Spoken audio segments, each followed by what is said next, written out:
Chapter 6. Wakanda Chapter 6. Gwen, I apologize for my earlier outburst. George inhaled deeply. It's quite all right, Dad, Gwen replied, noticing George's demeanor had softened considerably, and tentatively added, Spider-Woman and Superman from last night may have simply wished to assist the police in combating crime and assume a measure of responsibility. George's brow furrowed once more. I do not believe they bear any obligation to assume responsibility. That is the duty of the police. They are enacting vigilante justice. In a sense, they are criminals themselves. Is that so? Gwen's face fell slightly at her father's words, feeling somewhat disheartened despite her efforts to combat crime the previous night. A morning rife with setbacks had left even her unable to remain unaffected. Uncle, Gwen is merely concerned for you, Peter interjected hastily. Oh, my apologies, Gwen. You know I might be quite busy today. School awaits. They arrived at Midtown High, stepping out of the vehicle. Thank you, Peter, Gwen expressed gratefully. There's no need for thanks, Peter replied. You know I admire Spider-Woman. I believe she is a hero fighting for the greater good. I am certain that beneath the mask, she possesses a kind heart, merely wishing to help others. Thank you, Peter. Peter shook his head, recognizing that this was the only way he could currently offer Gwen encouragement. Yet, he himself was not without his own troubles. He was unconcerned about George or the external judgment he faced. The path of an anti-hero inevitably led to actions that would be less than favorable in the eyes of the public, earning him a reputation that was both revered and reviled. However, Peter was more troubled by the possibility of his identity being revealed. If he were alone, he could easily unveil his true self.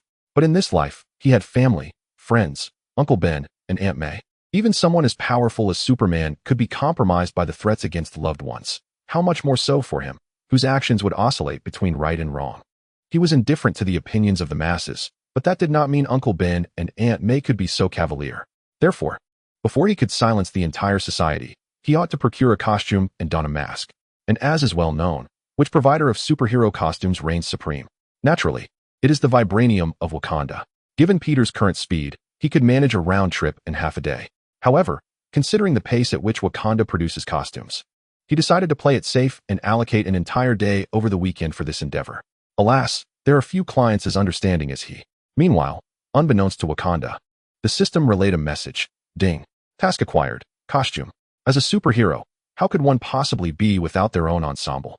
Acquire a suit befitting your anti-hero persona. The higher the style quotient, the more bonus points you will earn. Task objective. Obtain a costume.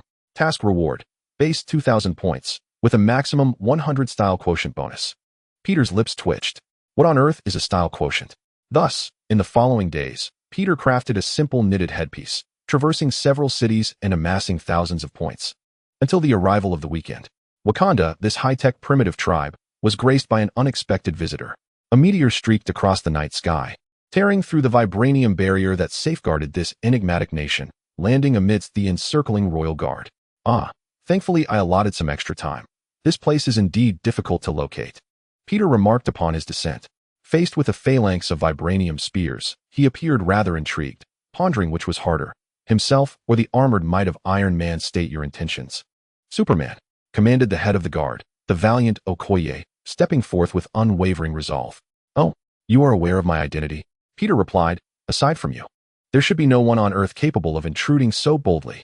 No, as far as I know, there is still a bald fellow on Earth who could. He added apologetically, glancing at Okoye's bald head. Superman, even you must not insult Wakanda. Okoye bellowed in fury, raising her vibranium spear. Do not be discourteous, Chief Guard. Interjected a robust gentleman with a slight paunch who emerged from the royal guard's ranks, halting Okoye. Long live Wakanda. The guards chorused in unison. The newcomer was none other than the current king of Wakanda, Chaka. Chaka eyed Peter with narrowed gaze, threateningly asserting, similarly, Superman, Wakanda is not a realm for your reckless abandon. Peter smiled faintly, and then his eyes glowed a fierce crimson as a laser beam shot forth from them. Chaka was taken aback, hastily evading the onslaught. He had only heard rumors of a hero in America, possessing abilities akin to Superman's, who zealously fought crime. Yet he never expected such erratic behavior and disregard for convention. They had barely exchanged a few words before the confrontation began. A stark contrast to the legendary persona he had envisioned. Your Majesty. The surrounding guards swiftly closed in, shielding Chaka while directing their spears toward Peter. Peter slowly levitated into the air, surveying the tense and hostile crowd below, and said calmly, let us settle this, whether it be a duel or a collective effort. Choose the method that will convince you, for I am pressed for time. Indeed, from the very beginning, Peter had no intention of resolving matters peacefully. Given Wakanda's reverence for vibranium, seeking to borrow it amicably was utterly implausible. Even if it were possible, the convolutions and tribulations were not something Peter was willing to endure. It was far more straightforward to simply subdue them, brutal and efficient, benefiting all parties involved. This was a nation that relied on vibranium's fearsome reputation. Once they recognized the reality that their adversary was beyond their capacity to contend with, discussions would surely become more favorable. Of course, there was another significant reason. Since acquiring his powers, Peter had yet to truly exert his physical prowess. Confronted by ordinary criminals, he had to tread carefully to avoid causing fatal harm that would lower the ratings to 18. After all, he was an anti-hero, not a cold-blooded killer. In response to Peter's provocations, Chaka, as king, could not afford to remain silent. To do so would be perceived as cowardice. Do not presume you are truly invincible, he bellowed. Wakanda advance. The royal guard, eager to heed the king's command, charged forth. A smirk crept across Peter's lips. This was more like it. The Wakandan army, equipped with vibranium technology, should be more resilient, shouldn't they? Without hesitation, he plunged into the fray, clashing with the crowd until the sun hung high in the sky, signaling the end of Wakanda's conflict. The ground was littered with countless injured, including members of the royal guard and warriors from the 5 tribes who had arrived later. Among the chaos lay wrecked aircraft and fighter jets. The warriors found themselves engulfed in profound self-doubt. The once invincible vibranium had been thoroughly dismantled by a single individual. They gazed upon the center of the battlefield, where a man stood, vibrant and unscathed. Well, not entirely unscathed. His attire was quite tattered. Yet, did this not amplify their own sense of inadequacy? With the might of an entire nation, they had merely managed to ruin his clothing. At that moment, Peter was undeniably exhilarated. With his vibranium protection, he finally unleashed his fists and feet without restraint, reveling in the sweat of battle. Truth be told, had the Wakandans not been so feeble, this vibranium technology might have posed him considerable trouble. In the hierarchy of the Marvel Universe, vibranium could be classified as an invincible metal below the cosmic level, and even at the cosmic tier, it would still perform admirably. Of course, the effectiveness of any material ultimately depended on the wielder. He turned to Chaka, who had intentionally remained unharmed, and remarked, "Vibranium indeed proves remarkable, absorbing much of my strength. I have yet to unleash such power all at once. Alas, you are somewhat lacking in fortitude, otherwise you might have endured more." Chaka could only manage a wry smile, realizing that Wakanda had merely become a plaything for Peter to test his strength. How foolish he had been to think he could threaten Superman.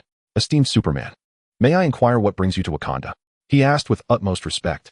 As king, he could not afford to be a reckless hothead. He needed to consider the situation with wisdom and compromise. Although Wakanda was currently a defeated nation, perhaps not yet at the brink of annihilation, Peter had undeniably demonstrated his might. He had earned the right to be respected by Wakanda. Peter chuckled softly. "Your Majesty, I must say, I prefer your untamed demeanor." Chapter 7. The Suit. Chapter 7. Nothing of great consequence. Peter spread his arms wide, showcasing the tattered and trendy attire he wore, and remarked, "Look, you have ruined my clothing. Are you not obliged to compensate me with a new piece?" At that moment, Chaka was inundated with thoughts, incredulous that he was being subjected to such a ploy. Could it be that one day, the esteemed Wakanda would fall victim to a scam, and the perpetrator was none other than Superman? Oh, well, that changes everything. Observing Peter's beaming expression, he soon grasped the nature of Superman's request. With a wry smile, he mused, "It is merely a piece of clothing. Must we make such a grand affair of it?" However, he conceded that acquiring this particular garment was no trivial matter. Indeed, had Peter intended to obliterate Wakanda, they would have fought to the bitter end. Yet after all this, he merely sought a suit of vibranium armor? Using a sledgehammer to crack a nut, indeed. Chaka dispatched personnel to clear the area and tend to the wounded.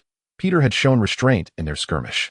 Subsequently, he escorted Peter towards the research facility. Although he was the rightful ruler here, the dynamics had shifted. Peter relished this treatment brought on by his personal force. It seemed that becoming a progenitor had its advantages. He could do as he pleased. Were he to pursue a path of heroism, such liberties would be far more challenging to attain. As they traversed the lengthy corridors and palaces, the duo finally arrived at the laboratory previously featured in the film. Presently, only one researcher remained, and Peter inquired, "What shall we do next? What kind of armor do you envision?" "Well, primarily black, with ample flair, I mean a certain sophistication. And there should be a circular emblem emblazoned on the chest. Of course, that's no issue. Chaka instructed the nearby researcher to commence the design and fabrication.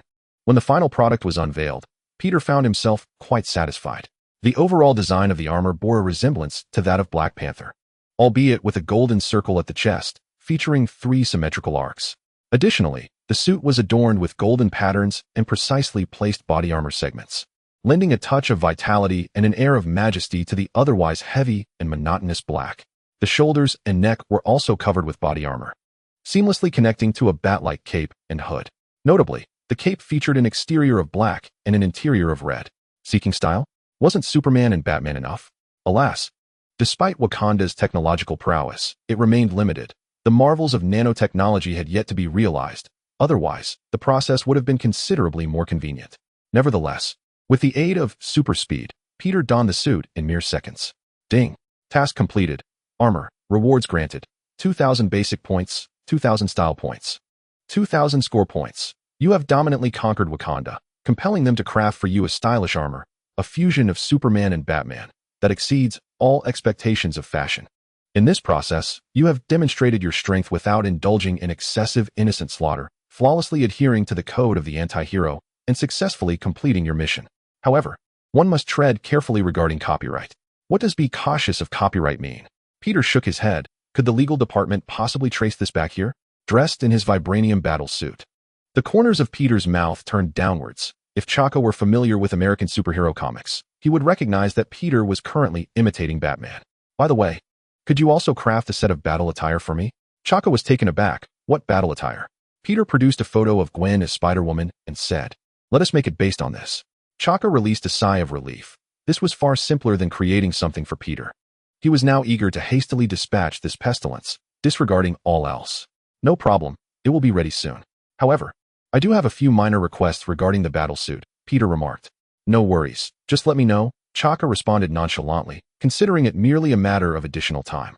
Unexpectedly, Peter continued, this suit must not only be comfortable to wear, but also feature kinetic energy absorption, optical invisibility, AI assistance, gliding capability, electrical discharge, infrared detection, and so forth. Chaka's expression darkened further. Did he dare to call dozens of requests? A few minor requests? Not to mention that some of these requirements involved Wakandan military technology, which, even if they wished to proceed, would need to be compressed into a mere suit, rendering it utterly impossible in a short time frame. In response, Peter cast a disdainful glance at him. Is that all you can manage? Is Wakandan technology truly this inadequate? Fine. Just ensure that kinetic energy absorption and optical invisibility are functional. I will take care of the rest. Chaka protested, what do you think Wakanda is? And felt a pang of dissatisfaction at being dismissed in such a manner. Ultimately, he placed the half-finished spider suit into a vibranium briefcase. And Peter clapped Chaka on the shoulder, casually saying, good brother, thank you this time. I'll come by for tea again when I have the chance. If you encounter any trouble in the future, feel free to find me in New York. Ignoring Chaka's deeply furrowed brow and darkened countenance, he departed. Along the way, he resolved a few criminal incidents in Africa, earning himself several thousand points. 88,150. Almost there. Soon I will have enough for 10 points. Flying back to New York. Due to the time difference, it was just approaching dusk. Peter did not return home immediately. Instead, he hovered above Manhattan. From the very beginning, he never expected Wakanda to produce a complete spider suit for him. Not only was time a constraint, but he also had someone better in mind. Indeed, while Wakanda's technology is advanced, it is built upon the foundation of vibranium. As long as they could perfect the kinetic energy absorption and optical invisibility aspects, Peter would be thoroughly satisfied. The remainder would naturally be entrusted to the higher caliber Tony Stark, particularly in the realm of artificial intelligence. Jarvis can be regarded as a paragon of global excellence, something that has long piqued Peter's interest. As he surveyed Manhattan from above, Peter opened his senses wide, employing both his enhanced vision and superhuman hearing.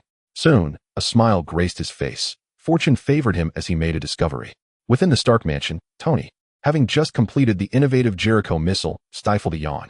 Many held a preconceived notion of Tony Stark as a frivolous playboy, a mere mortal who had yet to don the Iron Man suit.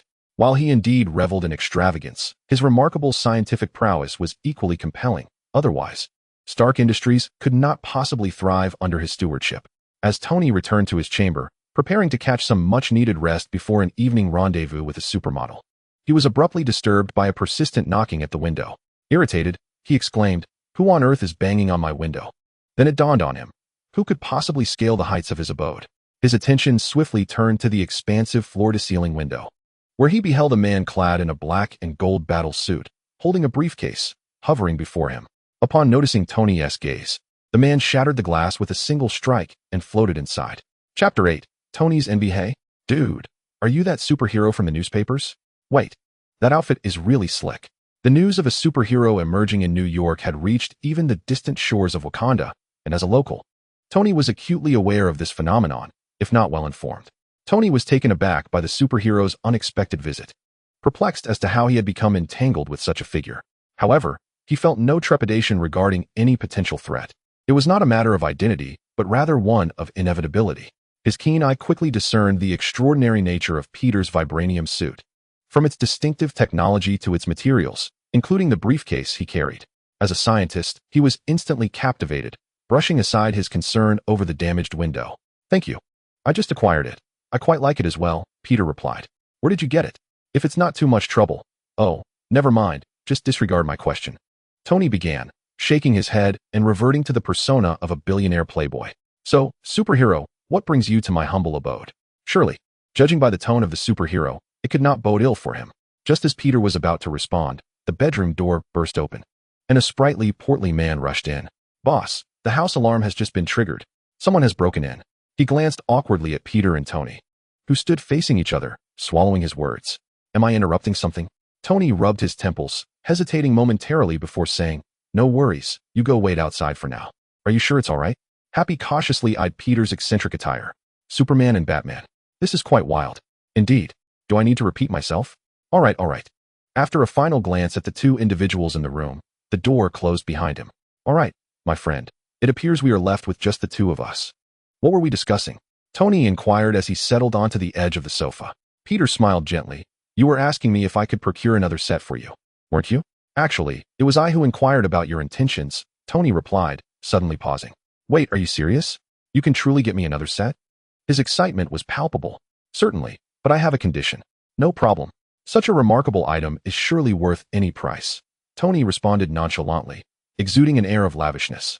The price is minimal. I merely require the use of your intellect, Peter stated calmly. Tony's jovial demeanor stiffened momentarily.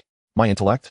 Indeed, Peter replied, his gaze fixed on Tony as if to peer into his very soul, which made Tony feel somewhat uneasy.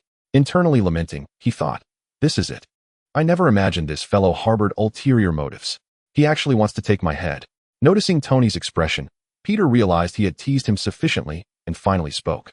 You are the most brilliant mind I have encountered on Earth, and I hope you can assist me in researching something. The words sounded like music to Tony's ears, and he exhaled in relief, only to discover that beads of cold sweat had formed on his brow. He feigned indifference. Well, you possess discerning taste. Have you agreed? Peter asked. Could I possibly refuse? Peter chuckled. No, you wouldn't refuse, would you? Tony rolled his eyes. So, what do you wish for me to help you research? Is it this? He gestured towards the vibranium briefcase. Whether it concerned the vibranium suit or something even Superman needed assistance with, curiosity was piqued. Peter tossed the vibranium briefcase towards Tony, who let it fall onto the sofa without concern. Open it and see, Peter instructed. What is this? It feels remarkably heavy. Tony remarked as he examined it. It is precisely what you desire. Is this for real? Tony exclaimed, eagerly opening the briefcase to reveal a black and white suit, albeit one that appeared to be designed for a woman. Surely, this is not the suit you were referring to? He queried, his expression rigid, finding it far from what he had envisioned. Peter nodded. This suit is merely a prototype. I need you to complete the remaining components. Naturally, during this period, the suit will be yours. All right. While it may not be the extraordinarily impressive suit I had imagined, it still seems quite adequate. Tony mused as he gazed at the spider suit within the briefcase, secretly contemplating that perhaps his earlier idea was not entirely unattainable. Then, he heard Peter enumerate a series of requested features, and even Tony Stark's expression faltered. While these elements might pose no issue years down the line, they indeed represented a considerable challenge for Tony, who had yet to produce even a single prototype. Very well, he said as he unfolded the suit. I shall make every effort. All right. This attire seems somewhat familiar. I feel as though I have encountered it before. Peter was not surprised. It was indeed Spider-Woman, a figure he had seen on television. If you are intrigued, you may conduct your own investigation, provided that it does not disturb her. May I inquire about your relationship with her? I mean no offense, but you both are superheroes, and I find myself rather curious. Peter smiled faintly. You are free to investigate. Tony, realizing defeat, conceded. All right, I shall refrain from probing further. Gazing at the suit, he marveled at its worth. The mere existence of this garment could fetch billions in the market, even under conditions of scarcity. Yet, this was merely a prototype. It was not the monetary value that intrigued him. Rather, it was the priceless knowledge and materials embedded within. To bestow such a creation upon a street-level heroine seemed almost wasteful. What is their true relationship? He mused. I must say, you are exceedingly kind to her. To the point that I feel a twinge of jealousy. Tony exhaled. Is it permissible for only Dutch Spider-Man to have you as a father, while Gwen cannot have her own superhuman companion? Peter silently scoffed and replied, as an additional favor, should you require assistance in the future, you may summon my name. Useful? Perhaps. Due to his prolonged engagement with Tony, Peter found himself returning home later than intended. Even as a formidable figure in the world, he was still obliged to finish the cold meal under Aunt May's watchful eye. Tony would likely need additional time to complete his work, and Peter would have to devise a means to deliver the suit to Gwen. After dinner, Peter contemplated in his bedroom, stroking his chin, when suddenly his expression shifted. At that moment, a loud crash echoed from outside the window. He rushed to open it, only to behold a white figure struggling to grasp the ledge. A long gash torn into her side, blood oozing forth and staining her black and white suit. It was Gwen. Chapter 9. A new mission. Are you all right? You've lost so much blood. Gwen heard the boy's voice from within. I apologize, I merely had an accident, she replied, clutching her side. Unable to anticipate that her other identity would meet Peter in such a manner, she had intended to return home to tend to her wounds. But the injury was far too severe. It was her first encounter with such a predicament. She even struggled to swing on her webs. Just before reaching home, she had fallen, fortuitously landing at Peter's window. This is quite the coincidence, she thought, feeling a wave of panic. I must leave. Wait. The boy called out urgently from the window. I believe you could use some assistance right now. Gwen turned to look at Peter. Peter remarked, I know you, Spider-Woman. I admire you greatly. You have aided many. Of course, I am well aware of that. You have confessed your feelings more than once in my presence. Gwen thought to herself, I happen to possess some emergency medical skills. I can assist you. Peter continued. Gwen felt a twinge of skepticism. How was she unaware of Peter's medical prowess? Was he attempting to deceive her to keep her from leaving? Yet, Peter was not one to resort to such tactics. And given the intense pain radiating from her side, returning home in her current state was not feasible. Ultimately, she nodded in agreement. Upon witnessing her acquiescence, Peter exhaled in relief. He had been startled to see Gwen injured, and it was optimal that she allowed him to tend to her wounds. Suddenly, a prompt appeared. Would you like to spend 2,000 points to acquire the skill, medical proficiency? Purchase successful. Would you like to spend 3,000 points to upgrade the skill, medical proficiency? Upgrade successful. Congratulations on acquiring the skill, medical master. Emergency treatment was within his grasp now. Although he had accumulated several talents during this period, such as Gwen's spider sense, Wakanda's blessing of the panther, and even a few research skills contributed by Tony, he refrained from purchasing any of them. He understood that the most significant enhancement to his abilities would arise from amassing 10 points to upgrade the superhuman talent package, which constituted the foundation of his strength. Other enhancements could be pursued gradually. He had a premonition that this upgrade would catalyze a transformative shift in his capabilities, perhaps even breaking through the limits imposed by his homeland. However, Gwen's unexpected injury disrupted his plans, though Peter bore no regret. Despite the brevity of his time in this world, the memories of growing up alongside Gwen were undeniable. The essence of the traveler and the soul of Peter Parker had become indistinguishable, with the present incarnation of Peter at the forefront. It was challenging for him to articulate the nature of his feelings, yet the situation was straightforward. Gwen was worth it. Peter? What is it? I just heard something fall in your room, came Aunt May's voice from outside the door. Peter invited Gwen in, responding, nothing to worry about. A little wildcat merely bumped into my window. A wildcat? We're on the 8th floor. Peter glanced at Gwen. You know, some little wildcats enjoy climbing and scaling walls. Gwen replied, if it weren't for the need to maintain an image in front of fans, I would certainly show Peter the meaning of cruelty. By the way, Aunt May, where's the medical kit at home? The wildcat is injured, and I'd like to bandage her up. You have quite the compassionate heart. The medical kit is right there. Peter retrieved the kit for Gwen, who could not help but tease. A wildcat, huh? Don't mind that. It's all for the sake of dealing with the adults at home. I'm treating you, Peter responded. Gwen found herself at a loss for words in light of Peter's remark. Then she heard Peter muttering, and you're a spider. Anger coursed through Gwen. causing her entire body to tremble. Even the wound seemed to widen. "Hey, be careful," Peter exclaimed, leaving Gwen feeling somewhat aggrieved. Who had been the one provoking her all along? She had never been this agitated while battling criminals. Of course, with the mask on. Peter couldn't use his powers to discern her emotions. He merely pointed to the bed and urged, "You should lie down."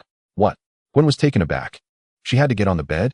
"Naturally, since your injury is beneath your ribs, lying down will facilitate the bandaging." "Oh, I see." Reluctantly, Gwen complied, reminding herself that it was merely Peter's bed. Then she began to remove part of her suit. "Hey, this is going too far." Gwen finally couldn't help but exclaim. Peter frowned. "Miss Spider, if you don't remove some of your suit, how can I treat your wound?" Gwen understood the logic, but suddenly exposing her skin in front of a boy felt incredibly humiliating.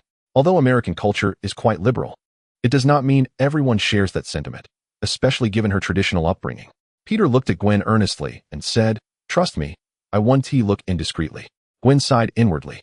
After all, it was Peter, her childhood friend of many years. What could he possibly do to her? Slowly, she unfastened part of her suit, revealing her smooth, flawless back. Its perfect lines illuminated the room. Alas, all of this beauty was marred by a ghastly wound. If it weren't for her superhuman constitution, it was hard to say how she would have coped with such a severe injury. Peter felt a pang of sympathy as he began to tend to her wound. His masterful medical skills seemed almost excessive for such an injury.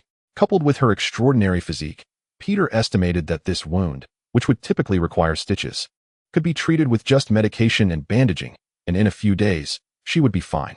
During these next few days, avoid water and refrain from strenuous activity.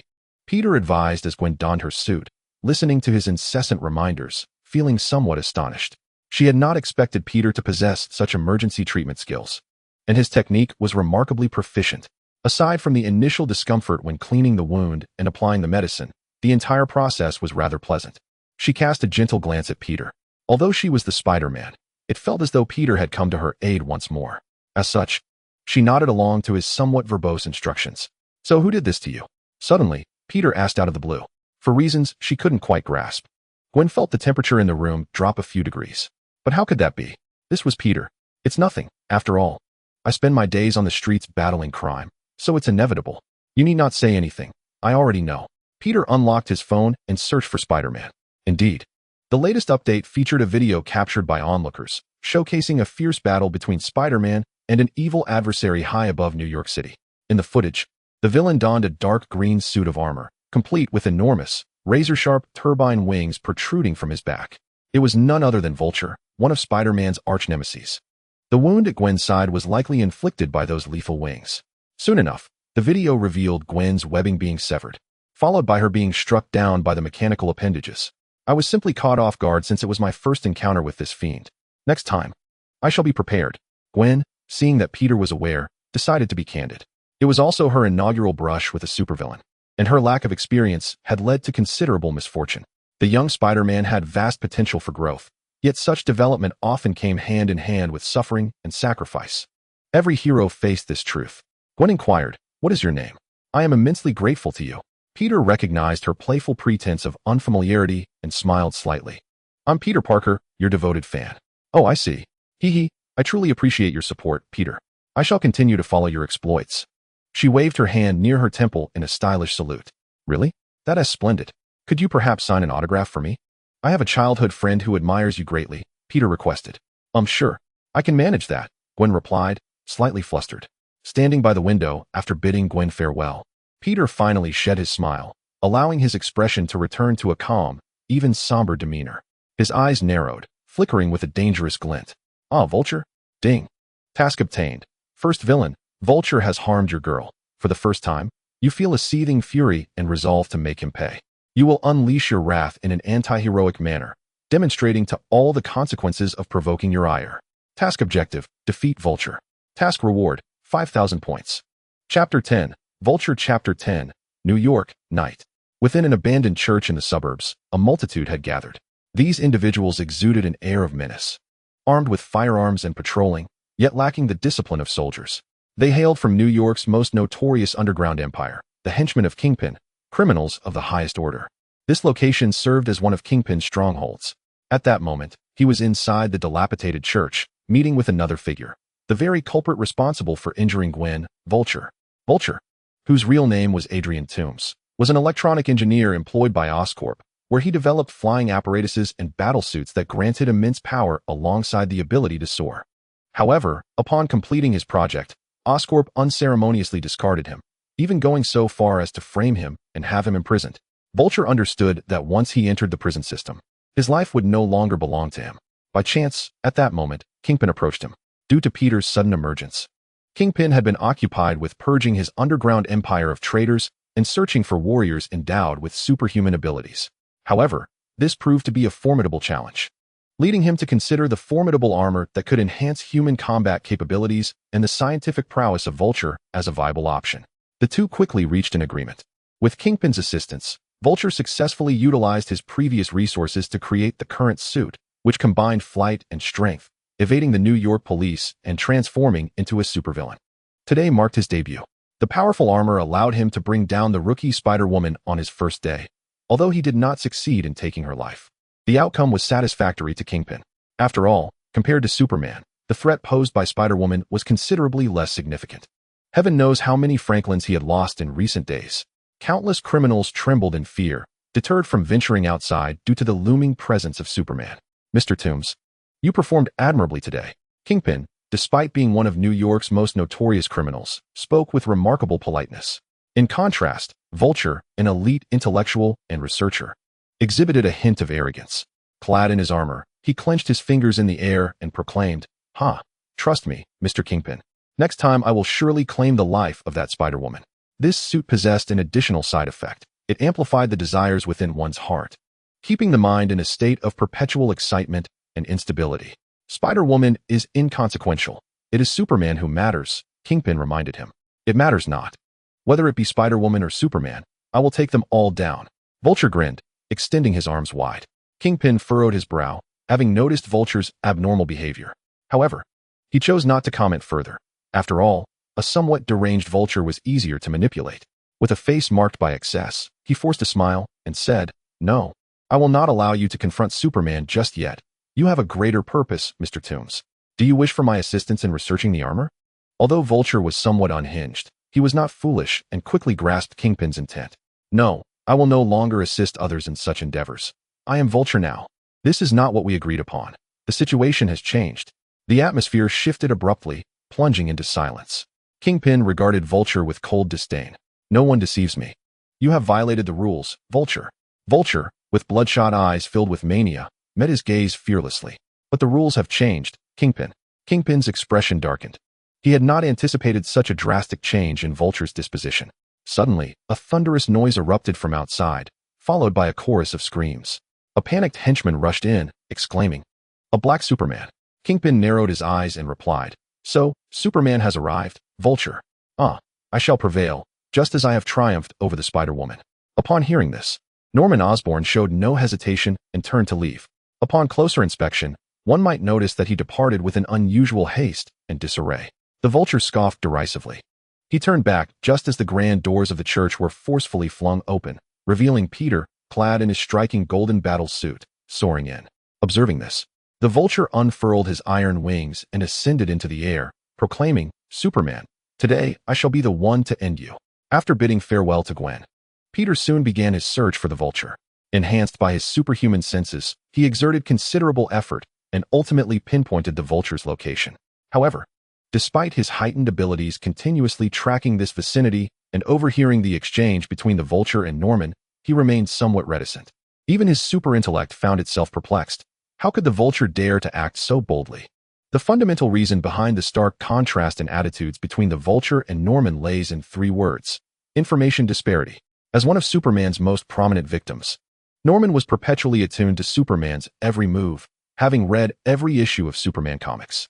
In light of his real-life experiences, he possessed a clearer understanding of Superman's strengths, speed, and invulnerability to any weaponry. Who else would dare to challenge him? Conversely, the Vulture had been laboring tirelessly for Oscorp, facing the threat of imprisonment after being dismissed. Following his collaboration with Norman, he was consumed by the demands of creating his battle suit, leaving little room for concern regarding Superman. At best, he had merely heard whispers of the hero.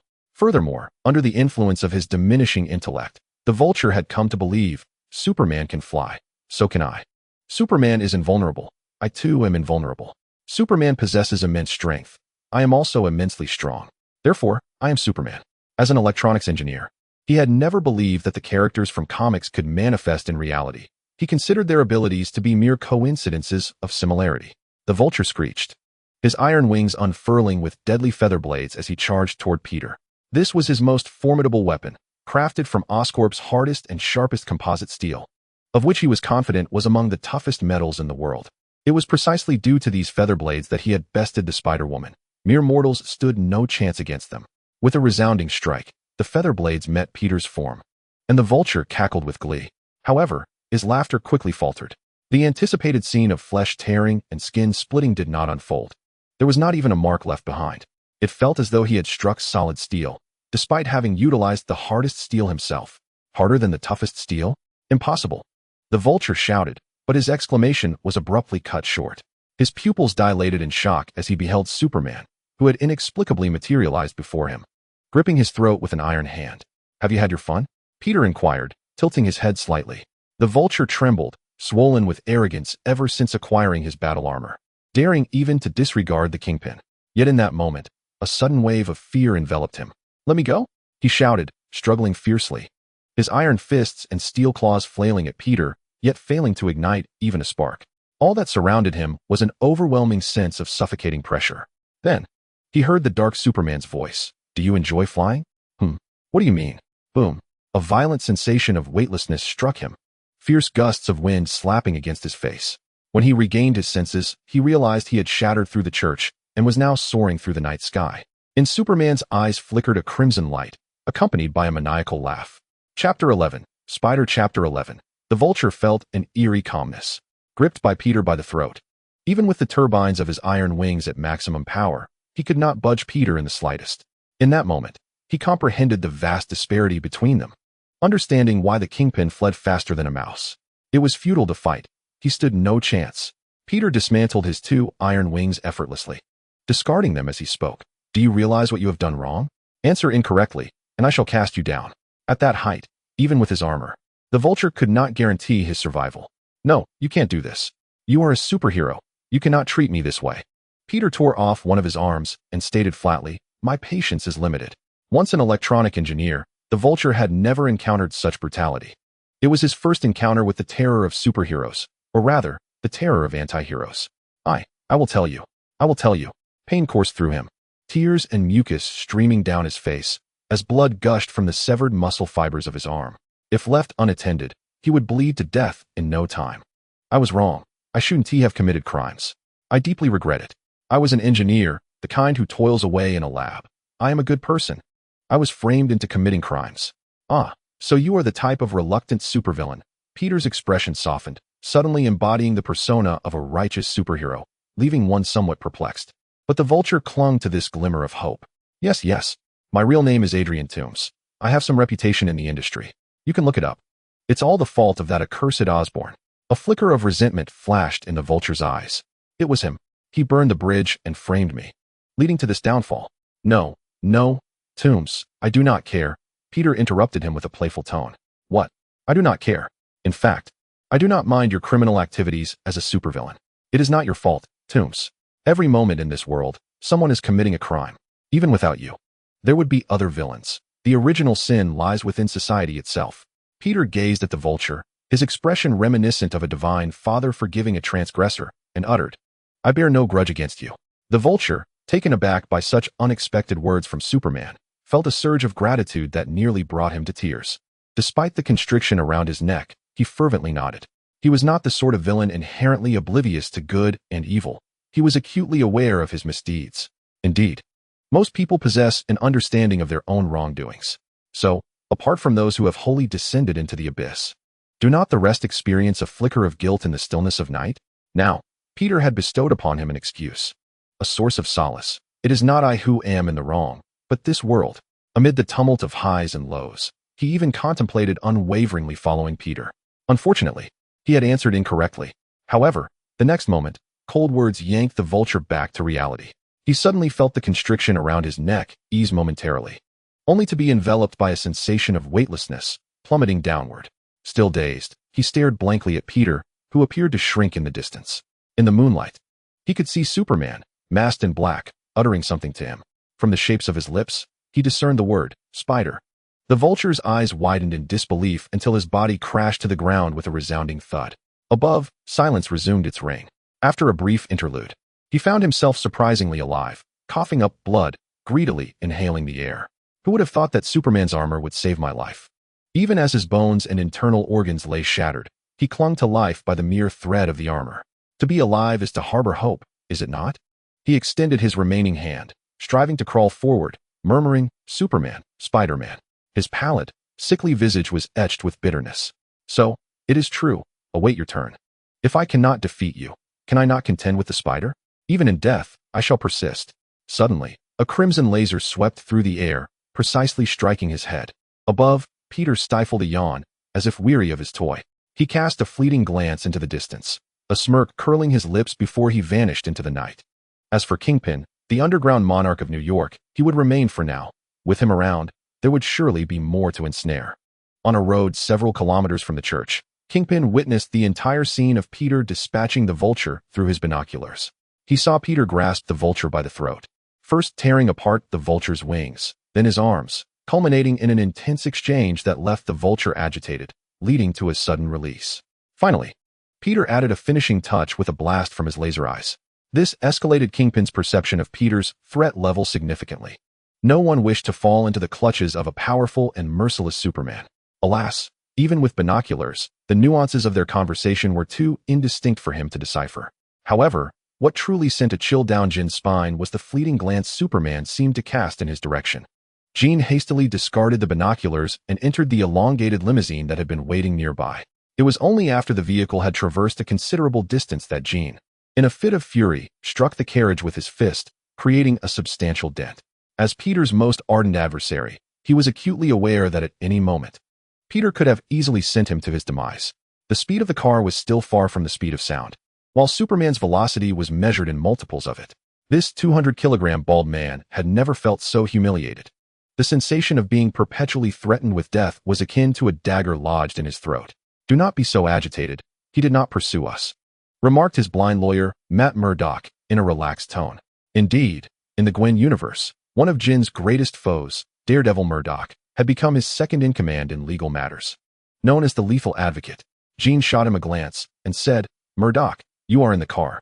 Of course, the reality was that we could not contend with him at this moment. What use was it to rage impotently? He chuckled darkly, aware that Superman could obliterate them in the blink of an eye. Jin fell silent, and the atmosphere within the vehicle grew increasingly somber. Take heart, boss. Perhaps there may be an opportunity in the future. I do not believe Superman can remain invincible forever.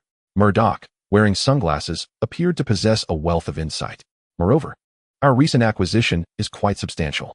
With the demise of Toombs, no, Vulture, all the data he left behind belongs to us. Given time, replicating a suit of armor will not prove difficult. Reports have also emerged suggesting the discovery of an individual with extraordinary capabilities, a rather dim-witted giant. Jin's eyes gleamed with intrigue. Have him come to see me. Murdock chuckled softly. Very well. Ding. Task completed. The first villain. Rewards earned. Basic 5,000 points. Rating 5,000 points. You have overwhelmingly crushed the Vulture, instilling in him a fervent belief in you, while callously abandoning destruction. Simultaneously, you have instilled fear and helplessness in your adversaries, taking the first step on your path as an anti-hero, thus perfectly accomplishing this task. Chapter 1. The Dark Superman Chapter 1. Ding ding ding. The bell for the end of lunch rang, and the students of Midtown High School streamed out in droves. Peter and Gwen followed the crowd to the cafeteria for their meal. The cafeteria at Midtown High was quite satisfactory. There was stewed beef, cheese sandwiches, broccoli, clam chowder, and a touch of ice cream as Gwen meticulously placed her selections onto her tray. There was no choice. Engaging in heroic deeds on the streets of New York daily was simply exhausting. Coupled with her superhuman physique, it resulted in her consuming significantly more than before. She cast a furtive glance at Peter beside her, only to be taken aback. What on earth? Peter had taken even more than she had. What is going on? Peter noticed Gwen's unusual demeanor. Is something the matter? You seem to have taken an awful lot. Can you even finish it all? Of course, I've been working out lately. Peter deftly deflected, a ready excuse for his increasingly robust physique, which had long been deemed frail. The two found a spot to sit, and Gwen expressed her astonishment, remarking, Indeed, You have become significantly stronger lately. Care to test it? Gwen blinked. Test what? Why, my current strength, of course. I could probably take you down with a single punch. Gwen felt a flicker of irritation, sensing she was being teased. All right, Peter Parker, after just a month of training. You already think you can challenge a girl? They exchanged a few light-hearted jests. At this point, a month had passed since Peter had dealt with Vulture, an event that had caused quite a stir. The following day, Vulture's corpse was discovered by the New York police, his head obliterated by a blast from Peter's laser vision. Such a conspicuous injury quickly led the authorities to identify him as a suspect. Yes, at this moment, Peter bore the title of a criminal suspect in the eyes of the police. This incident sparked considerable public discourse. Vulture's demise was gruesome, his arms torn off, his body shattered from a great height, and his head utterly destroyed, each detail narrating the torment he had endured before his death. Many felt a sense of sympathy for Vulture, rallying against and condemning the superhero, creating a significant uproar despite the fact that Vulture was, after all, a criminal, a supervillain. One could hardly believe that there were no instigators fanning the flames against Peter, yet, who truly cared? He continued his course, relentlessly combating crime and racking up points. Moreover, his methods grew increasingly brutal. This led to a persistent and escalating outcry against him, yet it proved fruitless. Simultaneously, he acquired a new moniker, the Black Superman. Peter noticed Gwen engrossed in her phone, clicking on a video concerning the Black Superman. What's this, Gwen? Are you quite taken with him? Who? Gwen quickly grasped the context, responding, Oh, you mean the Black Superman? Of course. He is the hottest topic across the nation right now. Furthermore, her interest was far from ordinary. She had been diligently seeking the Black Superman's whereabouts each night. Peter had also sensed this, and thus had intentionally kept his distance from Gwen for the past month, trying to avoid contact. Oh, what is your opinion of him? He inquired casually. The media's take on him is rather complex. Many people despise him. Despise? I wouldn't go that far, Gwen replied. After all, he is combating criminals, and he does so with remarkable efficiency. It's just that I believe his methods are too extreme at times. There's no need to be so heavy-handed. In a certain sense, one could argue that the enigmatic figure of the Black superhero has avenged her. She felt an urgent need to engage in a conversation with him. Thus, Peter found a sense of clarity within himself. At that moment, a sudden commotion erupted from a nearby crowd, prompting both Peter and Gwen to turn their attention in that direction. It was the Green Goblin, Harry Osborn, who had recently transferred to their school this semester. Gwen remarked. Of course, this Green Goblin was not the one Peter was familiar with. As the scion of Osborn Industries, Harry had achieved notoriety within just a month of his transfer, thanks to the vibrant green Franklin he carried. Moreover, whether by fate or mere coincidence, he had come to be aptly dubbed the Green Goblin by his peers. Quite an evocative moniker, wouldn't you agree? Peter replied. Gwen shrugged and said, My family is hosting a dinner tonight. You should join us. Oh, why the sudden invitation? Peter inquired. What, do you not wish to come? Gwen retorted, taking a bite of her sandwich and casting a mock glare at Peter. It's not that. I just, don't think I'm unaware.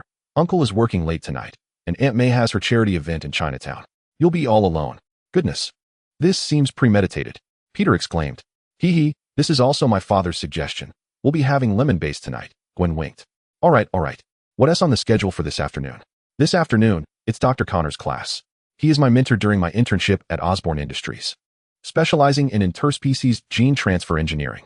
I'm not quite sure why he suddenly began teaching at our school, but he is quite impressive. I see. So, not only the Green Goblin Harry, but even Dr. Lizard has come? The narratives of the Spider-Man and Gwen's universe have thoroughly intertwined. Peter lamented. What's the matter? Gwen inquired. Nothing. I just suddenly feel as though Osborn's influence is everywhere. Well, considering that Osborn is the most powerful biotech company in America, it's no wonder they have numerous collaborations with our school. In the afternoon, during Dr. Connor's class, Peter observed a middle-aged man on stage, confident and humorous despite having lost an arm, affirming that this was indeed the version of Spider-Man's universe. Although his research had been overshadowed by Peter's father in the films, his true capabilities remained formidable, making it a waste to teach a group of high school students. However, for Peter, who possessed a super intellect, it was just right. After all, for Peter in his current state, mastering any skill with ease was within reach, and achieving the pinnacle of any field was merely a matter of effort. Yet, akin to Superman, his superbrain intimated that relying solely on academic pursuits held little promise. The most cost-effective approach was to earn points directly through transactions. Alternatively, the optimal method would be to combine point accumulation with learning. Peter cast a glance at his panel. Panel name, Peter Parker Profession, Anti-hero talents. Superman 2. Master Healer. Physics Proficiency. Spider Sense 2 points. 192,430 tasks. Shop. Among them, Master Fighter and Physics Proficiency were entirely self-taught. Spider Sense cost Peter 5,000 points for level 1 and 1 point for level 2. His perceptive abilities have indeed seen a significant enhancement, becoming more comprehensive. As for the centerpiece talent package, Superman, Peter upgraded it promptly after accumulating 10 points a month ago. The effects can only be described as exhilarating.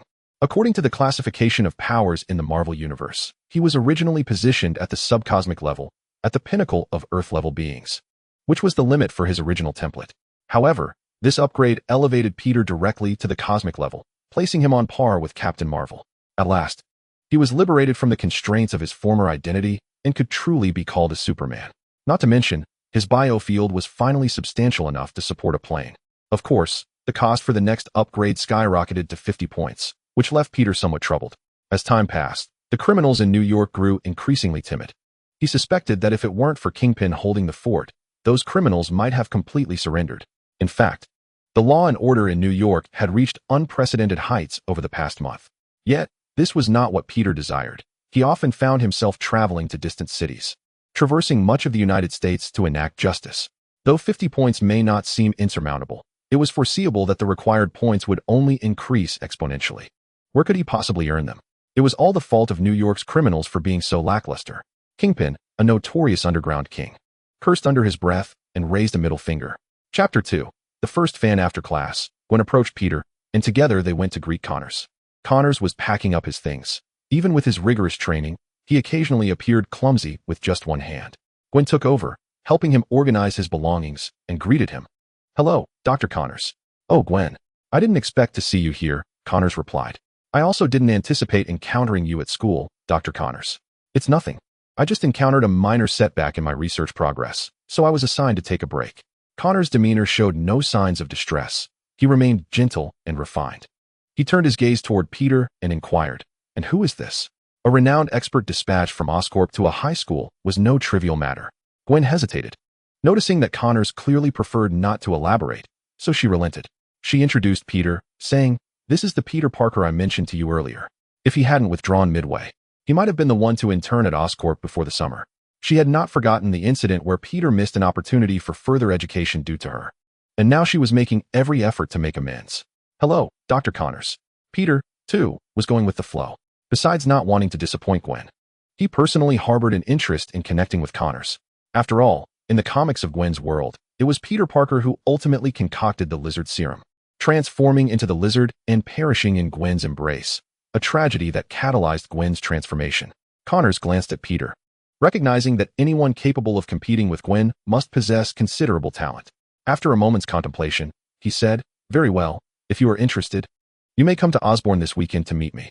"That sounds wonderful, Dr. Connors."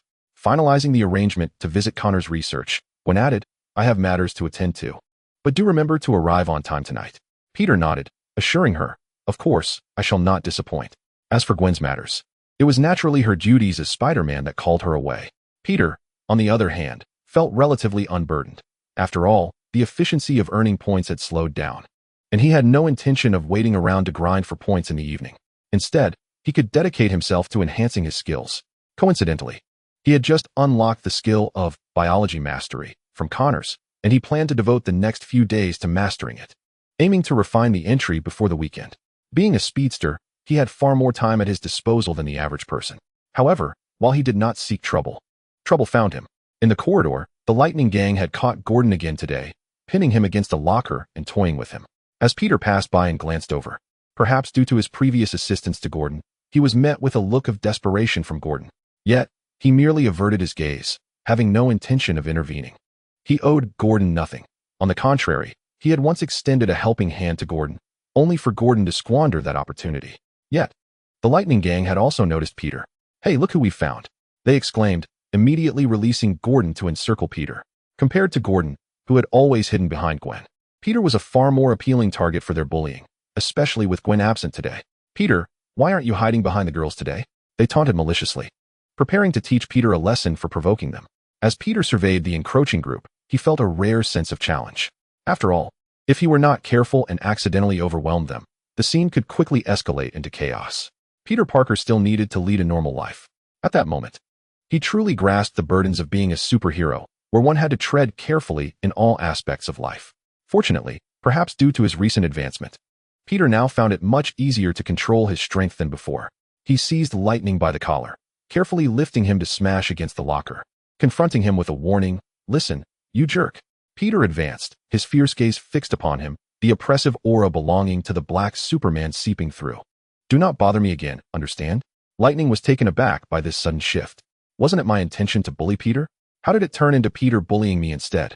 Facing the overwhelming intensity of Peter's stare, he felt an inexplicable fear, akin to confronting a ferocious beast, and chose to retreat. Satisfied that he had successfully tamed Lightning, Peter cast a glance at the others and nonchalantly departed, leaving behind a group of bewildered onlookers. "Is that Peter? When did he transform into this?" "I don't know, brother, but I reckon it's best not to provoke him in the future." "Indeed, I concur." Gordon, leaning against the cabinet alongside Lightning, witnessed the entire spectacle, his eyes wide in astonishment. He had expected Peter to be the one in trouble, yet here it was resolved so swiftly. For reasons unknown, courage welled up within him, and he pursued Peter's departing figure, the others not hindering him. "Apologies, Peter," Gordon hastened to catch up, offering his contrition. Was this born out of guilt or fear of the now more formidable Peter? Peter furrowed his brow, turned around, and silently regarded Gordon, causing him to awkwardly lower his gaze. "Gordon," Peter said, "you need not apologize to me. You have wronged no one but yourself." With that, he turned and left, leaving Gordon standing there, somewhat lost and bewildered. However, just as Peter had shed one trouble, a greater one seemed to cling to him. "Hey, brother, you were really cool just now," came a voice from Harry, who appeared from seemingly nowhere. "Following someone is not a commendable habit, Harry Osborn," Peter replied. "I merely found it amusing and wanted to observe a bit longer," Harry responded, unfazed by Peter's recognition of him. He mimicked Peter's earlier demeanor. "Is this how you dealt with Lightning? Brilliant. Honestly, I've been somewhat irked by that big O for a while now. Your approach to camaraderie is rather cliché." "No, I'm serious," Harry insisted, looking at Peter. "You know who you reminded me of just now? Black Superman." "Brother." Peter's expression turned peculiar as he deftly self-deprecated. "He is a dangerous individual. I cannot be compared to him." "Dangerous? You actually buy into the media as hype?" Harry exclaimed, astonished. "I thought you'd admire him as well." "Admire? Of course not. Trust me, not a word from the media can be believed." Harry, animated, declared, "Black Superman is the epitome of righteousness. Only through violence can crime be effectively curtailed. Have you not noticed? The crime rate in New York has plummeted to astonishing lows over the past month." Peter was somewhat speechless. He had not anticipated that the Green Goblin, Harry, had become his admirer. Why is it that the ones who idolize him are all villains? At this moment, Harry extended his hand towards his idol, inquiring, "What is your name? Let us be friends. I sense we shall get along splendidly." "Of course, we would get along, for you are already my fan," Peter silently scoffed. After some contemplation, he did not decline and grasped Harry's hand, proclaiming, "I am Peter Parker." Chapter 3. George's unfortunate situation. At 7:30 in the evening, Peter departed punctually, only to turn around and ring the doorbell of the adjacent apartment. "Hello, Peter, do come in," greeted Gwen's mother warmly as she opened the door. "Brother Peter." Gwen's two younger brothers rushed over to extend their greetings. "Good evening, ma'am." "Hey, you two little rascals, have you completed your homework?" The boys' faces fell. Gwen's mother promptly added, "Hurry up and finish your homework. Dinner will be served shortly." "All right, Mom," they replied dejectedly as they returned to their tasks. Peter chuckled and asked, "Where's Gwen?" "She's in her room. You may go find her." "All right." Just as Peter was about to proceed, his superhuman hearing suddenly caught George's voice emanating from the study. It seemed he was on a phone call. "Is Oscorp applying pressure?" "Huh. I can handle these large corporations without concern." "I understand.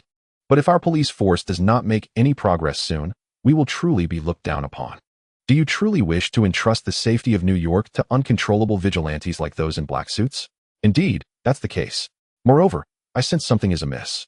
Several military families have reported that their volunteer veterans, who collaborated with Oscorp for experiments, have mysteriously vanished. Although Oscorp wishes to suppress this information, a portion of individuals remains unbribed, and this is merely a small fraction." "Oscorp again." Peter's expression remained unchanged as he approached Gwen's door and knocked lightly. There was no response. Patiently, he waited until the room succumbed to a cacophony of sounds before the door finally swung open. "Hi, Peter. I didn't expect you to arrive so early," Gwen said nonchalantly, leaning against the door with a smile. Peter glanced inside the room and, feigning ignorance, asked, "What have you been doing in there for so long? Hey, do you not know that one should not pry into a girl's room? Is there something scandalous within?" Peter countered, "Of course not," Gwen replied with a playful twinkle in her eye. Amused, Peter chose not to press further regarding the recently returned little spider who had been gallantly fighting for justice. Time swiftly passed, and soon it was mealtime. Each place at the table was adorned with a serving of lemon base, alongside some bread and pastries. Peter had known this family since childhood, and the two families had shared numerous meals together, making the atmosphere quite familiar. Having dined on lemon base more than once, he naturally picked up his knife and fork. As everyone engaged in light banter, Gwen soon brought up her plans to visit Connors at Oscorp over the weekend. Oscorp? George furrowed his brow. "What is the matter, Dad?" "No, it's nothing, just that there has been a recent case involving them." Gwen expressed her concern. "What about our visit to Dr. Connors this weekend?" "It's fine, Gwen. We shall proceed as planned," George replied, his expression remaining somewhat stoic. "Rest assured, Uncle, I will ensure Gwen's safety," Peter interjected at the right moment. This elicited a smile from George, who said, "Well done, Peter." Gwen blinked, remaining silent as she cut a piece of fish and placed it in her mouth. George had been relatively at ease lately. Unlike in the beginning, the vigilante known as the Black Avenger frequently roamed other cities, and the victims were no longer limited to just the New York police. Thus, the pressure he faced had considerably lightened. "See, it's not just our family that is struggling." However, his attitude towards these street heroes remained unchanged. He held them in disdain. As they delved into this topic, he remarked, "They are dangerous elements, disrupting public order and assaulting citizens." Each time George spoke about these matters, Gwen's expression darkened. She had debated with him before, but it was clear that persuading the obstinate George was a fruitless endeavor. Gwen had contemplated giving up, yet whenever she recalled Peter's words, she would remind herself to persevere just a little longer. She could not betray Peter's expectations. She could help more people. Caught in the middle, she sometimes felt immense torment. Peter observed this and sighed internally. Turning to George, he said, "Uncle, it is undeniable that since their emergence, the crime rate in New York has experienced a remarkable decline. Has it not?" George shot Peter a surprised glance, as if to say, "What are you talking about?" Peter chuckled and added, "Especially the Black Avenger.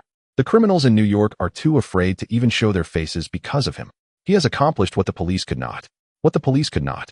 George glared back. "Peter, do you think we are merely sitting in the office reading newspapers and eating donuts? Do you know how tragic the victims of the Black Avenger have been lately? They have faced punishments far exceeding their crimes. He is a vigilante." His tone was stern, for in his eyes, Peter was akin to a son, and now his son seemed to harbor some admiration for the Black Avenger. Such misguided thinking needed to be corrected firmly. However, sensing the atmosphere growing tense, Peter smoothly shifted the conversation. "What about Spider-Woman?" Even George was momentarily taken aback. "Spider-Woman?" "Yes," Peter affirmed. "Uncle, you are right. The Black Avenger is exceedingly wicked," he exclaimed with indignation. "In contrast, Spider-Woman embodies the qualities of a true hero. She tirelessly assists the citizens of New York and has never seriously harmed anyone. Rather, she employs her webs to restrain them until the police arrive for justice. Compared to the Black Avenger, Spider-Woman genuinely seeks to help others. I even believe that perhaps the New York police could establish some form of collaboration with Spider-Woman. The news of the New York police becoming guides and collaborators of superheroes is sure to significantly rehabilitate their image and reputation.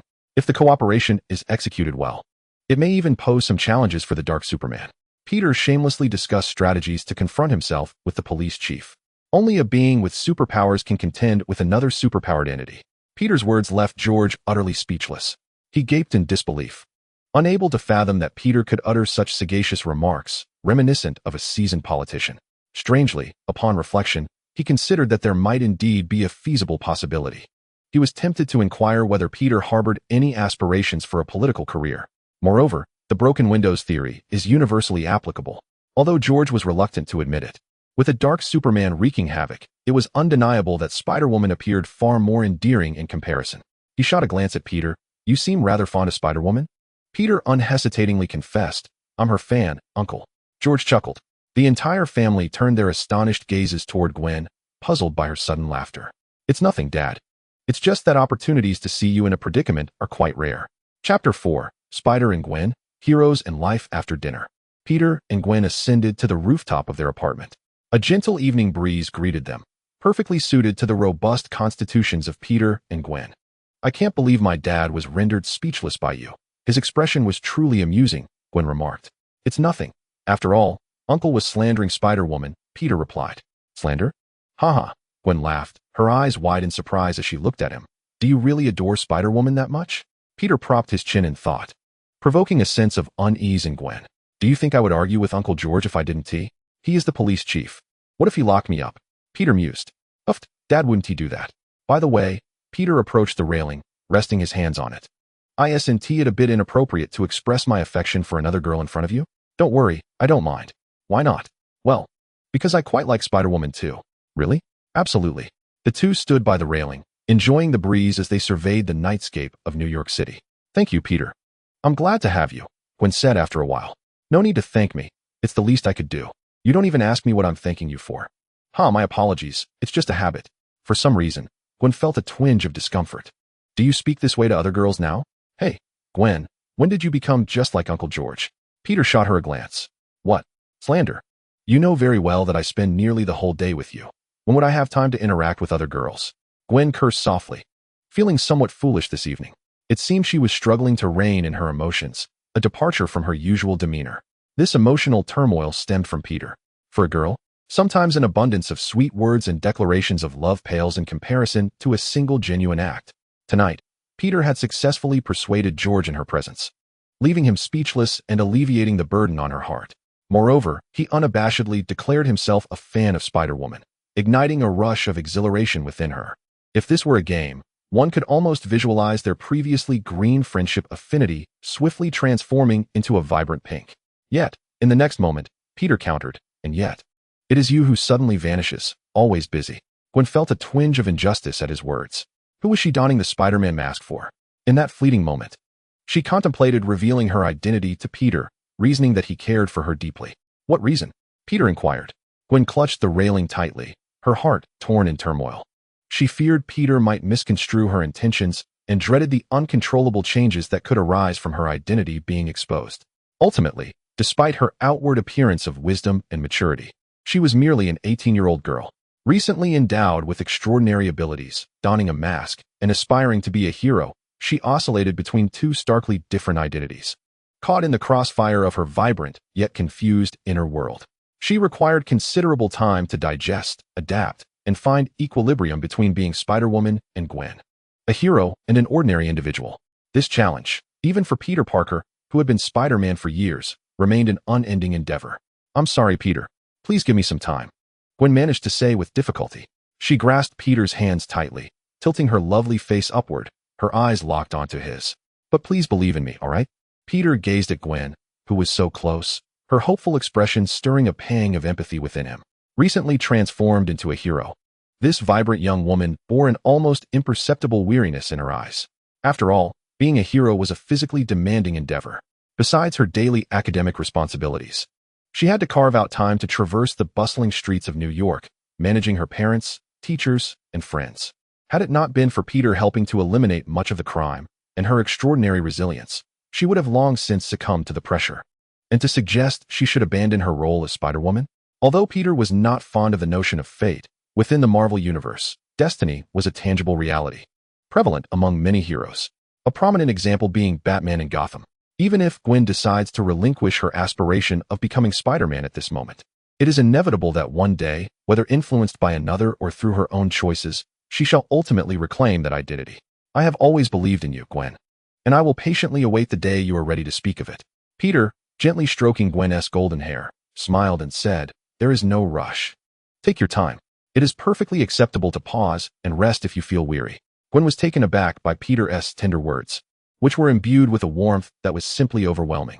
The hand that caressed her hair was soft and soothing, akin to the gentle flow of crystal-clear water cascading through a serene heart.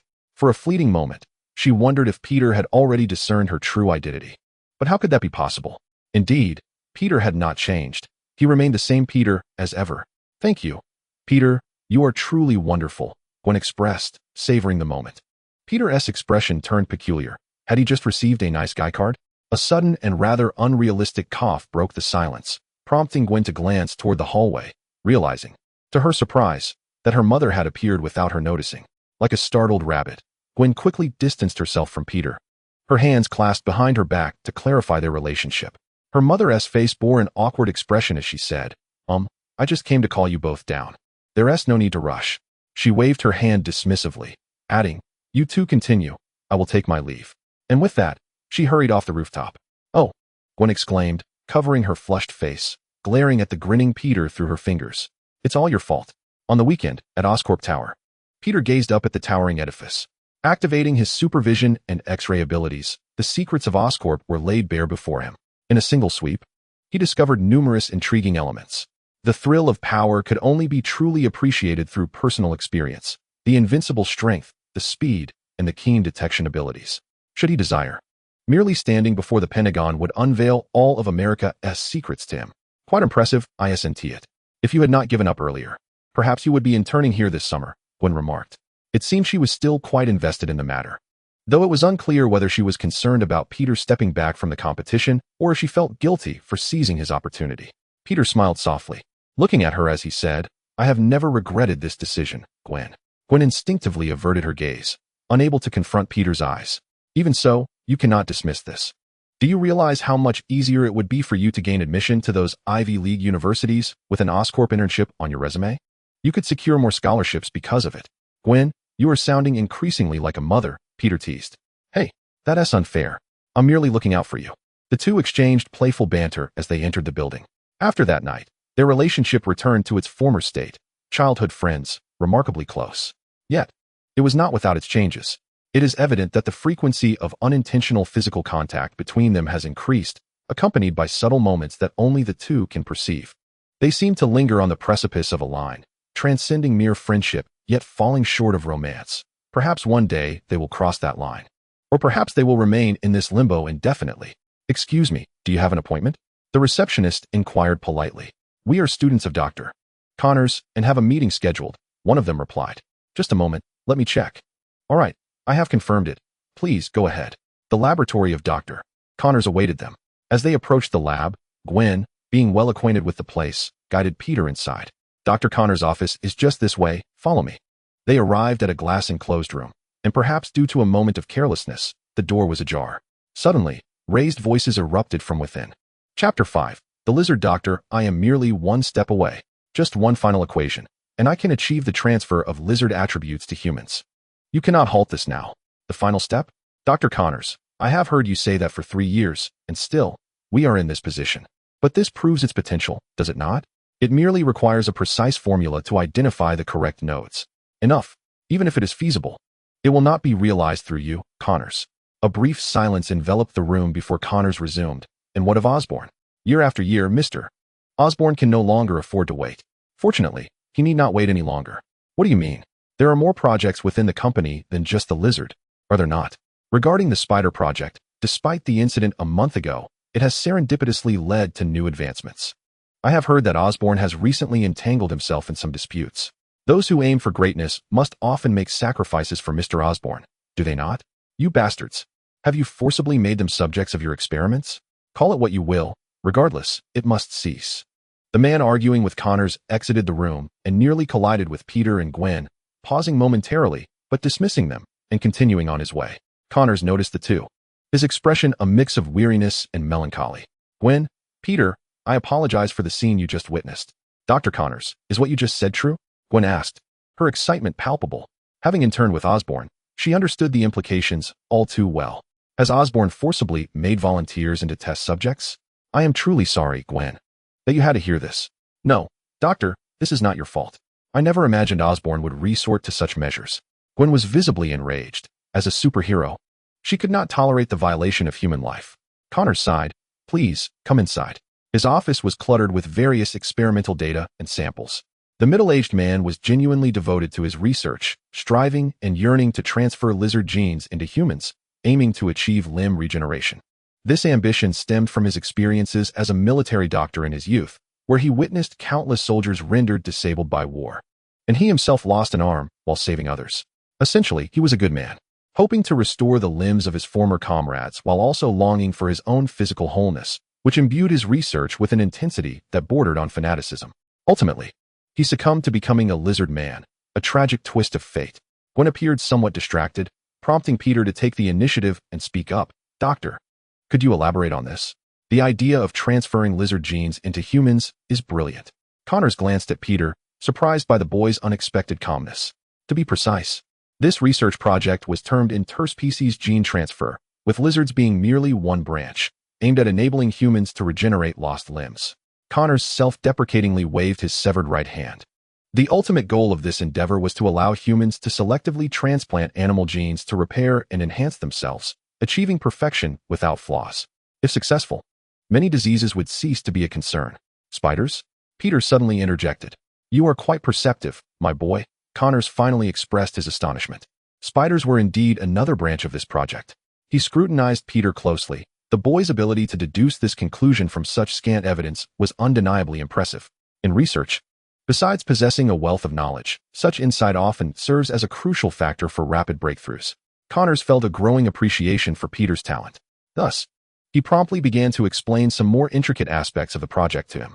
However, what astonished him further was Peter's evident grasp of the subject matter, demonstrating a level of intellectual agility that surpassed his own. How old was Peter? He was merely a high school student.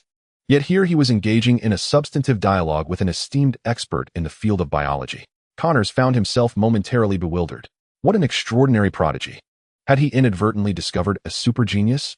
Yet, this revelation did not dishearten Connors. Rather, it ignited his competitive spirit. He decided to lay out the details of the interspecies gene transfer project for Peter's discussion, even sharing some challenges he had encountered in his research. The outcome left Connors utterly astonished.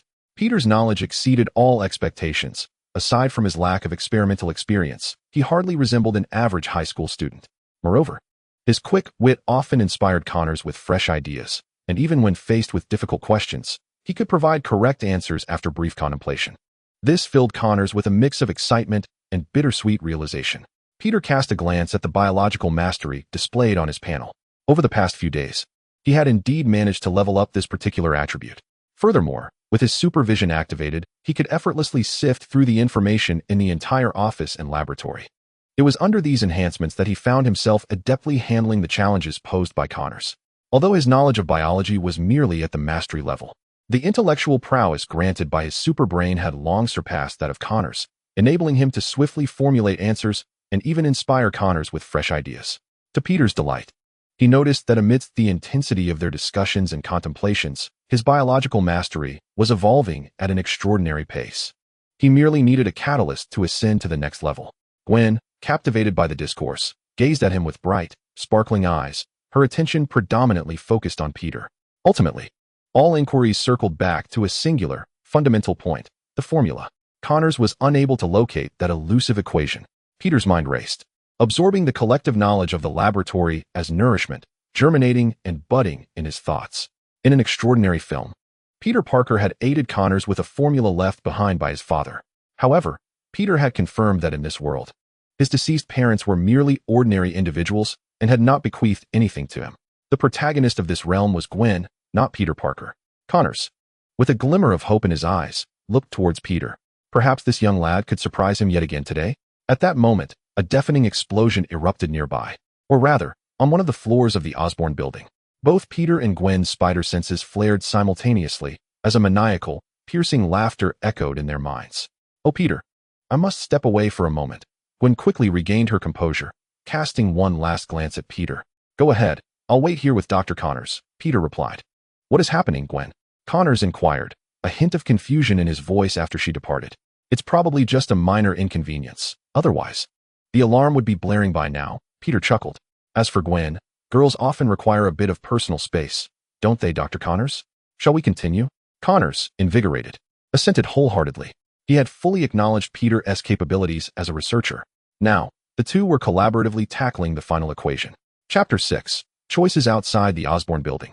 A figure hovered in the air, clad in high-tech green armor, with a menacing mask adorning his face, and perched upon a bat-winged flying apparatus, none other than the classic villain of Spider-Man, the Green Goblin.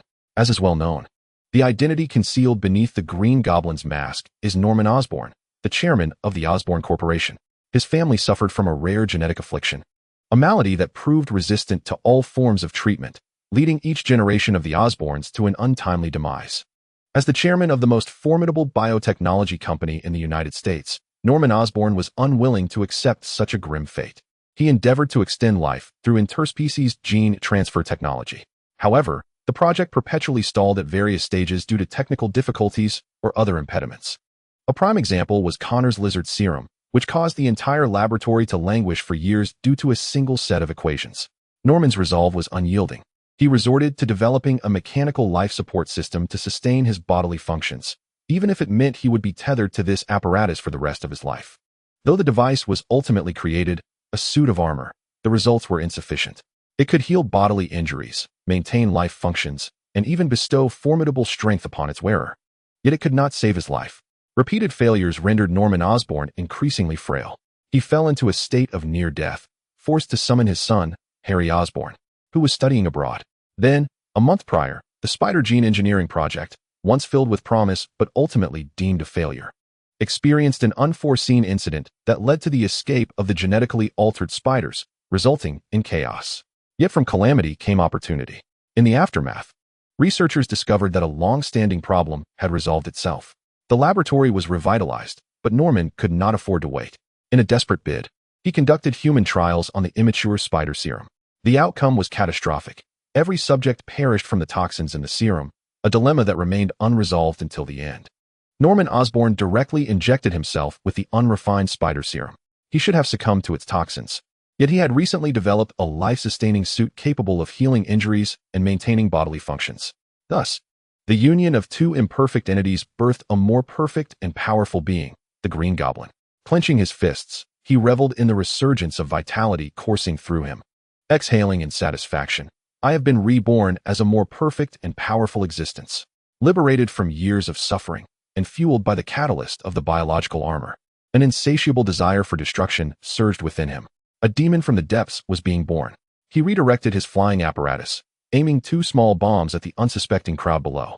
"Hello, and goodbye," he cackled, launching the bombs into the throng. However, the anticipated artistic explosion did not materialize. A swift white figure leapt from the heights, expertly shooting webbing to ensnare the bombs. With a graceful 360-degree spin, the bombs were flung skyward. Boom, boom. 2 magnificent fireworks erupted in succession. The Green Goblin fixated on the figure that had thwarted his nefarious plans, feeling an inexplicable aversion towards this intruder. The newcomer was none other than Gwen, who had hurriedly arrived just in time. "Hey, do you even realize what you were doing? You nearly killed them," Gwen reproached him. "Indeed, I lament the missed opportunity," the Green Goblin retorted, glaring at her. "Who are you?" Gwen was taken aback. Even she, seasoned in facing such overtly antisocial entities, found this one to be particularly striking, reminiscent of the now-deceased vulture. Moreover, the armor adorning this individual bore a striking resemblance to that of the vulture, as if they were forged from the same essence. I am Spider-Woman. And what connection do you have with the vulture?" Gwen replied. "The vulture?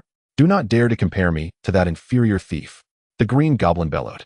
"I am the Green Goblin." With that, he maneuvered his glider, aiming to collide with Gwen. Yet, she was no longer the inexperienced girl she had been a month prior. With remarkable agility, she swung on her webs, evading his assault, as his tactics, akin to those of the vulture, proved ineffective against her. The two engaged in a fierce aerial chase above New York, one on a glider and the other swinging deftly on webs. Gwen, a nimble combatant, though slightly weaker in strength, utilized her intricate movements to keep the Green Goblin on his toes. Compared to a month ago, her fighting skills had matured significantly, and her web-slinging techniques were now impressively diverse. Seizing an opportunity, she launched a web pellet directly into the glider's propulsion system, nearly sending the Green Goblin plummeting from the sky. Alternatively, she sought to tether the glider to a nearby building to destabilize its balance. However, the ample explosives strapped to the Green Goblin posed a significant challenge for Gwen. She had never encountered an adversary so reckless, his explosives seemingly aimed not at her, but rather at the surrounding crowd, which made her efforts all the more frantic. As the throngs of spectators grew and police helicopters began to arrive, the Green Goblin's patience waned. He released a barrage of bombs, shaking off Gwen, and dove downward, seizing a young girl. With a swift motion, he detonated the remaining explosives, destroying a nearby train track, then soared alongside a speeding train, sabotaging its braking system. This all transpired in the blink of an eye. By the time Gwen dealt with the bombs and caught up, it was too late to intervene. The Green Goblin stood atop the out-of-control train, his malevolent mask glowing ominously. Ignoring the terrified cries of the girl in his grasp, he addressed Gwen. "Make a choice, Spider-Woman. Will you save this girl's life, or the lives of all the passengers on the train. Meanwhile, in Osborne Tower, within the Connors research lab, Peter and Connors were engaged in an intense brainstorming session. Or rather, Peter was activating his super intellect, while Connors struggled to keep pace with him. He had reached the final stage, and Connors could only sit nearby, eagerly watching him. Finally, Dr. Connors, I believe the formula is as follows. Peter inscribed the equation. At that very moment, a notification from the system chimed in. Skill acquired. Master of Biology. Connors still found it hard to believe that a problem that had plagued him for years could be resolved in such a brief moment. With a sense of reverence, he trembled as he picked up the paper bearing the formula, a document that encompassed his lifelong aspiration, as if it were the most precious object in the world.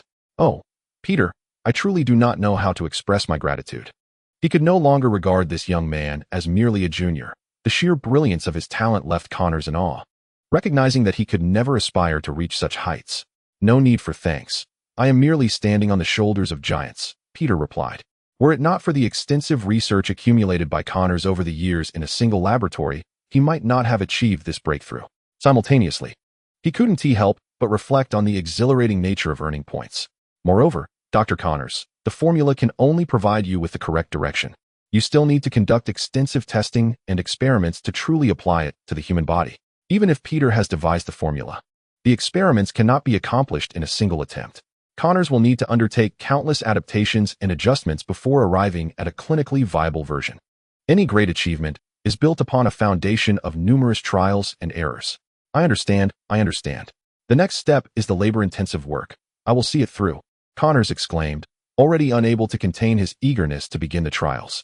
Peter smiled slightly, unconsciously retreating to leave space solely for Connors. Watching Connors busily engaged at the laboratory bench, he murmured, So, how will you choose, Connors? He turned and departed, heading towards another battleground. Chapter 7. Identity revealed inside the out-of-control train. Hundreds of passengers belatedly realized the peril they were in, erupting into panic-stricken cries as chaos ensued throughout the carriage. Who can save us? On the train, Gwen faced the choice presented by the Green Goblin. One life against the lives of hundreds. Did she even need to deliberate? Naturally. She wanted to save them all. The Green Goblin flung the girl in his arms toward the opposite end of the train. Perhaps fueled by the adrenaline of the crisis and her familiarity with the Green Goblin's combat style, Gwen propelled herself using her webbing, catching the girl, while simultaneously ensnaring the Green Goblin's movements with her webs. Yet she knew the challenge was only just beginning. The out-of-control train barreling forward sent chills down her spine, and her spider sense began to scream from the onset. Lacking the physical strength to halt the train, she could only rely on the webbing in her hands. She darted around the various carriages, shooting her webs to anchor the train to the buildings on either side. The web quickly snapped, only to be replaced by new strands, endlessly cycling in a relentless rhythm. For the first time, Gwen found herself utterly focused, adrenaline surging through her veins, enabling her to execute movements she had previously deemed impossible. Soon, the speed at which the webs were severed could not keep pace with the rate at which they were woven. Strands shot forth in a magnificent display, transforming the train tracks and the streets on either side into a silken labyrinth, a realm of white, with only a pair of azure ballet shoes blooming within. No. The Green Goblin emerged, witnessing the scene unfold. I shall not allow you to ruin my masterpiece once more, Spider-Woman. He lunged towards Gwen, urgency gripping him. If things continued this way, Spider-Man might truly succeed, rendering him a mere laughingstock. He would never permit such a fate. He and Gwen engaged in a fierce struggle, with him desperately using his body to impede her progress. Get out of the way, you bastard, Gwen shouted. Not a chance. The train charged forward, unimpeded, as passengers cried out for help, heading straight into the abyss. Gwen's desperate cries echoed with a sense of futility. She had exerted every ounce of her strength.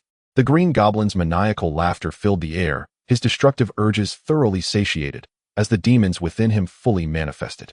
Then, a gasp of astonishment erupted from the passengers aboard the train. Huh. The Green Goblin froze, bewildered. This sound is wrong. Where are the explosions? The screams? My art. Both he and Gwen stared, their emotions clashing. They beheld the train car plummeting from the elevated track, suddenly hovering in midair, as if caught by an invisible force, along with the train following behind. Then, they saw a dark figure cradling the train car, gently lifting it. It's Black Superman. He has arrived. It was Peter, having rushed from Connors. In that moment, a wave of relief washed over everyone present. While New Yorkers vocally denounced Black Superman, their bodies instinctively trusted in his unparalleled strength. except for the Green Goblin. His eyes bulged with rage, his body trembling with fury. He flew before Peter, demanding, "Do you even realize what you've done? You've ruined my masterpiece."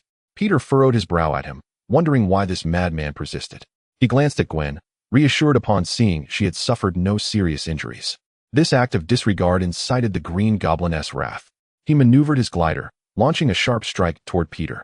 In his mind, Black Superman was vulnerable while holding the train and protecting its passengers, making this the perfect opportunity to strike. Logically, it made sense, but his opponent was Superman, having transcended the shackles of his homeland, truly extraordinary and exalted above mere mortals. He committed the same error as the Vulture did initially, an information gap. The chairman of the dying biological conglomerate could hardly focus on anything else. In an instant, Peter reached out and seized the Green Goblin by the neck, dragging him down from his flying apparatus. Yet, held captive by Superman, the Green Goblin displayed no panic. Instead, he erupted into wild laughter. Gwen exclaimed in alarm, "Be careful." The Green Goblin's aircraft spiraled and turned, its twin blades aimed directly at Peter as it charged forth. Die! A resounding crash ensued as the aircraft collided with Peter's form, sending a plume of smoke and debris into the air. However, it was not Peter who was destroyed, but the aircraft itself. In fact, Peter's dark silhouette remained suspended in the air, utterly unyielding. The Green Goblin's eyes widened, still in disbelief, when a deep voice resonated, and he felt an overwhelming force surge toward him, flinging him away. Thud! The Green Goblin was unceremoniously tossed to the roadside by Peter, the ground cracking beneath him, rendering him unconscious. Gwen stared in astonishment at the scene unfolding before her. Was that it? In mere seconds, since Superman's arrival, the entire situation had calmed. Compared to Superman, she felt like a mere child. Then, she observed as Superman gently set the vehicle down and flew toward the Green Goblin. In full view of the crowd, Superman's eyes glowed with crimson light, unrestrained, preparing to execute the Green Goblin in broad daylight. At that moment, everyone gazed on, yet none intervened. They had all witnessed the Green Goblin's madness, which had endangered nearly every life present. Many began to reflect. Although Superman's past actions had been harsh, had he not been protecting them in a better way? No. Only one person stepped forward, Gwen. She positioned herself in front of Peter. He looked at her, the crimson hue fading from his gaze, and with a voice reminiscent of Batman's, he inquired, "What is it?" "You cannot kill him," Gwen asserted. "It is the duty of the police and the law to judge his crimes." After all, as George's daughter, certain beliefs must have seeped into her consciousness, mirroring his thoughts. Among these was the principle upheld by most Spider-Men. Unless absolutely necessary, one does not take a life, but rather leaves matters to the judicial process. Although Peter found this troublesome, he did not dismiss it outright. Every individual who could be deemed a hero possesses a set of principles they vow to uphold. Even anti-heroes are no exception. The distinction lies solely in whether their principles are accepted by the public. The most notorious example being a certain madman from Gotham, who, while attempting to instill fear in others, stubbornly clung to a no-kill principle, to no avail. Those who cannot adhere to their principles either become tyrants or descend into villainy. Thus, oftentimes, the distinction between hero and villain is but a thin line, often hinging on a singular choice. Peter cast a glance around at the gathered crowd. The New York police were gradually closing in, and police helicopters began to circle overhead. Among the throngs, he discerned George's silhouette. He noted that, in light of the police's arrival, the populace generally abandoned their calls for execution, favoring instead to leave matters in the hands of the authorities. Compared to the enigmatic figure of the Black Superman, the citizens retained greater faith in the familiar presence of law enforcement.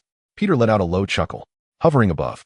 He gazed down at Gwen and inquired, "So, if you were to commit evil once more, would you take responsibility for those who suffer as a result?" "What?" Gwen was taken aback, having not anticipated such a question from the Black Superman. Faced with an immensely powerful, mysterious, and capricious being, it was impossible for her to remain unperturbed. She had been anxious about what she would do if the Black Superman answered in the negative. She was uncertain. To her surprise, the Black Superman had merely posed that one question. "No, he will not have the opportunity to do evil again. The law will punish him." Gwen replied with confidence, not considering the implications. She believed in her father and held faith in Peter, if he were present. She was certain his kind nature would align with her choice. Peter gazed deeply at Gwen, seeing through his mask her youthful and charming visage. Her eyes resolutely fixed upon him, stirring a sense of compassion within him. "Yet, I hope that your faith holds true," he replied simply. With a thunderous boom, he surged into the sky, swiftly vanishing from the crowd's sight. As the black Superman departed, the tension in the atmosphere dissipated. The crowd, previously on edge, relaxed as if a stern authority figure had finally exited. Attention then shifted collectively to the unconscious Green Goblin, with all present seething, eager to uncover the mastermind behind today's extraordinary turmoil. Gwen was no exception. Regardless, the police would surely demand to reveal identities. She stepped forward and removed the Green Goblin's malevolent mask, only to be momentarily stunned. Regret washed over her. She realized the gravity of the situation had escalated. Beneath the mask, Norman Osborn's visage was now laid bare for all to see. Chapter 8. Why is it green again? Chapter 8. Mr. Osborn. Do you have any objections to the New York police's accusations regarding your acts of terror, the harm inflicted on citizens, and the forced human experimentation on veterans, resulting in numerous casualties and significant adverse societal impact? On television, Norman Osborn sat in the defendant's seat, facing the court's scrutiny. Though he still donned his biological exosuit, he appeared disheveled and somewhat lethargic. 2 weeks had elapsed since the Green Goblin's attack. The ramifications of this matter have indeed sent shockwaves across the nation. As one of the most successful businessmen in America, Norman Osborn, the billionaire head of the Osborn Group, has shockingly been revealed as a supercriminal. The destructiveness and sensationalism of this incident have the potential to ignite the entire country instantaneously. Meanwhile, the heroes responsible for his apprehension, the Black Superman and Spider-Woman, have found themselves thrust into the limelight. Countless accolades have poured in, providing Gwen with immense satisfaction. As an 18-year-old maiden, a fledgling hero, she relishes the praise. Yet the predominant sentiment remains a condemnation of Norman Osborn. A multitude of individuals is closely following this trial, hoping for his just punishment. Leading up to the court proceedings, these sentiments reached a crescendo. However, within the courtroom, the esteemed judge was interrupted by Mr. Osborn's attorney, who presented a document stating that Mr. Norman Osborn has been diagnosed with dissociative identity disorder by the psychiatric department of the Elder Care Hospital. The entirety of this ordeal was instigated by an alternate personality, devoid of Mr. Osborn's conscious intent, leaving him with no recollection of the events. In truth, Mr. Osborn's advocacy for cross-species genetic technology was intended to benefit all of humanity, with his alternate personality being a byproduct of his professional endeavors. The attorney gestured towards Osborn, asserting that the benevolent Mr. Osborn is also a victim, tormented by his other persona throughout this entire ordeal. Gwen, in a fit of frustration, abruptly turned off the replay of the Osborn trial. She implored, "Father, is there truly no way out?" George sighed and replied, "Indeed, Norman Osborn will be confined to a medical facility for treatment, never to emerge." Although the trial has yet to reach its definitive conclusion, the tone of the outcome has already been established. They may not have lost, yet they have not emerged victorious either. Why is this so? Gwen furrowed her brow. If we cannot ensure that the wicked receive their due punishment, what is the purpose of the law? Even prisons can evolve into comprehensive industries that cater to the affluent, let alone a medical institution. Essentially, this is tantamount to granting Norman Osborn a tranquil retirement. Furthermore, following the conclusion of this trial, various narratives have surfaced online and in the media attempting to rehabilitate Norman Osborn's image while casting doubt and disparagement upon the Black Superman and Spider-Woman. Due to the overwhelming strength of the Black Superman, the majority have directed their skepticism and vitriol towards Spider-Woman.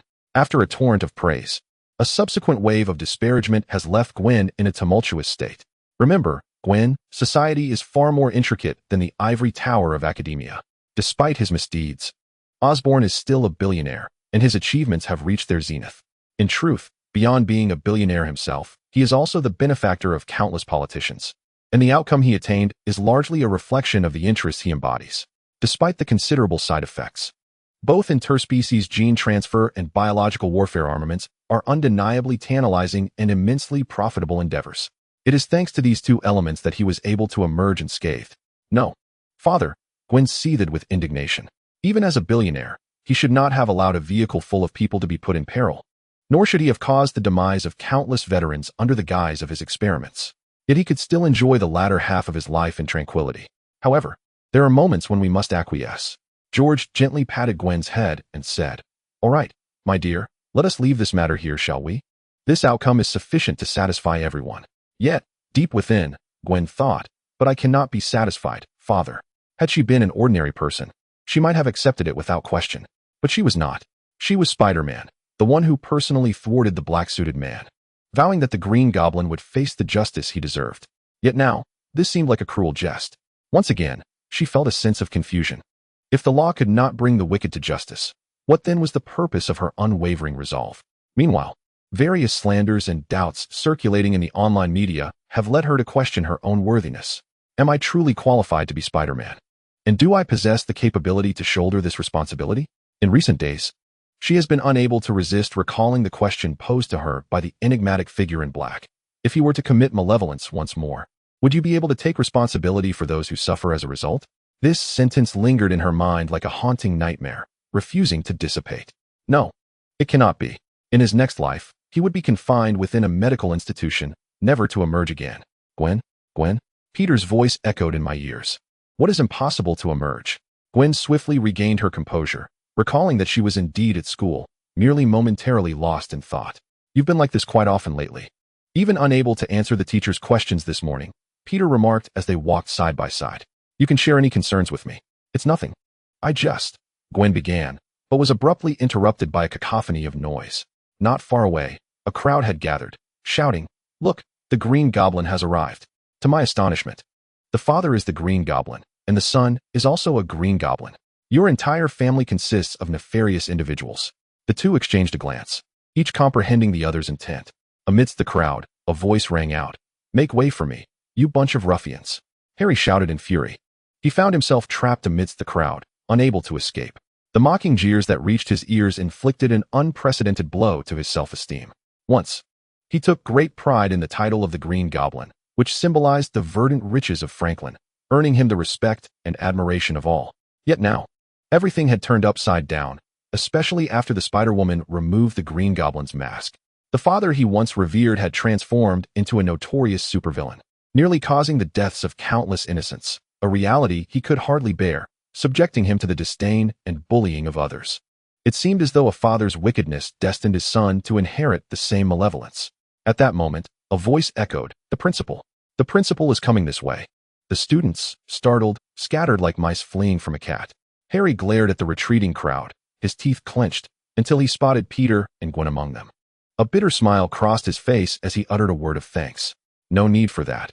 It's only right," Gwen replied, her tone tinged with complexity. She understood that had it not been for her, Harry would still be the illustrious heir of the Osborn lineage, untouched by the tribulations he faced today. Unexpectedly, Harry turned directly to Peter, expressing his gratitude. "Thank you, Peter. I knew I could count on you. You are a true brother."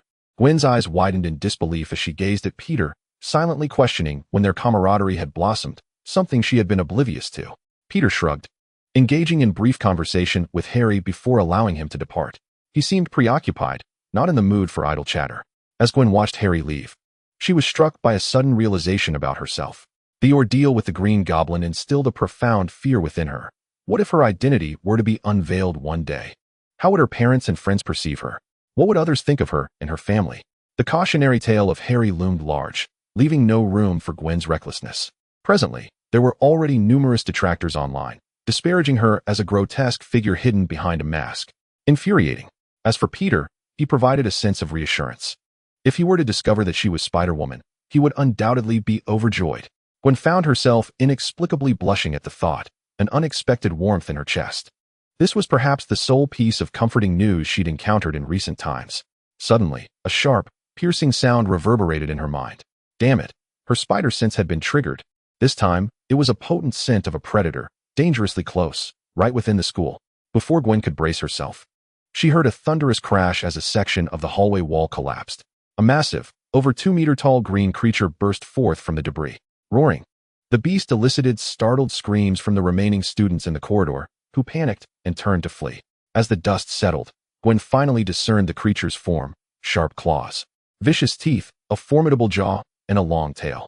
It was a genetically mutated lizard, the very embodiment of Dr. Connors transformed into a lizard man. Oh, for heaven's sake. Not another green creature, Gwen couldn't help but exclaim. Chapter 9.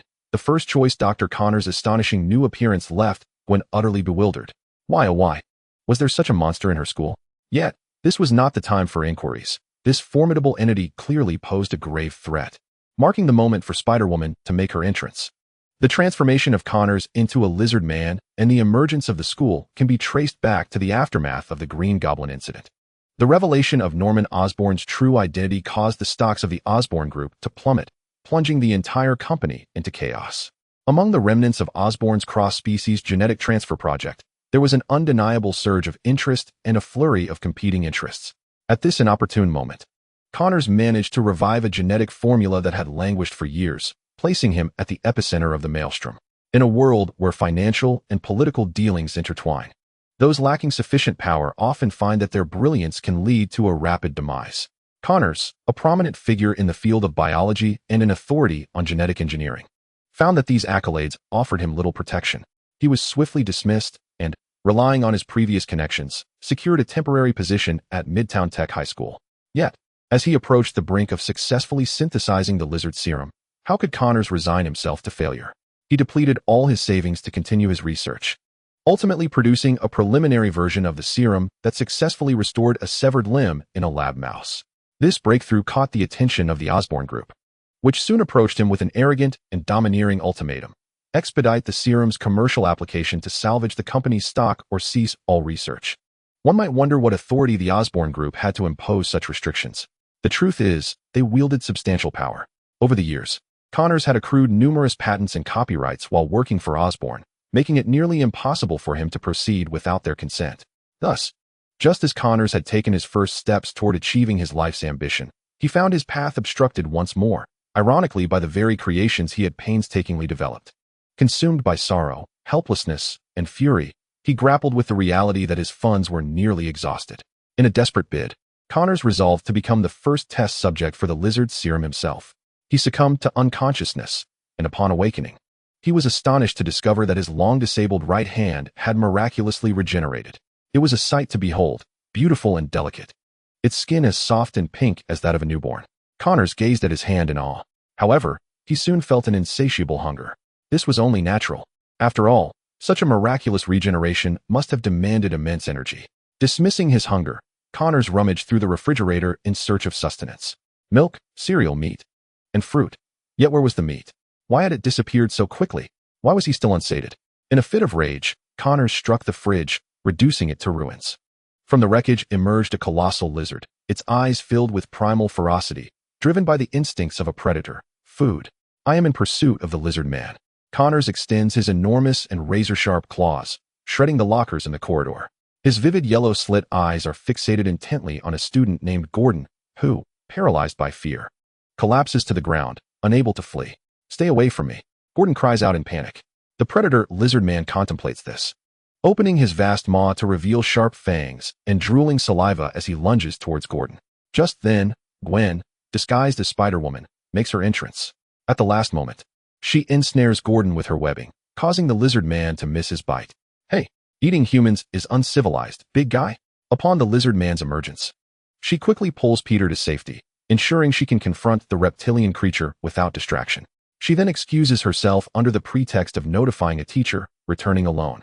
The lizard man's eyelids flicker as he utters, "Prey, enemy." What? Gwen is momentarily taken aback. The lizard man lunges at her, and she swiftly dodges. In his eyes, she, too, is a predator who has stolen his prey. He is now defending his quarry, driving away other hunters. The chase unfolds through the school corridor. Gwen's scalp prickles with dread.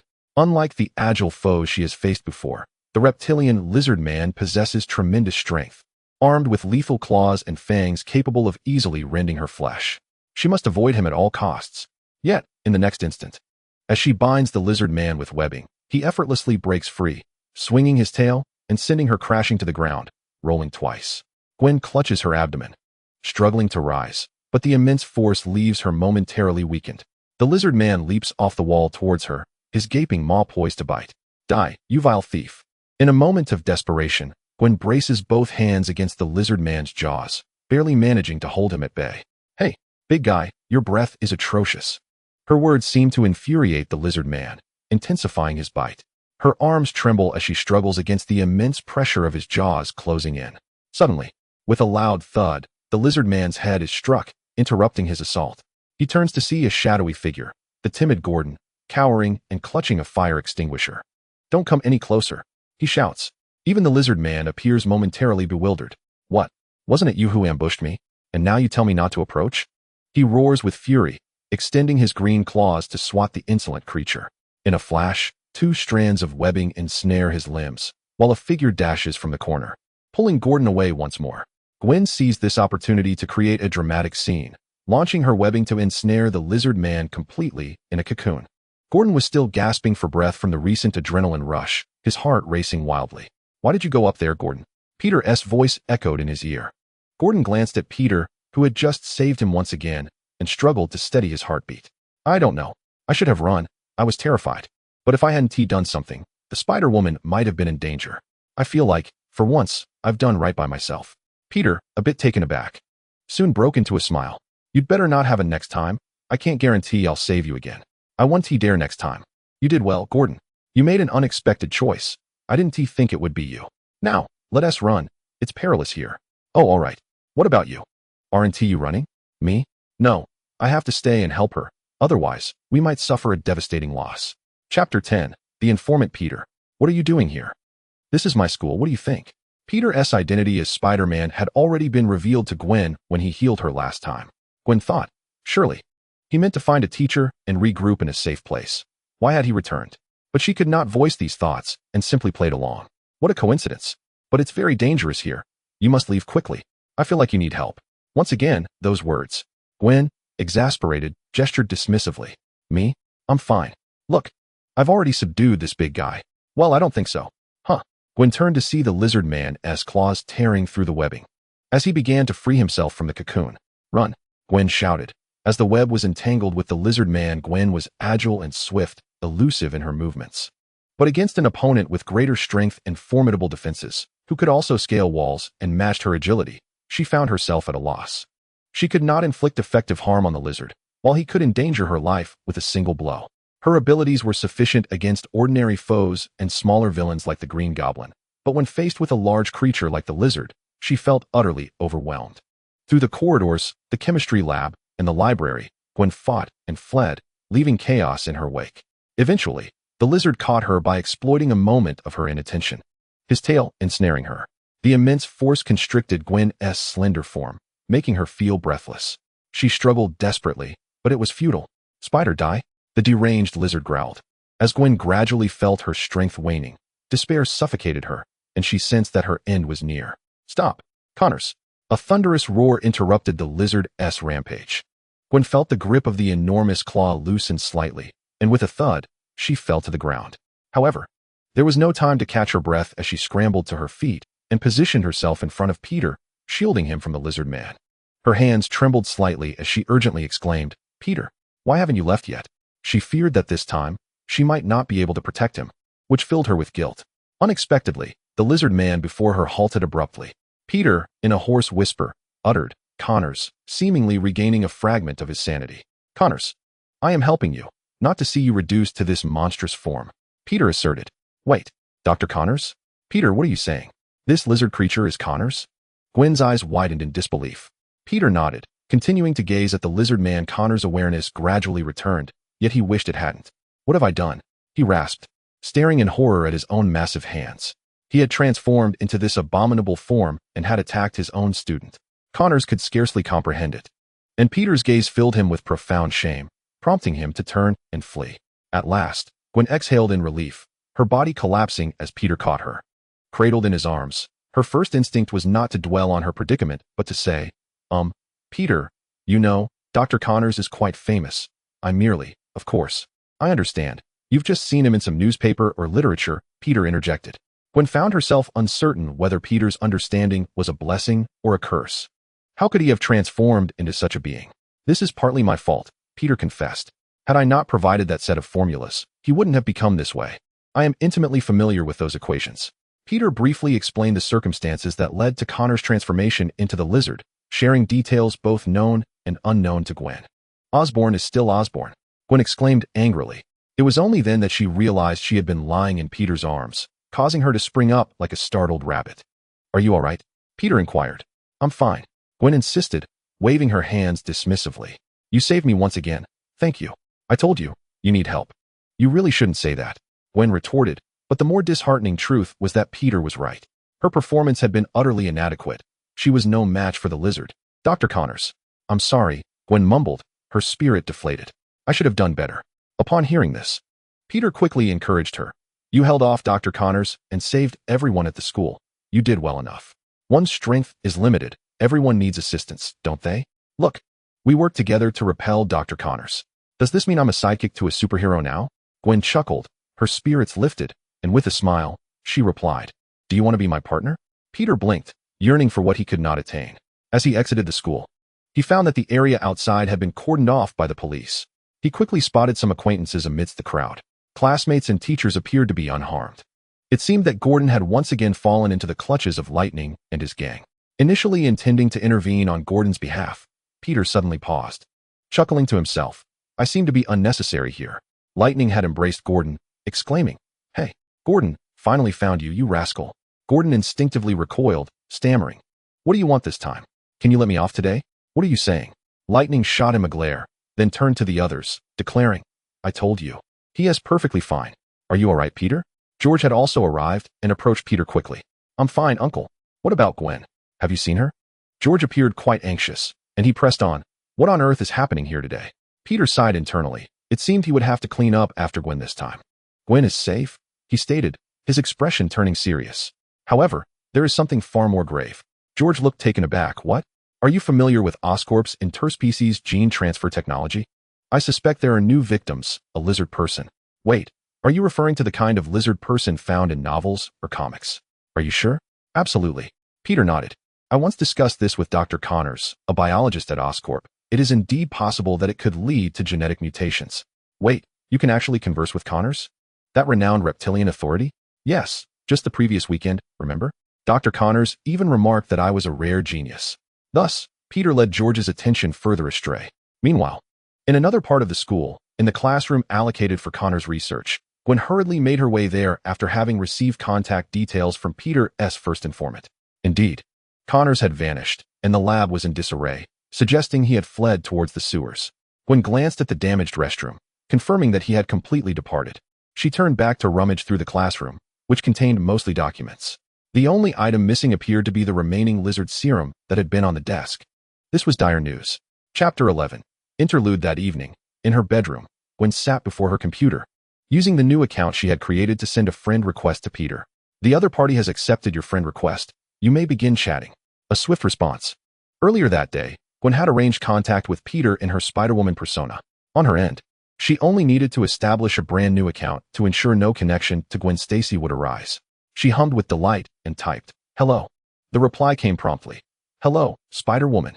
Gwen gazed at the screen, chuckling foolishly for a moment. Please refrain from calling me that here. Then how shall I address you? Gwen found himself in a bit of a quandary.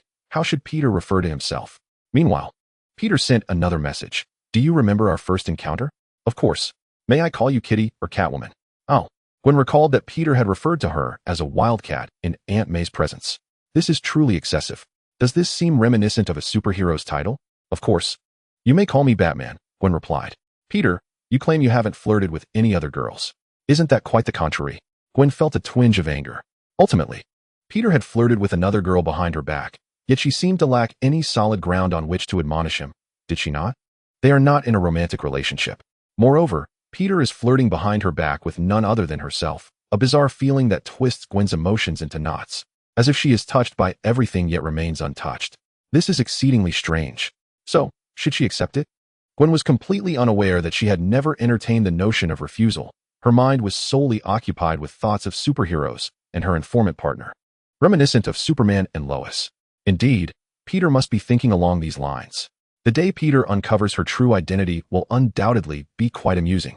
However, this delightful confection ultimately served merely as an interlude. Gwen remained steadfast in her initial objective. After a brief exchange of pleasantries, Gwen broached the subject of Dr. Connors, stating, Dr. Connors has fled into the sewers. The subterranean system of New York is so intricate that I find it exceedingly challenging to track him down. Moreover, he has absconded with the remaining lizard serum, she added. Peter responded, This is a fortuitous development. As it corroborates one of my hypotheses, the effects of the lizard serum may not be permanent. As for the sewers and such, I shall send you a document. Very well. Is this a blueprint of the New York sewer system? Peter, how did you come to possess such a document? Peter cast a fleeting glance at the newly acquired hacker skills displayed on his panel, such as mastery in computer proficiency and expertise in software engineering. I have self-taught a few hacking skills, and then I managed to infiltrate. You understand, right? It is indeed quite challenging. For I do not consider myself particularly extraordinary. To infiltrate the city government system is no small feat. Gwen found herself at a loss for words. She felt that Peter was even more remarkable than she. Perhaps Dr. Connors was right. Peter truly is a genius. Rather than feeling any jealousy, Gwen felt an overwhelming sense of pride for Peter and promptly typed, "Isn't this rather inappropriate? We are here to rescue the people of New York." Well, you have convinced me. Superheroes embody kindness, yet they are not foolish. At times, they comprehend the necessity of pragmatism. Thus, the inaugural collaboration between the Spider-Woman and her informant was executed with remarkable success, albeit tinged with an air of ambiguity. Within the subterranean depths, in a makeshift stronghold, the once transformed Connors struggled to rise from the ground, nearly succumbing to another fall. Upon regaining his human form, he discovered that his arm had reverted to its severed state. Connors widened his eyes, filled with disbelief and fury, as he gazed upon his amputated limb. Why? He bellowed in impotent rage. He had once believed he had triumphed. Yet it seemed the heavens had played a cruel jest upon him. The transformation into a giant lizard had already stripped him of his human dignity, but now, even the solitary solace he clung to had been wrenched away.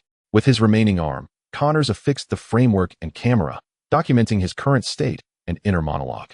Though he had returned to human form, half of his skin was forever tainted with the hues and scales of a reptile, and one pupil had transformed into a vivid yellow, reminiscent of a creature of the wild. I never anticipated this outcome. Oh, yes, I have failed Peter, Connors lamented, raking through his hair in anguish, tearing out clumps in frustration. He provided me with the formula, yet I have reduced everything to this. Why? I merely sought to create a world without flaws, a superior race, where no one faces discrimination or exclusion. His arm struck the table with a heavy thud as he bowed his head, gritting his teeth. But I have failed. Why? Humanity is a fragile, pitiable species, lower, obtuse, and short-sighted, endlessly embroiled in meaningless power struggles. He suddenly lifted his head, the madness gradually overtaking even his normal eye. So, why remain human? We now have a far superior choice, do we not? Connors rose unsteadily, trembling as he grasped the lizard's serum from the edge of the table, declaring, "We shall become swifter, stronger, and smarter."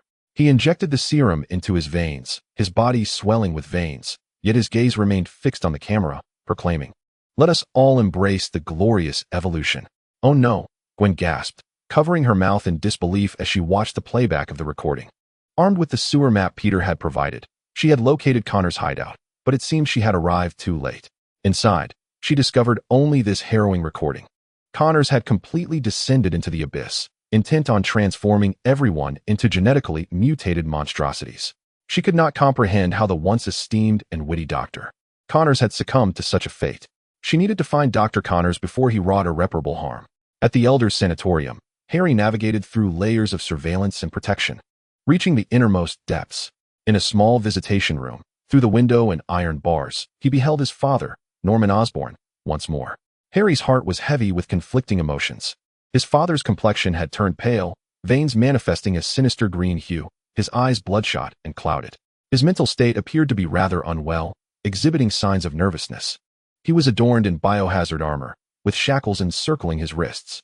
This was a stark contrast to the imposing, sagacious, and spirited man he once was. "Father," Harry spoke. Harry Norman extended his hand, his eyes widening in anticipation. "You have finally come to see me." Harry nodded and inquired, "Is everything they said true?" What the outside world has said. They have slandered you, have they not?" Harry felt a flicker of hope. Norman Osborn let out a low, sardonic chuckle. "No, I certainly did, my child, and perhaps even more than you can imagine." Harry gazed at this man, both unfamiliar and familiar, and inquired, "Why? I find myself perplexed as to why you would undertake such actions." Norman Osborn fixed his gaze upon Harry and remarked, "I suppose I have yet to inform you." "Have I? What? Do you still recall your grandfather?" "No. Did he not pass away before my birth?" "Indeed, that day is forever etched in my memory." Norman Osborn squinted and remarked, "I do not wish to be like him, unable to witness the birth of my grandson." Harry was taken aback by Norman Osborn's words. "Father, what do you mean?" Norman explained that our Osborn family suffers from a hereditary affliction. Each member of the Osborn lineage succumbs to this illness in their prime, having fought valiantly, yet ultimately meeting the same fate as my father and grandfather. Only I remain. Norman Osborn suddenly grasped the iron bars. his face contorted in a somewhat grotesque manner. "I am the sole survivor," he declared. "Even in this wretched state, I have endured. Is that not so?" "No. Harry cannot accept this. You are deceiving me. During this time, it feels as though he has plummeted from the heavens to the earth, with the world around him transformed grotesquely by the Green Goblin. Each person regards him with a peculiar gaze, and everyone conspires to ostracize him, leaving him breathless. Now, Norman Osborn's words have cast him directly into the depths of despair, subjecting him to Satan's judgment. His father's present seems to echo his own future. It appears as though his life is fated to be entwined with the Green Goblin." "Child," Norman cackles, his mouth twisted into a wide grin. Fixating on the dazed and hollow-eyed Harry, "This is a fate you will inevitably have to accept." Stripped of strength, Harry collapses, murmuring to himself, "What am I to do?" Norman Osborn gazed at Harry. Perhaps it was the weight of paternal responsibility, or perhaps a harbinger of the final remnants of his humanity dissipating, as he prepared to depart. He uttered, "Seek out the Spider-Woman." Harry looked up at him, bewildered. Norman continued, "She is, thus far, the only perfect interspecies genetic transmuter.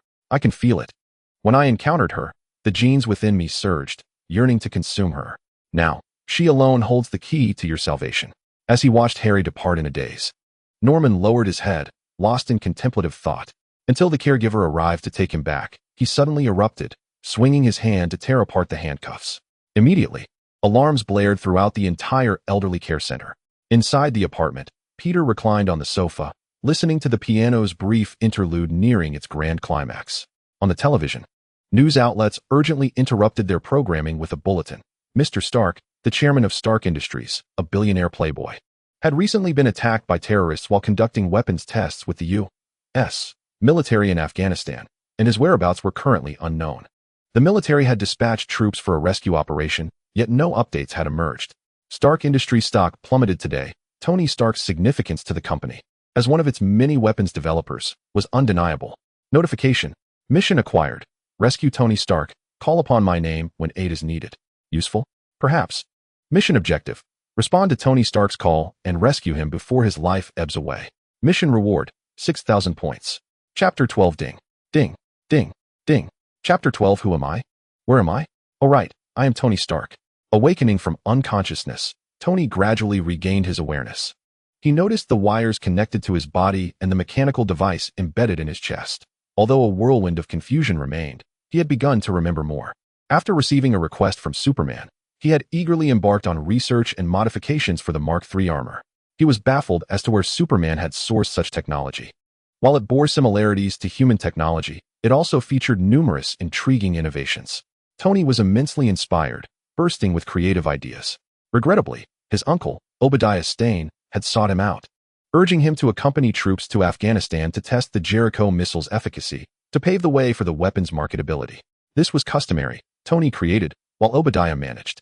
Thus, despite his reservations, Tony agreed to go, believing he would have ample time for further research. However, he could not return. He had been attacked by terrorists, struck by his own creations. Prior to losing consciousness, he understood that such injuries, without immediate medical attention, would prove fatal. Damn Afghanistan, where was the medical equipment? Yet, here he was, alive, and he needed to uncover why. He turned to the man beside him and asked, "What have you done to me? I saved your life. I removed many shrapnel pieces, but I apologize, several remain that cannot be extracted. I connected an electromagnet to a car battery. It can temporarily prevent the shrapnel from entering your heart. You have 1 week left." The man, a doctor named Ethan, spoke at length. Well, it seemed he had only a week to live. Just then, terrorists burst in, and the bearded leader demanded that he manufacture missiles for them. "No," Tony replied. He endured inhumane torment, beatings, and waterboarding. It was a period shrouded in darkness.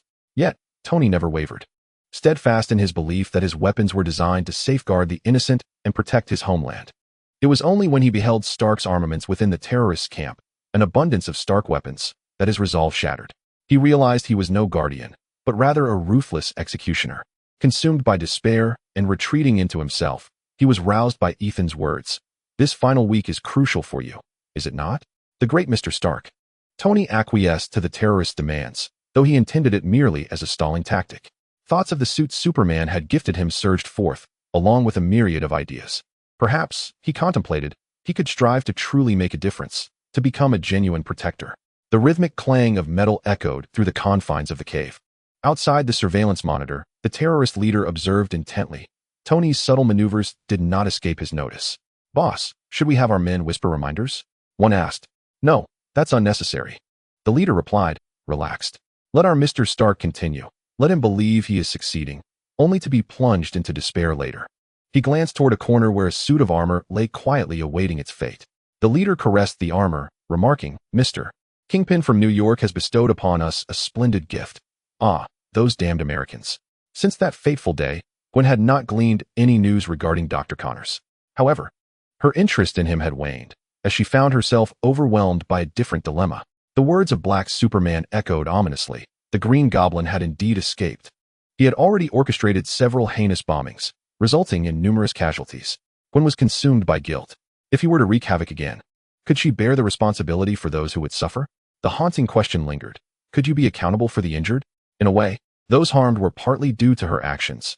Had she not intervened against Black Superman in the first place? What must I do? Gwen pondered. Standing at a crossroads in her life, perhaps she could consult Peter? She mused. Yet, before she could act, her communicator abruptly chimed with an urgent message.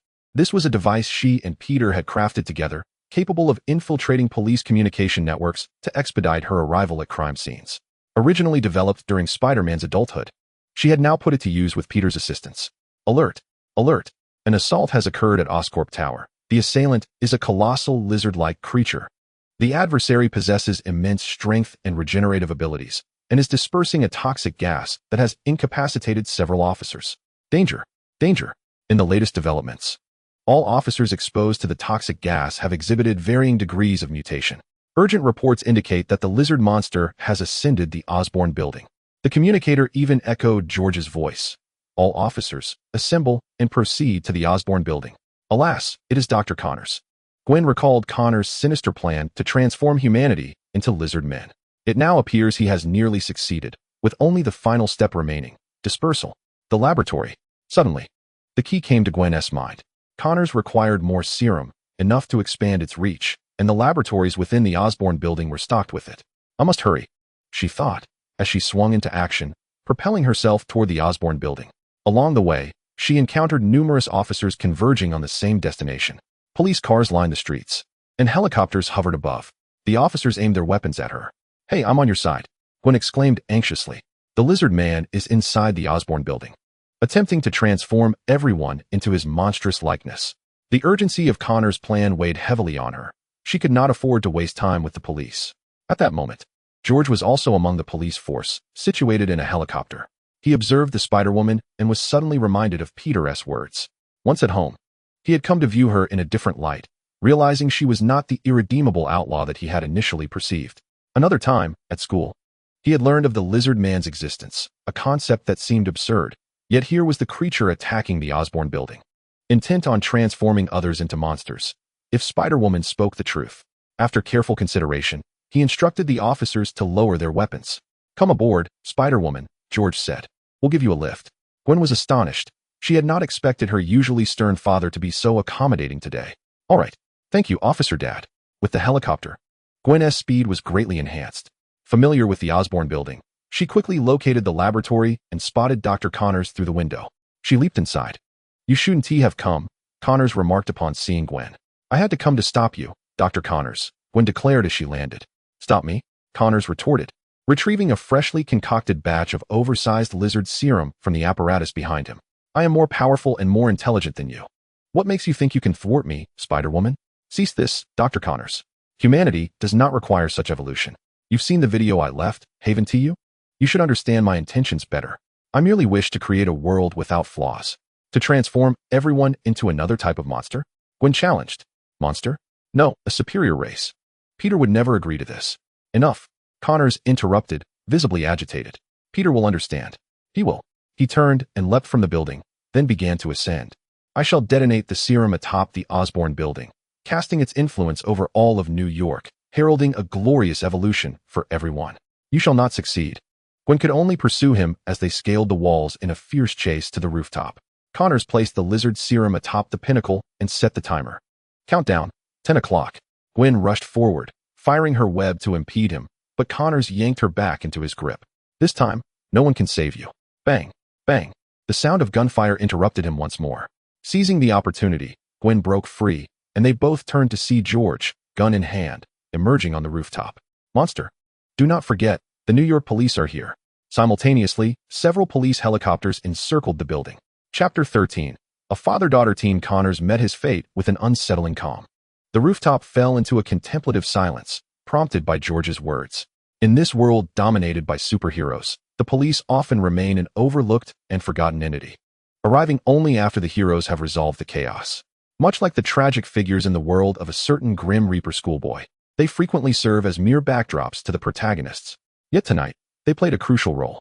Poor Connors soon found himself ensnared in a combined assault from Spider-Woman and Police Chief George, a formidable father-daughter duo. The Lizard possessed remarkable regenerative abilities, but that did not render him entirely immune to firearms, especially a shotgun at close range. He was forced to retreat under the relentless onslaught.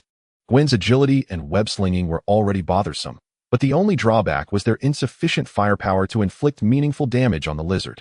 This shortcoming was rectified by George. Whenever the Lizard aimed to strike Gwen, George deftly delivered 2 rounds of ammunition, shattering flesh and bone. Conversely, when the Lizard prepared to attack George, Gwen would swiftly intervene, allowing him to receive another 2 bullets. It is well known what befalls a warrior who cannot reach the backline. The Lizard's blood pressure surged as he was relentlessly battered. Ultimately, they forced him into a trench, and Gwen shot her web, ensnaring the Lizard once more. Spider-Woman, George said somewhat awkwardly, "You go dismantle the Lizard's device. We will hold him off here." "You too?" Gwen expressed concern for her father. "Is it safe?" "I do not wish for you to come to harm." George, puzzled by Spider-Woman's worry for him, could not allow anyone to insult the police before his eyes. Just then, the Lizard was about to break free from the webbing, and Gwen braced herself for the confrontation. George smirked coldly, waved his hand, and commanded, "Open fire." The armed police helicopters, having awaited this moment, erupted in a flurry of gunfire. The relentless sound of machine gunfire engulfed the trench where the Lizard men were positioned, the bullets drowning their very existence. Beneath her mask, Gwen swallowed hard and declared, "I shall proceed to dismantle the Lizard serum." Should it strike her, her humanity would vanish entirely, leaving her as nothing more than a mere lizard, resilient and thick-blooded, yet still alive. However, before Gwen could leap into action, a sinister laugh echoed from above. It was the Green Goblin, whom she had sought for so long. He emerged, riding his newly acquired flying apparatus, launching bombs that effortlessly downed the helicopters hovering above, disrupting the onslaught against the Lizard men. George's eyes widened in horror. Just moments ago, he had been accompanied by colleagues and subordinates, sharing laughter, and now they had all fallen victim to the Green Goblin's wrath. Amidst the chaos of blood and fire, the Green Goblin made his dramatic entrance, proclaiming, "I bring you a grand gift, Spider-Woman." Meanwhile, Tony Stark's Mark I armor was nearing its final stage of adjustment. Clad in the suit, he stood resolutely while Ethan operated the computer under his command. Perhaps due to the absence of terrorist interference, his progress was surprisingly swift, significantly ahead of the original timeline. Tony couldn't help but wonder if this was all by design. Yet, even if it were intentional, what could it matter? This was his sole hope for escape. Indeed, Superman's earlier claims had proven to be mere bravado, calling for help by invoking his name. After being held captive for so long, not a single sign of him appeared. In crucial moments, one must rely on oneself. Thus, it fell to Tony Stark. With this armor, he would carve a path to freedom. "Ethan, once everything is ready, we shall proceed as planned," Tony instructed. "Of course, Mr. Stark. I, too, wish to return and see my family," Ethan replied. Tony paused momentarily, responding, "You will." Boom. As preparations reached their zenith, Tony, encased in his armor, smashed through the door of his prison cell. Outside, the terrorists had long been lying in wait, armed to the teeth. "I knew it," Tony thought, disregarding any reservations as he unleashed a torrent of firepower, charging into the storm of bullets, missiles, explosives, and flames. Ultimately, he plunged into the fray, dispatching foes with clumsy yet effective strikes. "Truly remarkable, Mr. Stark," Ethan emerged from the shadows, unable to contain his admiration. He was genuinely awed by Tony's ingenuity. In such dire circumstances, he had crafted this formidable metal warrior and wreaked havoc upon their enemies. Flattered by Ethan's praise, Tony felt a swell of pride. Their shared ordeal had forged a bond. Without Ethan, he would have struggled to endure. It was Ethan who had saved him, and thus, he was determined to lead Ethan to safety. "Let us make our escape, Ethan. Time is of the essence." "Very well, Mr. Stark." The two individuals ventured towards the mouth of the cave, and as they stepped outside, Tony was momentarily engulfed by a sense of surreal disorientation. Confined for such an extended period, they had finally emerged into the light of day. Yet, before he could fully revel in this newfound freedom, the sound of clapping echoed in the air. Following the noise, he was taken aback to discover that the leader of the terrorists was already waiting for him outside. Tony's eyes widened in disbelief as he beheld the leader clad in a formidable suit of armor. "How do you possess such a thing?" Tony could not help but exclaim. A wave of self-doubt washed over him. Had he fallen behind? After painstakingly crafting his own armor, he was suddenly confronted with the realization that his adversary had a more advanced version. This revelation shook the typically proud Tony to his core. The reason for this predicament stemmed not only from the chaotic nature of their world, but also from certain circumstances involving Peter. Following Peter's efforts to reduce crime rates in New York to an unprecedented low, the underground Kingpin, found himself in dire straits. His assets had significantly diminished. To prevent his financial downfall, he was compelled to explore new ventures. With a powerful figure like the Black Spider keeping a watchful eye in New York, he could no longer operate there without risking bankruptcy. Thus, he cast his gaze far afield, even to the opposite side of the globe. Fortuitously, the information left behind by Vulture needed to be gradually assimilated and updated, prompting him to sell off discarded experimental armors. After all, those war-torn nations were in dire need of weaponry, which would, in turn, generate ample revenue. Quite ingenious, wouldn't you agree? The leader spread his arms, showcasing his armor, and proclaimed, "Indeed, you are Tony Stark, managing to escape from within, but this is where it ends." Ethan translated for Tony. "If you return to me now and assist in the creation of missiles, I might overlook everything that has transpired." "What do you say?" "Absolutely not," Tony replied without a moment's hesitation. He raised his arm, launching the last remaining miniature missile, but given its diminutive size, its impact was notably limited and easily deflected by the leader. The Vulture's armor lacked designs for ranged weaponry, which meant that the suits developed by Kingpin were primarily focused on close combat, particularly this version, which sacrificed healing abilities and agility to amplify defense and strength. The leader charged forward, and Tony, equally clumsy, found himself unable to evade the onslaught. Bang, bang, bang. The two metallic titans clashed in a brutal contest of strength, producing an excruciating symphony of clashing metal. Chapter 14. Fireworks. Tony had not anticipated that his inaugural battle would be so exhilarating. Clearly, he had envisioned himself as a more agile and proficient ranged combatant. Furthermore, he lacked the capacity to engage in a direct confrontation with an equally formidable opponent. Certainly, this does not imply that Tony's armor is inferior to Osborn's biological suit. Rather, it was simply the inadequacy of the environment that hindered its creation. Ultimately, it was the leader who first dismantled a piece of the armor. Following this, a series of defeats ensued. The unfortunate individual was utterly crushed, ultimately unable to evade the fate of disintegration. The leader was immensely satisfied. "With this suit of armor and Stark's missiles, I shall reign as the sovereign of this land." He instructed Ethan to translate once more, demanding Tony's servitude. "No," Tony replied resolutely. This response entirely depleted the leader's patience, leading him to roar in fury, "If you refuse, then perish." "No, you cannot do this," Ethan interjected hastily. "If Mr. Stark dies, you will gain nothing." "It matters not. I already possess this armor."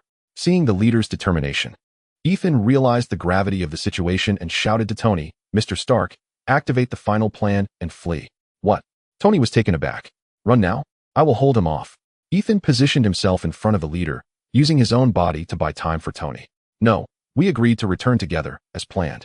"You have a family," Tony protested, but before he could finish, the leader had seized Ethan and slammed him heavily to the ground.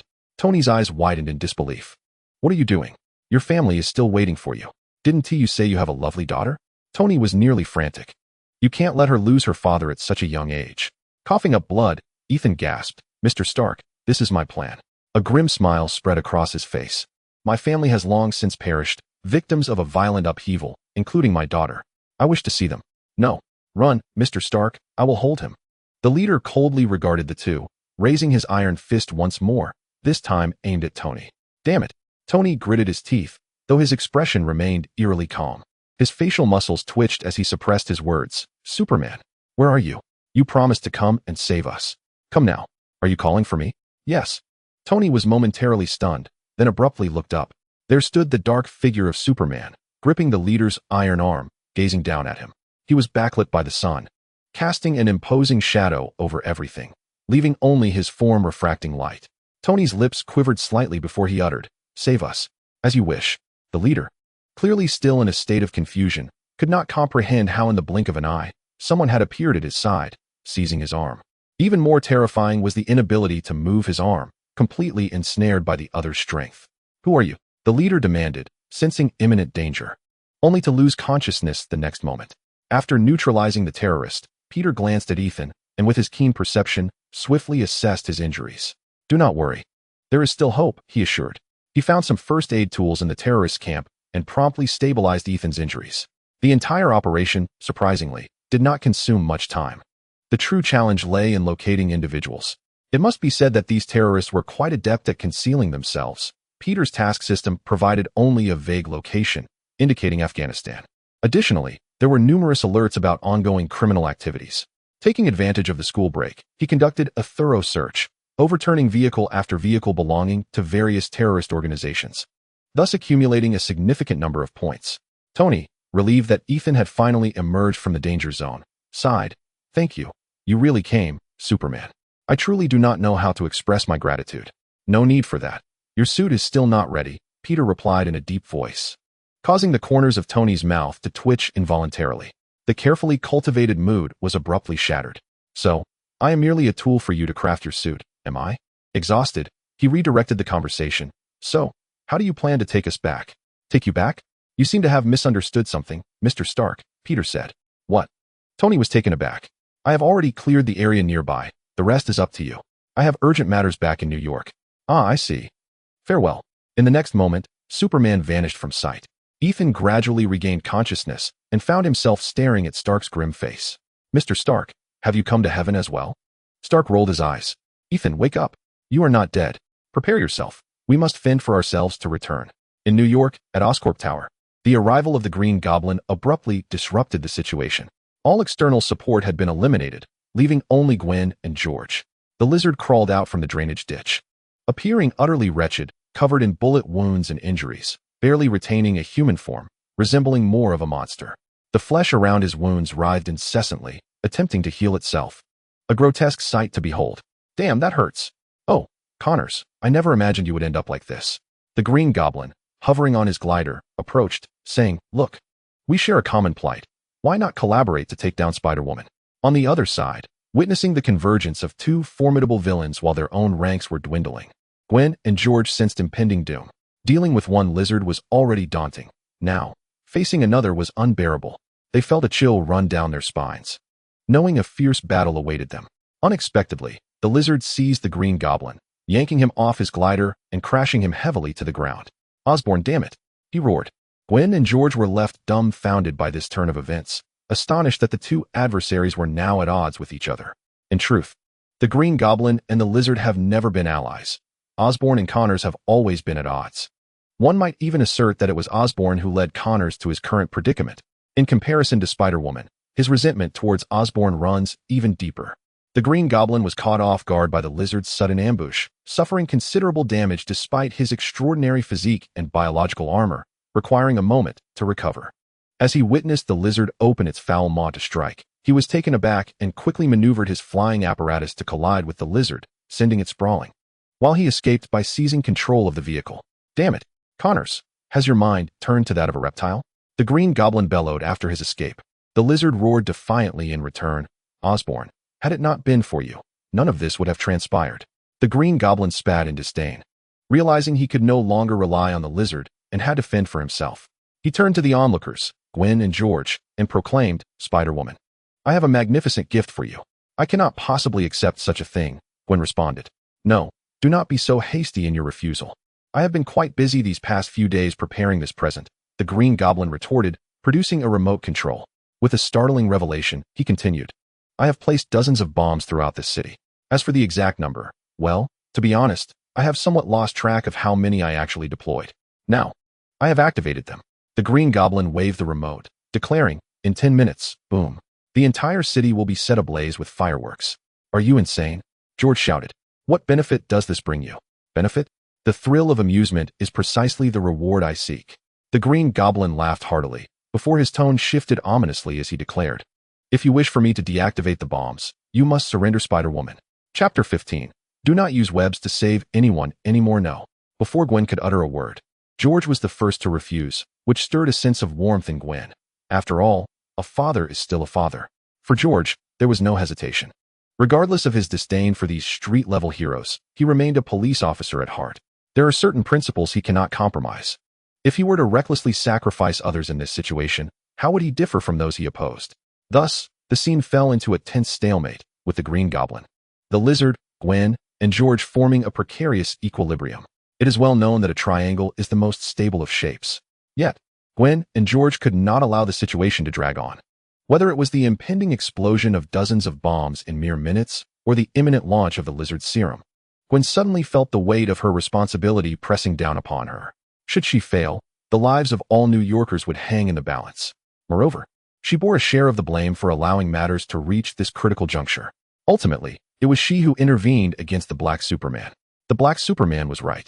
She must take responsibility for this and must stop the Green Goblin. This is her responsibility. She is resolute, willing to sacrifice everything if necessary. Gwen initiated the tumultuous battle. The three superhumans grappled fiercely, each contending with the other two simultaneously. Gwen, agile and swift, the Green Goblin, capable of flight, and the Lizard Man, tough-skinned and resilient. Each possessed their own unique strengths. The Green Goblin launched assaults from the air against both adversaries, while the Lizard Man, undeterred by the Goblin's onslaught, pursued Gwen relentlessly. Gwen, harnessing the force of her opponents, redirected her focus towards the Green Goblin. The scene was nothing short of dazzling chaos. Each participant had their own agenda. Gwen aimed first to dismantle the Lizard's serum before devising a strategy to confront the Green Goblin. The Goblin's target was Gwen, while the Lizard Man's objective was simply to attack anyone in sight. The intricate web of scheming and counter-scheming rendered the situation perilously complex. Meanwhile, George, clutching a shotgun and uncertain of his aim, appeared almost as an outsider, lacking even the means for self-preservation. After much deliberation, he resolved to scale the tower's pinnacle, attempting to neutralize the serum. The Lizard Man noticed and rushed to impede him, but Gwen intervened. At last, the Green Goblin seized the opportunity, momentarily disengaging to snatch George from his precarious position. Now, my leverage has increased, the Goblin declared. This soir should not permit an ordinary man to partake, should it? Release him, Green Goblin. Gwen cried out, her heart brimming with anxiety as she witnessed her father fall into the Goblin's clutches. This is our battle. Do you think it possible, Spider-Woman? The Green Goblin laughed heartily. Listen, this is merely a lesson for you. With that, he loosened his grip. George was enveloped by a sudden sense of weightlessness, plummeting from the heights. In that moment, surprisingly, he felt an unexpected tranquility. Since becoming a detective and charging into the fray, he had anticipated such a day would come. Yet, he never imagined he would meet his end at the hands of a supervillain. Perhaps Peter was right. Only those with extraordinary abilities could confront others of their kind. The only true sorrow lay with his family, his wife, daughter, and son. He could no longer be there for them. Gwen would surely be heartbroken. Peter, you scoundrel. You must take care of her. As George awaited the arrival of death, unexpectedly, he heard a voice calling out, Daddy. He must have been imagining it. Hearing Gwen's voice in such a dire moment. Wait, Gwen. How is she here? Shaken from his thoughts, George beheld Spider-Woman plunging down selflessly to save him. In that final instant, Gwen could no longer restrain herself, calling out to George. In a moment of clarity, George comprehended the truth, and memories of past conversations began to resurface. No wonder Gwen had often argued with him about superheroes. No wonder the Spider-Woman is so concerned about him. She is, in fact, his own daughter. George's pupils dilated in shock. He noticed the Green Goblin charging from behind Gwen, the blades of his aircraft aimed menacingly at her. No. Behind you. He frantically shook his head, signaling her to evade. At that moment, Gwen's spider sense erupted, her body instinctively yearning to dodge, yet she resolutely suppressed the urge. For if she fled, George would be irretrievably lost. In the nick of time, the Lizard suddenly appeared within George's line of sight. He darted forward, tackling the oncoming Green Goblin, and together they crashed into the building. What are you doing, Connors? The Green Goblin roared in unbearable fury, pinned beneath him. This reptilian menace had already thwarted his plans more than once. Gwen, was she really Gwen? The Lizard murmured in a daze, what have I done? I nearly caused Gwen to lose her father. He clutched his head in anguish, the struggle between his humanity and beastly nature waging war within his mind. What have I done tonight? The Green Goblin rose, glaring at the curled-up Lizard in torment, and spat.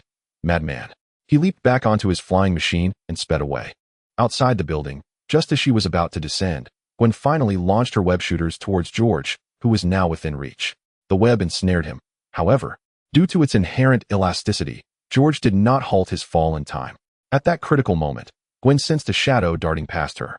Peter caught George in his arms and said, "Promise me you won't use your webs to save anyone again, all right?" Gwen landed in a daze, tears streaming down her face as she beheld George cradled in Peter's embrace.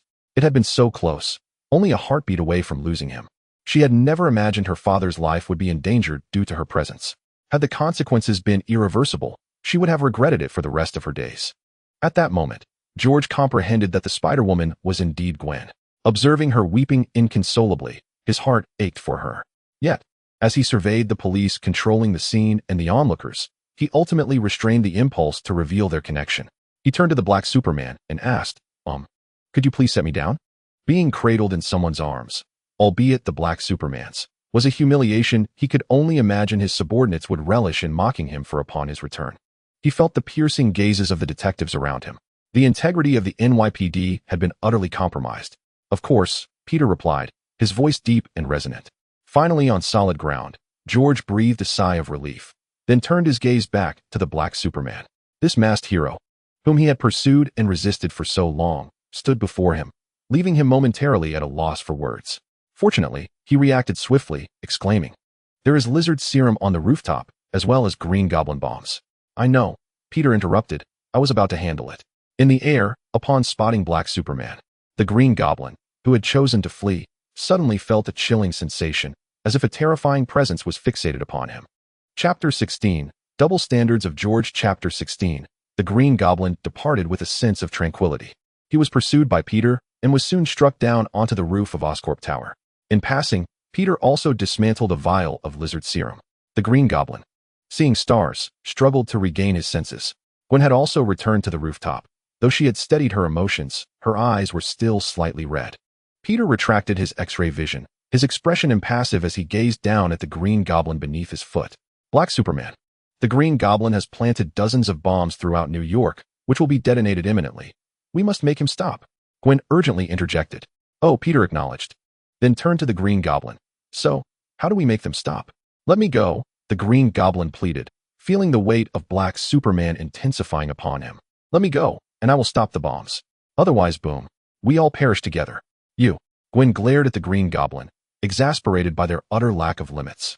She often felt constrained by this. The Green Goblin gasped. "You have less than 5 minutes left." Gwen furrowed her brow. In the face of such recklessness, she truly had no particularly effective strategies. Most heroes, before the arrival of their protagonist aura, often find themselves at a loss. Must he truly be allowed to escape once more? "Do you need me to teach you how to deal with such individuals?" "Black Superman," Peter smirked. Gwen looked at Black Superman in confusion. "How do we handle this?" "It's quite simple." Peter exerted precise force with his foot, shattering the healing system of the Green Goblin's battlesuit. "You just need to be more unscrupulous than him." Gwen gasped in shock. The Green Goblin had relied on the healing system of his armor to sustain his life. Now, as Peter dismantled it, the toxins from the spider serum rapidly invaded his body. "Ugh," the Green Goblin emitted a pained groan, gritting his teeth. "If you do this, every life lost to the explosions will be on your conscience." Black Superman. Gwen, upon hearing this, fixed her gaze intently on Peter. She was eager to understand how Black Superman would resolve such a dilemma. Then she heard Black Superman declare, "You enjoy threatening others, don't you, Norman Osborn? I am merely offering you a choice. You are unworthy." He continued, "I now give you a choice. Either stop, or I recall that you have a son named Harry Osborn." The Green Goblin's expression remained inscrutable as he replied, "You think you can threaten me with my son? You are mistaken. I no longer care, as long as I can survive." "Then why do you want Spider-Woman?" The Green Goblin revealed an expression of disbelief. "How do you know?" Peter, unperturbed by his shock, continued in his deep, bat-like voice, "So, what is your choice?" The Green Goblin's face turned ashen as he replied, "It's too late to stop it. Once the bomb is activated, it cannot be deactivated." Gwen, still in a state of shock, thought to herself how the Black Superhero's threats seemed more villainous than those of the actual villains. Compared to him, the Green Goblin's presence was utterly diminished. If the Black Superhero was the ultimate threat, the Green Goblin was, at best, merely an elite adversary.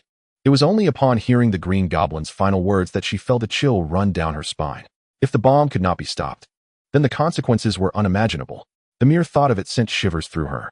Then she heard the black superhero let out a sigh, as if to confirm her fears. He had intended to conserve his resources. What do you mean? Gwen asked, her eyes lighting up as she turned to the black superhero. Do you have a solution? Peter shrugged. Would you like to spend 50,000 points to upgrade the skill, Spider Sense 2? Upgrade successful. Congratulations on acquiring the skill, Spider Sense 3. Points, 397. 540. He had initially planned to save up to 50. In an instant, his super senses and the newly upgraded Spider Sense expanded to envelop the entire city. After reaching a cosmic level, Peter's heightened awareness easily covered all of New York, though he typically refrained from doing so. It did not offer him any particular advantage. He was not an obsessive voyeur, and he would need to expend some energy managing the city's noise. However, with the addition of Spider Sense 3, everything changed. This heightened ability to perceive danger and foresee disasters allowed Peter's senses to reach into every corner of New York. At that moment, he could feel not only the dangers that were currently unfolding, but also those that were about to occur. It could be said that every inch of the city lay within his grasp, akin to a deity overseeing their dominion. Wait for me, he stated. What? Gwen was taken aback, only to witness the black superhero take off with a thunderous roar. His speed surpassed the sound barrier. Yet he executed a smooth landing that defied the laws of physics. She could only watch in awe as he zipped back and forth across New York. A realization struck her, and she gasped. Could he really accomplish such feats? The Green Goblin, struggling on the ground, could hardly believe his eyes as he observed the unfolding scene. Finally, above Osborne Tower, all the bombs converged into a singular point, erupting into an unprecedentedly colossal and dazzling display of fireworks. Even the Green Goblin was momentarily entranced, so beautiful. Suddenly, a red laser shot through the air, delivering him the same fate as Vulture. Gwen stood by, staring blankly at the Green Goblin's lifeless body, lost in her thoughts. Recently, billionaire Tony Stark, who narrowly escaped from the clutches of terrorists, announced the complete shutdown of Stark Industries' most lucrative division, the Arms Department. As the largest weapons manufacturing company of the new century, this move by Stark Industries can only be likened to a self-inflicted wound, especially as their stock has recently plummeted. To this day, we remain perplexed by the intentions of Tony Stark, the billionaire head of Stark Industries. Perhaps he finds himself in such abundance of wealth that he has nowhere left to spend it? It is well known that our notorious playboy is quite the libertine. We may be witnessing the decline of a titan. Gwen and Peter sat on the couch, engrossed in the news regarding the recent events surrounding Tony Stark. It has been over half a month since the Green Goblin incident, which indeed captured significant attention. Be it the demise of the Green Goblin or the rumors of a bomb transformed into a colossal firework by the black superhero. Simultaneously, the New York Police Department made quite a name for itself during this turmoil. This was prompted by their announcement. After extensive scrutiny, they declared a collaborative effort with the city's heroine, Spider-Woman. She played a pivotal role in this incident, working alongside the police to thwart the supercriminals Green Goblin and Lizard, thereby safeguarding New York. Furthermore, she valiantly saved numerous officers' lives, an act for which she will be bestowed with the honorary title of police officer. She is our finest ally. In future operations, we shall consider collaborating with Spider-Woman when necessary, and every officer in New York will stand as her support, ready to assist her. After absorbing the news, Peter could only internally berate George, realizing that while Spider-Woman is deemed an honorary officer for her actions, others are labeled as criminals. Clearly, there exists a double standard. Does it not? Chapter 17, of course, whether it is the Green Goblin or the newly appointed honorary officer, Spider-Woman. All attention has shifted dramatically following the ostentatious return of Tony Stark. It must be said that when it comes to making headlines, Tony possesses an unparalleled knack. I ponder whether we might consider acquiring some shares in Stark Industries. Suddenly, Peter exclaimed. Gwen was taken aback. Did you not hear what was just announced on the television? The future of Stark remains uncertain, and many hold a pessimistic view. Precisely for this reason, do we not find ourselves presented with an opportunity to seize? Oh, Peter, when did you begin to pay attention to such matters? I merely have faith in Stark. Are you serious? Certainly. The decision to acquire Stark Industries stock was a fleeting whim of Peter's. It was not born out of any pressing financial need. In fact, even if Stark Industries shares were to plummet, Peter's current resources would not allow for substantial purchases. If he desired wealth, as the Black Spider-Man, he could summon as much as he wished. Ultimately, wealth is merely a manifestation of an individual's or a collective's power, influence, and strength. He is, indeed, one of the most powerful individuals on Earth. For him, money is merely a figure. It can procure numerous possessions. Yet there exists an abundance of treasures that remain unattainable by wealth alone. Being a Superman, yet still fixated on amassing riches, becoming a slave to capital, what a disgrace. Peter simply wished to enhance Uncle Ben and Aunt May's lives in a more ordinary manner. Not excessively, just enough to ensure they could live a little more comfortably, without any lingering concerns. The two elders had spent the majority of their lives establishing their own way of living, and Peter did not wish to recklessly alter it. This was also the reason he donned the mask. What is a forefather? A black superhero? Peter felt that, apart from himself, no one could compel him to engage in actions he was unwilling to undertake. Perceiving that Peter was not jesting, Gwen pondered for a moment, then moved closer and remarked, "I could privately sponsor you a bit." Peter glanced at her, realizing that Miss Gwen's little treasury was rather affluent. "Heh, a wealthy lady. How delightful," Peter responded, drawing closer as well. "Let us go," Gwen playfully chided, yet she did not decline. As night fell, Gwen, clad in her hooded battle attire, opened the window, and the esteemed officer, Spider-Woman, returned to New York. In truth, under the deterrent presence of the black superhero, crime in New York had significantly diminished. The likes of Lizard and Green Goblin were no longer frequent threats. Her current endeavors primarily involved addressing minor issues. Occasionally, she would assist a child in retrieving a balloon caught in a tree or help an elderly lady cross the street. Gwen found no dissatisfaction in this. After all, this was not a game, and perpetually battling supervillains was both exhausting and perilous. She would prefer to never encounter the likes of the Green Goblin and the Lizard again. Gwen is astute. She does not allow herself to be lost in the overwhelming power bestowed by her extraordinary abilities. She remains cognizant that, at the outset, her sole desire was to assist more individuals and to avoid disappointing Peter. In this regard, she has already surpassed countless others, including some heroes who have long since attained fame. Suddenly, her spider sense tingles with a message, and with a swift flick of her web, she alters her course. In the alley, a blond man finds himself cornered, quaking in terror as he gazes into the looming shadow before him, stammering, Please, spare me. I haven't done anything. I merely ventured out this evening to procure a few items." It was at this moment that Gwen arrived, positioning herself before the man, exclaiming, "Hey, I never imagined that there would still be individuals audacious enough to commit crimes so brazenly in New York. Are you not afraid of the Dark Knight?" One can only behold the iconic golden circle emblazoned upon the chest of a shadowy figure, accompanied by a headpiece reminiscent of a bat. Who else could it be but the Dark Superman? Gwen never anticipated that the one she had cornered, trembling in fear, was none other than the man in the black suit himself. How could this be? Was the dark superhero truly speaking the truth? Gwen glanced at the man and then turned her gaze towards the man in the black sunglasses, inquiring, "Is there some sort of misunderstanding?"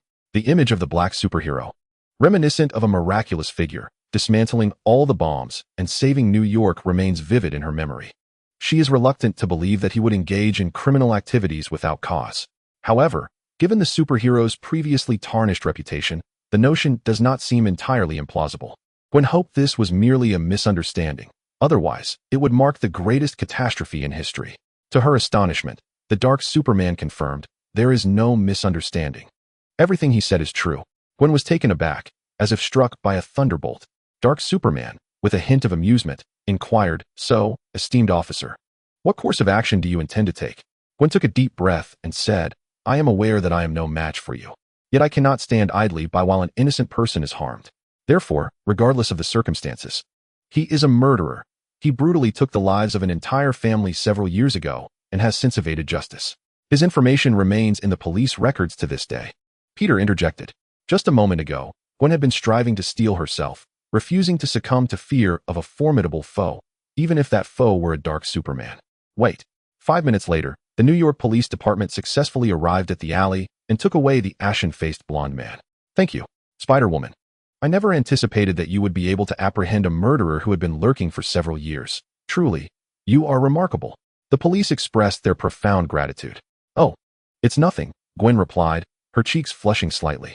Fortunately, she was wearing a mask at that moment. Otherwise, she would have been too embarrassed to face anyone. Once the officers departed, she ascended to the rooftop, where the Dark Superman stood, gazing into the distance. "Why did you not step forward yourself? This is your accomplishment," Gwen inquired. "I would rather not squander my time dealing with them. It is far better left in your capable hands, Officer Honor." Gwen felt the heat rise to her cheeks, wishing she could find a place to hide. "Stop it. I barely recognized them and almost made a complete fool of myself. She curiously asked, "How did you come to know?" Peter merely tapped his temple with his finger, indicating that all was contained within his mind. In an instant, this statement extinguished the conversation. The atmosphere in the room grew tense, leaving Gwen at a loss for words. After all, she was not well acquainted with the Dark Superman. Gritting her teeth, Gwen ultimately mustered the courage to speak. "Thank you for your support earlier, Dark Superman." He did not turn around, his gaze fixed on the horizon. Yet Gwen was aware he was listening. She continued, "I will take responsibility for the matter you inquired about. I shall bear the consequences for those who have suffered due to my recklessness. Perhaps I am not yet doing enough, but I will strive repeatedly to improve, endeavoring to prevent others from being harmed. Thus, it may seem foolish or selfish, yet if I encounter such a situation again, I shall remain steadfast in my choices." Gwen earnestly stated, "I believe not everyone embodies the Green Goblin. This will be quite challenging, Miss Spider," the Black Superman finally remarked. Gwen replied, "I understand. Yet I have my reasons for doing so." She reminisced about the time when she and Peter had extended their assistance to Gordon, only to be reproached by him in return. At that moment, she herself felt that their efforts had been in vain, perhaps an unnecessary endeavor. Yet, Peter remained compassionate towards Gordon, refusing to abandon him despite the circumstances. Time has proven Peter to be correct. When the lizard men attacked the school, Gordon courageously stepped forward to aid her. She realized that she could not easily dismiss the potential of an individual. Peter, the Dark Superman, uttered little, simply taking flight and departing from the scene. However, Gwen was not disheartened. Instead, she felt invigorated by expressing her thoughts, even exclaiming, "Moreover, I find your actions utterly distasteful. They are far too dark. Peter is still the better choice," she thought to herself. It doesn't matter whether the dark superhero can hear it. He probably didn't. Gwen, feeling a twinge of guilt, discreetly departed from the scene. Chapter 18. The super backup Iron Man. Peter did not leave immediately. Instead, he stood amidst the clouds, watching Gwen walk away with his own eyes. Naturally, he heard the words she shouted into the air at the end. He found himself devoid of any particular thoughts, rather feeling an endearing affection for Gwen. Moreover, did she truly make that choice? Was it an inevitable fate for Spider-Man? Peter murmured softly, turning to gaze at the unexpected visitor behind him, clad in a suit of crimson and gold armor, a sight he had encountered countless times on the grand screen. He was unmistakably Tony, who had just returned after causing a ruckus at the Air Force Base. "You seem to have quite a delightful day," Peter remarked. Tony instantly comprehended that his escapades had not escaped the notice of the omnipresent watchers. He couldn't help but retort, "Is there anything you remain unaware of?" "It is always present. I am not omniscient." Tony rolled his eyes. Indeed, he felt quite exhilarated. Thanks to the vibranium suit, this particular model significantly outperformed the original, sparing him the troubles that two fighter jets could cause during daylight hours. However, his moment of elation was abruptly interrupted by Superman's inquiry. "May I ask why you decided to shut down the arms department?" Tony's smile vanished in an instant, leaving a palpable silence. "To be honest, I find myself questioning whether you possess any telepathic abilities," he remarked. Peter chuckled softly, his voice reminiscent of a devil's temptation, and replied, "I am merely intrigued by your current thoughts. Nothing particularly special, just a man who has narrowly escaped death discovering a fragment of life's meaning." Beneath the iron mask, Tony's expression grew complex. "Without you, I would have perished in that cave. Yet, since I have survived, I ought to do something righteous. To atone for those who have suffered because of me, because of Stark." At that moment, he stumbled upon the clandestine connections between Stark Industries and the terrorists. Furthermore, he learned that the one who had been betraying him was none other than his most trusted uncle, Obadiah Stane, one of the elders of Stark. This was a significant blow for Tony. One must understand that he grew up alone, having lost his parents at an early age, which rendered him somewhat starved for affection. Obadiah held a unique position. He was a friend and business partner of the Howards, and after their demise, he took on the role of mentor and surrogate father to Tony. Yet now, Obadiah had betrayed him. If it weren't for me, if I hadn't invented those weapons, if Stark Industries hadn't sold these instruments of death, perhaps those people would not have had to endure such suffering, Tony lamented. It was burdensome to harbor such thoughts, and having the opportunity to express them, especially in the presence of the Dark Superman, provided him with a slight relief. However, he did not anticipate that the next words from the Dark Superman would tighten the knot in his heart even further. "Perhaps you are merely overly self-aware," Peter remarked. "Without you, Stark would still face tribulations. The world does not revolve around you, and their pain was inevitable. Hey there, buddy. Has anyone ever told you that you are rather dark?" Tony could not help but voice his thoughts. Iron Man is, after all, Iron Man, even without his armor. He remains a billionaire and a genius scientist. Unlike Gwen, who is lost in confusion, he firmly declares, I must do something. I can do better and protect more people. So why not take action? It is my responsibility. Having said that, he swiftly shifted the conversation, inquiring, wasn't that fellow you lost to me last time named Connors? How do you intend to handle him? Are you planning to keep passing him on to me indefinitely? Isn't that rather inconvenient? Indeed. You ought to observe his current condition. One half of his body resembles that of a genetic mutation, rendering him virtually unrecognizable. Surely, you are capable of achieving greater feats and extending your assistance to more individuals, are you not, Tony Stark? Ah, indeed. Is this your arbitrary justification for treating me as a mere backup? Do not speak so harshly, Tony. A fortnight ago, after addressing the chaos left by the Green Goblin, Gwen swiftly discovered that the lizard had vanished. He had seized the opportunity to escape amidst the turmoil. Naturally, Gwen could not stand idly by while the lizard disappeared once more. Whether it was the menace he posed to the city or the fact that he had just intervened at the last moment to thwart the Green Goblin, thereby saving both her and George, she felt compelled to act. At that moment, Peter said to her, leave the lizard to me. What do you intend to do? The lizard man is not like the Green Goblin. He has just rescued me. Gwen felt a twinge of anxiety as she uttered, he will receive the treatment he deserves. When Peter discovered Connors, he found him in his lair within the sewers. Connors had shattered a vial of glass reagent, trembling as he brandished the jagged shards menacingly against his own neck.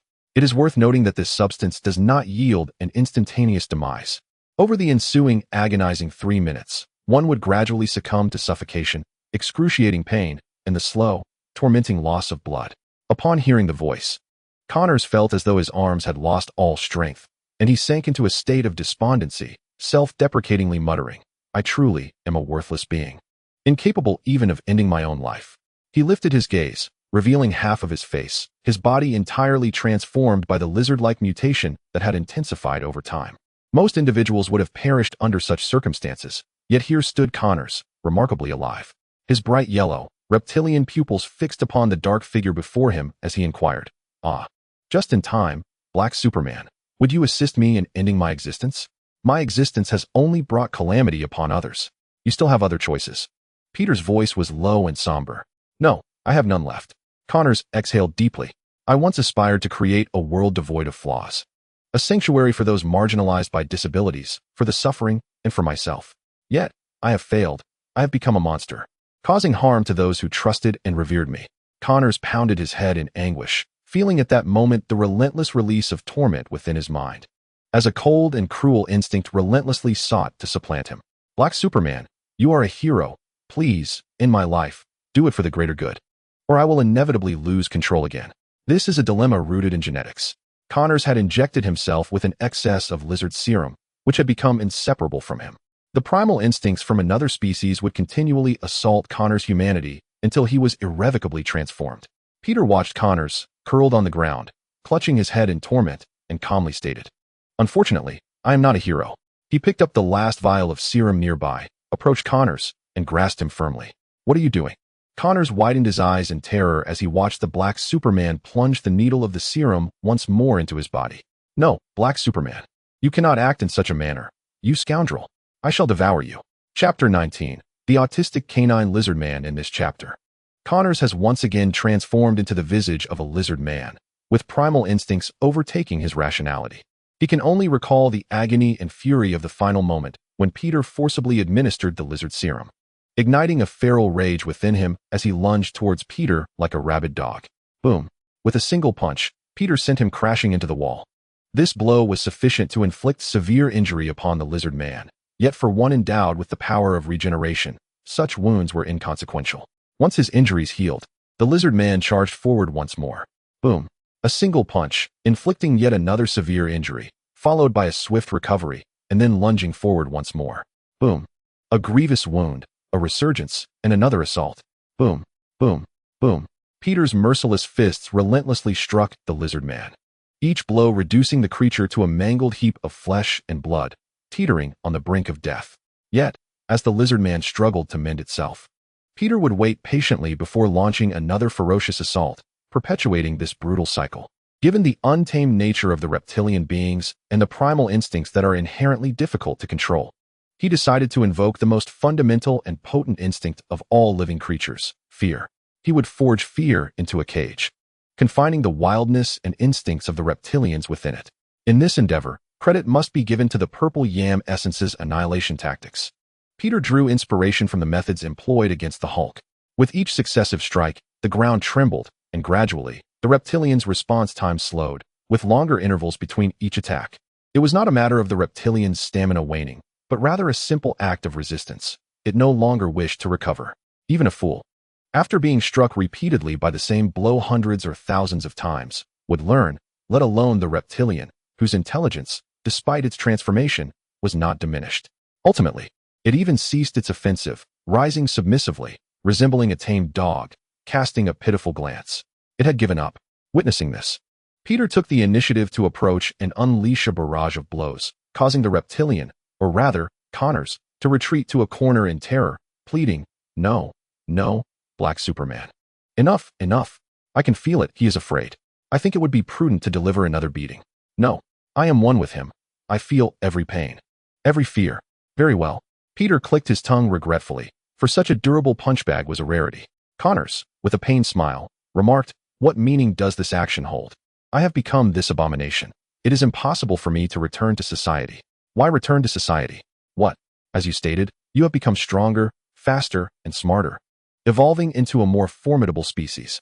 Why do you still yearn for that past life? Peter replied, having finally grasped the formula and resolved the dilemma of the reptilian's wild nature.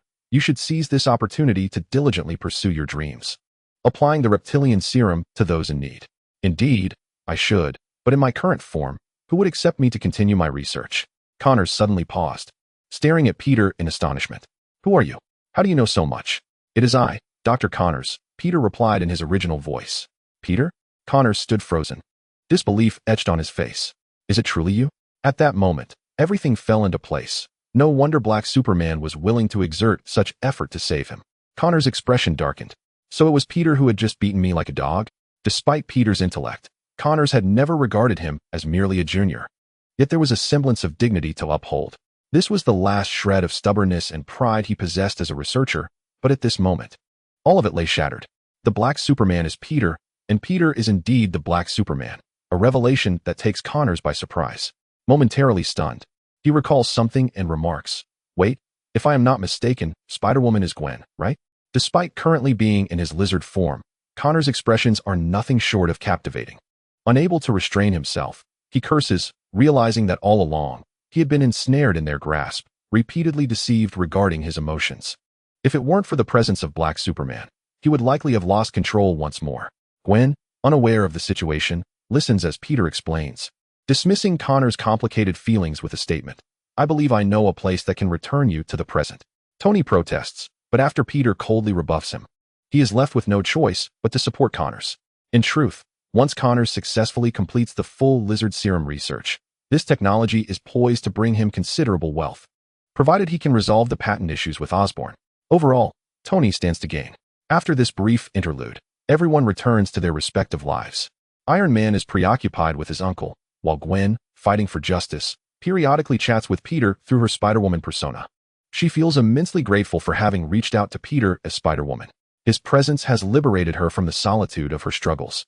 Although she still fights alone on the front lines, in unseen areas like intelligence, logistics, and strategizing, Peter excels, significantly enhancing her operational efficiency and easing her burdens. Most importantly, thoughts she once kept bottled up can now be expressed through Spider-Woman. Peter's existence has provided her a confidant and a means of communication. Although George is now aware of her identity, some matters are still too awkward to discuss with parents. Unlike with Peter, there exists a saying, in reality, one may be meek, yet online, one can strike boldly. Gwen embodies this sentiment. Behind the veil of the internet and her Spider-Woman identity, she sometimes shares audacious thoughts with Peter that would be difficult to convey in person. The thrill of an online romance adds a stimulating yet troubling layer to her emotions. With their swift progression, she wonders about her place. For Peter, however, matters are much simpler. Beyond role-playing with Gwen, he utilizes her small fortune to engage in the stock market, making a tidy profit before reinvesting it all to capitalize on the significantly depreciated Stark stocks. Meanwhile, the Black Superman identity is also busy. At this juncture, Amassing a significant amount of points in a short time is no longer as straightforward as it once was. Not every city is as conducive as New York. He occasionally needs to travel abroad to stir up trouble in other nations, frequently causing diplomatic disputes for the United States. However, what does this have to do with Peter Parker? Thus, his points approached 50 infinitely. The reason it had not yet been fully attained was that he had recently expended some points to elevate the talents of self-healing and super speed regeneration acquired from Connors to level 2.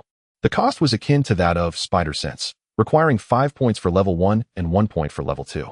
Regrettably, despite Peter's intention to test the efficacy of these abilities, he found it exceedingly difficult to inflict harm upon himself. Until one day, Peter turned on the television, and the media across the nation fervently broadcasted the same news. I am Iron Man. During a press conference, Tony revealed his identity. Chapter 20. I only have money. Harry Chapter 20. Tony Stark officially declared himself as Iron Man. This announcement had a profound impact on many. The media had a new focal point, and spectators were presented with fresh intrigue. Masked heroes seemed to glimpse a new path as the world officially stepped into a new era. Numerous changes unfolded.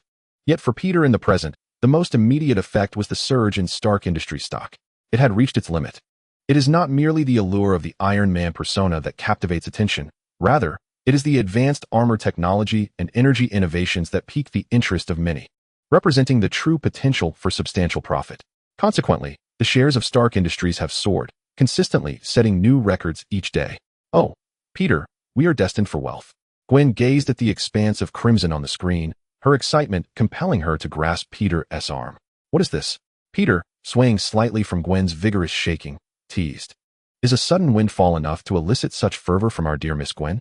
It is distinct. This is the first sum of money we have earned through our own efforts. We? Indeed. Gwen sniffled. Initially, it was I who possessed the discerning eye to invest in you, Peter. All right. Hee hee. Gwen patted Peter on the back. Of course, you are still quite capable. Keep it up and earn us even more money. Peter rolled his eyes. Gwen's hand, resting on Peter's shoulder, remained in place, fidgeting with a hint of unease. It had been far too long since their last encounter on the rooftop, and their relationship had taken on a peculiar quality. She was no fool. In fact, she was quite perceptive. She sensed that she and Peter seemed to have grown closer, yet at the same time, there was an inexplicable distance, an elusive something that lingered between them. It was only after she engaged with Peter in her Spider-Woman persona that she comprehended the root of this complexity. They were so intimately acquainted that it became challenging to evoke any sense of impulsiveness. However, donning the mask allowed Gwen to feel liberated, and she believed she could glimpse a side of Peter that was otherwise concealed from others. This newfound thrill and exhilaration ignited a tantalizing yearning within her, making it difficult to resist. Of course, there were still matters of concern, namely, Peter's exuberant response to Spider-Woman. Well, Gwen was acutely aware of Peter's long-standing admiration for Spider-Woman, which made his positive responses towards her seem perfectly understandable. Yet, she found herself engulfed in uncertainty. Was it possible that Peter was genuinely interested in Spider-Woman while viewing Gwen merely as a friend, a childhood companion? If she acted impulsively, would it lead to an awkward situation? Perhaps she could take a subtle approach to gauge his feelings. Such a delightful atmosphere was too precious to squander. Thus, with a twinkle in her eye, Gwen proposed, "Shall we celebrate?" "Celebrate?" Peter inquired. "Do you mean by buying some snacks for a party?" No. Let us put it this way. Having just earned a tidy sum, why not go out? Just the two of us? Gwen felt a flutter of anxiety. Yes, just the two of us. Peter pondered for a moment. All right. It's a rare occasion that Miss Gwen is willing to treat me. Hey, who said I? Peter chuckled at her flustered response. All right, considering the substantial amount you've helped me earn. That mischievous Peter had indeed managed to extract a bit from her. With the Green Goblin incident now a thing of the past, Peter had returned to school, which had reopened its doors. The buildings ravaged by the lizard had been meticulously restored to their former glory. Yet, some things were irrevocably lost. Harry had been stripped of his once celebrated status, robbed of the brilliant future he could have inherited from Osborn, and had lost his father. I haven't lost you, have I, Peter? Harry earnestly looked at him. Of course not, Peter replied. At that moment, Harry displayed none of his former charisma. Instead, he appeared somewhat sullen, as the world around him felt unwelcoming. He was the offspring of the notorious Green Goblin, a figure shunned by all, although he retained considerable wealth. Having inherited a substantial portion of Osborn's shares, he had once believed that money could buy everything. Now, however, he felt utterly bereft. Peter, I need to ask you for a favor. It's of utmost importance, and only you can assist me, Harry said. Peter raised an eyebrow. What is it? I've heard that you know Spider-Woman, Harry stated. Who told you that? Word has spread at school. On the day of the lizard's attack, you stayed behind to defeat him alongside Spider-Woman. Peter did not hide the truth. Yes, I have some connection with her since that day. That's splendid, Harry exclaimed. Could you help me get in touch with her? I wish to meet her. What do you want? I can offer you a considerable sum. Anything you desire, he said, somewhat humbly. Peter furrowed his brow. Harry, some things cannot be purchased with money. Harry paused. But all I have left is money, and you're going to abandon me, aren't you? Harry, don't overthink it. You're being too sensitive. You need to rest. Peter patted his shoulder. What I mean is, you don't need to buy my friendship. I don't value your wealth. Then what should I offer? Nothing is necessary. It ultimately depends on your choices. Choices? There is little to say. Peter shook his head and asked, Can you tell me why you wish to meet the Spider-Woman? Harry, opened my mouth. Yet my words seemed trapped in my throat, unable to escape. What could I possibly say? Should I express that he might one day become as mad as his father? Peter, can I trust you? Of course, Peter replied. Harry sighed and explained, My family has long been afflicted by a hereditary illness.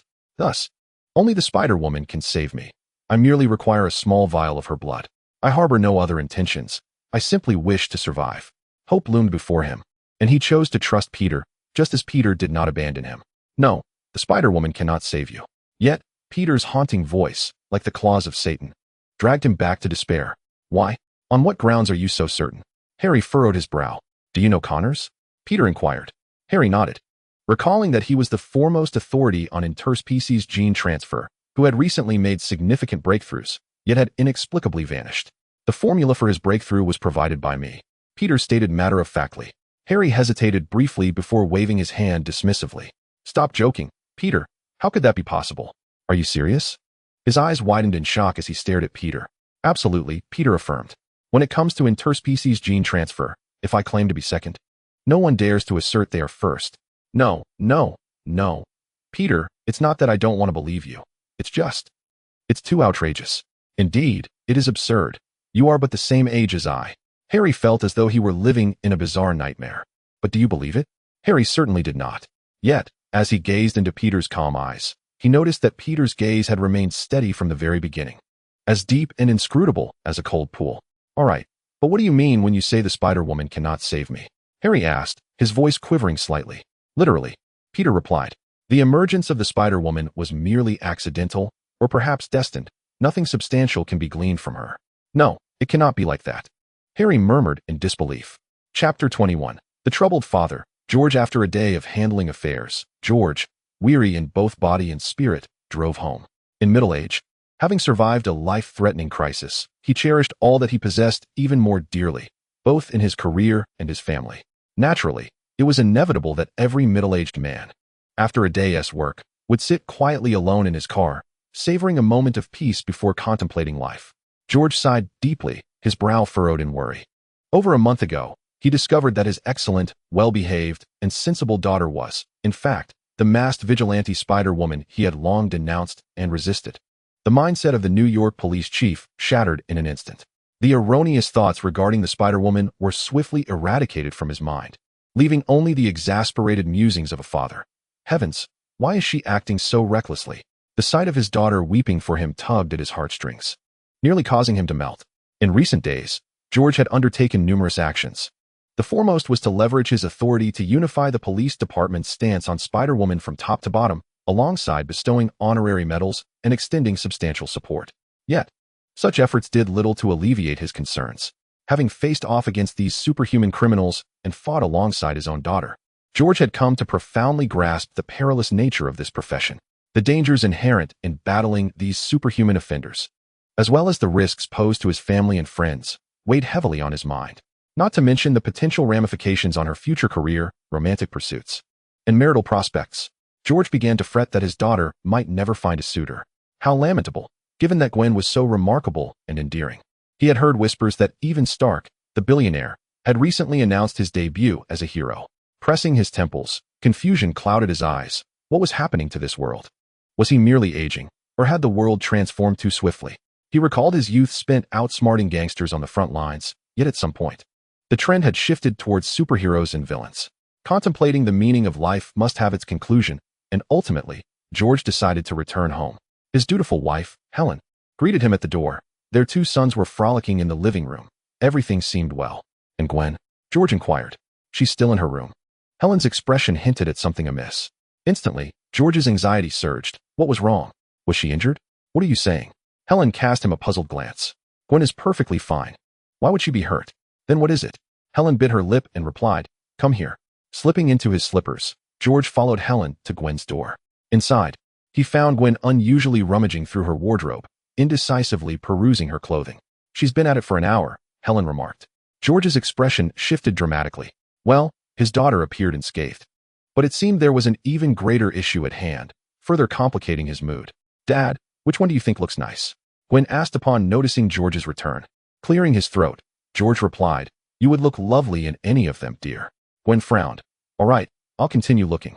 George suddenly felt a twinge of discomfort. The more Gwen cared, the more envious he became, as if something precious within him was about to be sullied. He inquired, Tell me, which boy is it, Gwen? Oh, Dad, am I that obvious? George exchanged a knowing glance with Helen. It seemed their daughter was genuinely on the verge of being courted.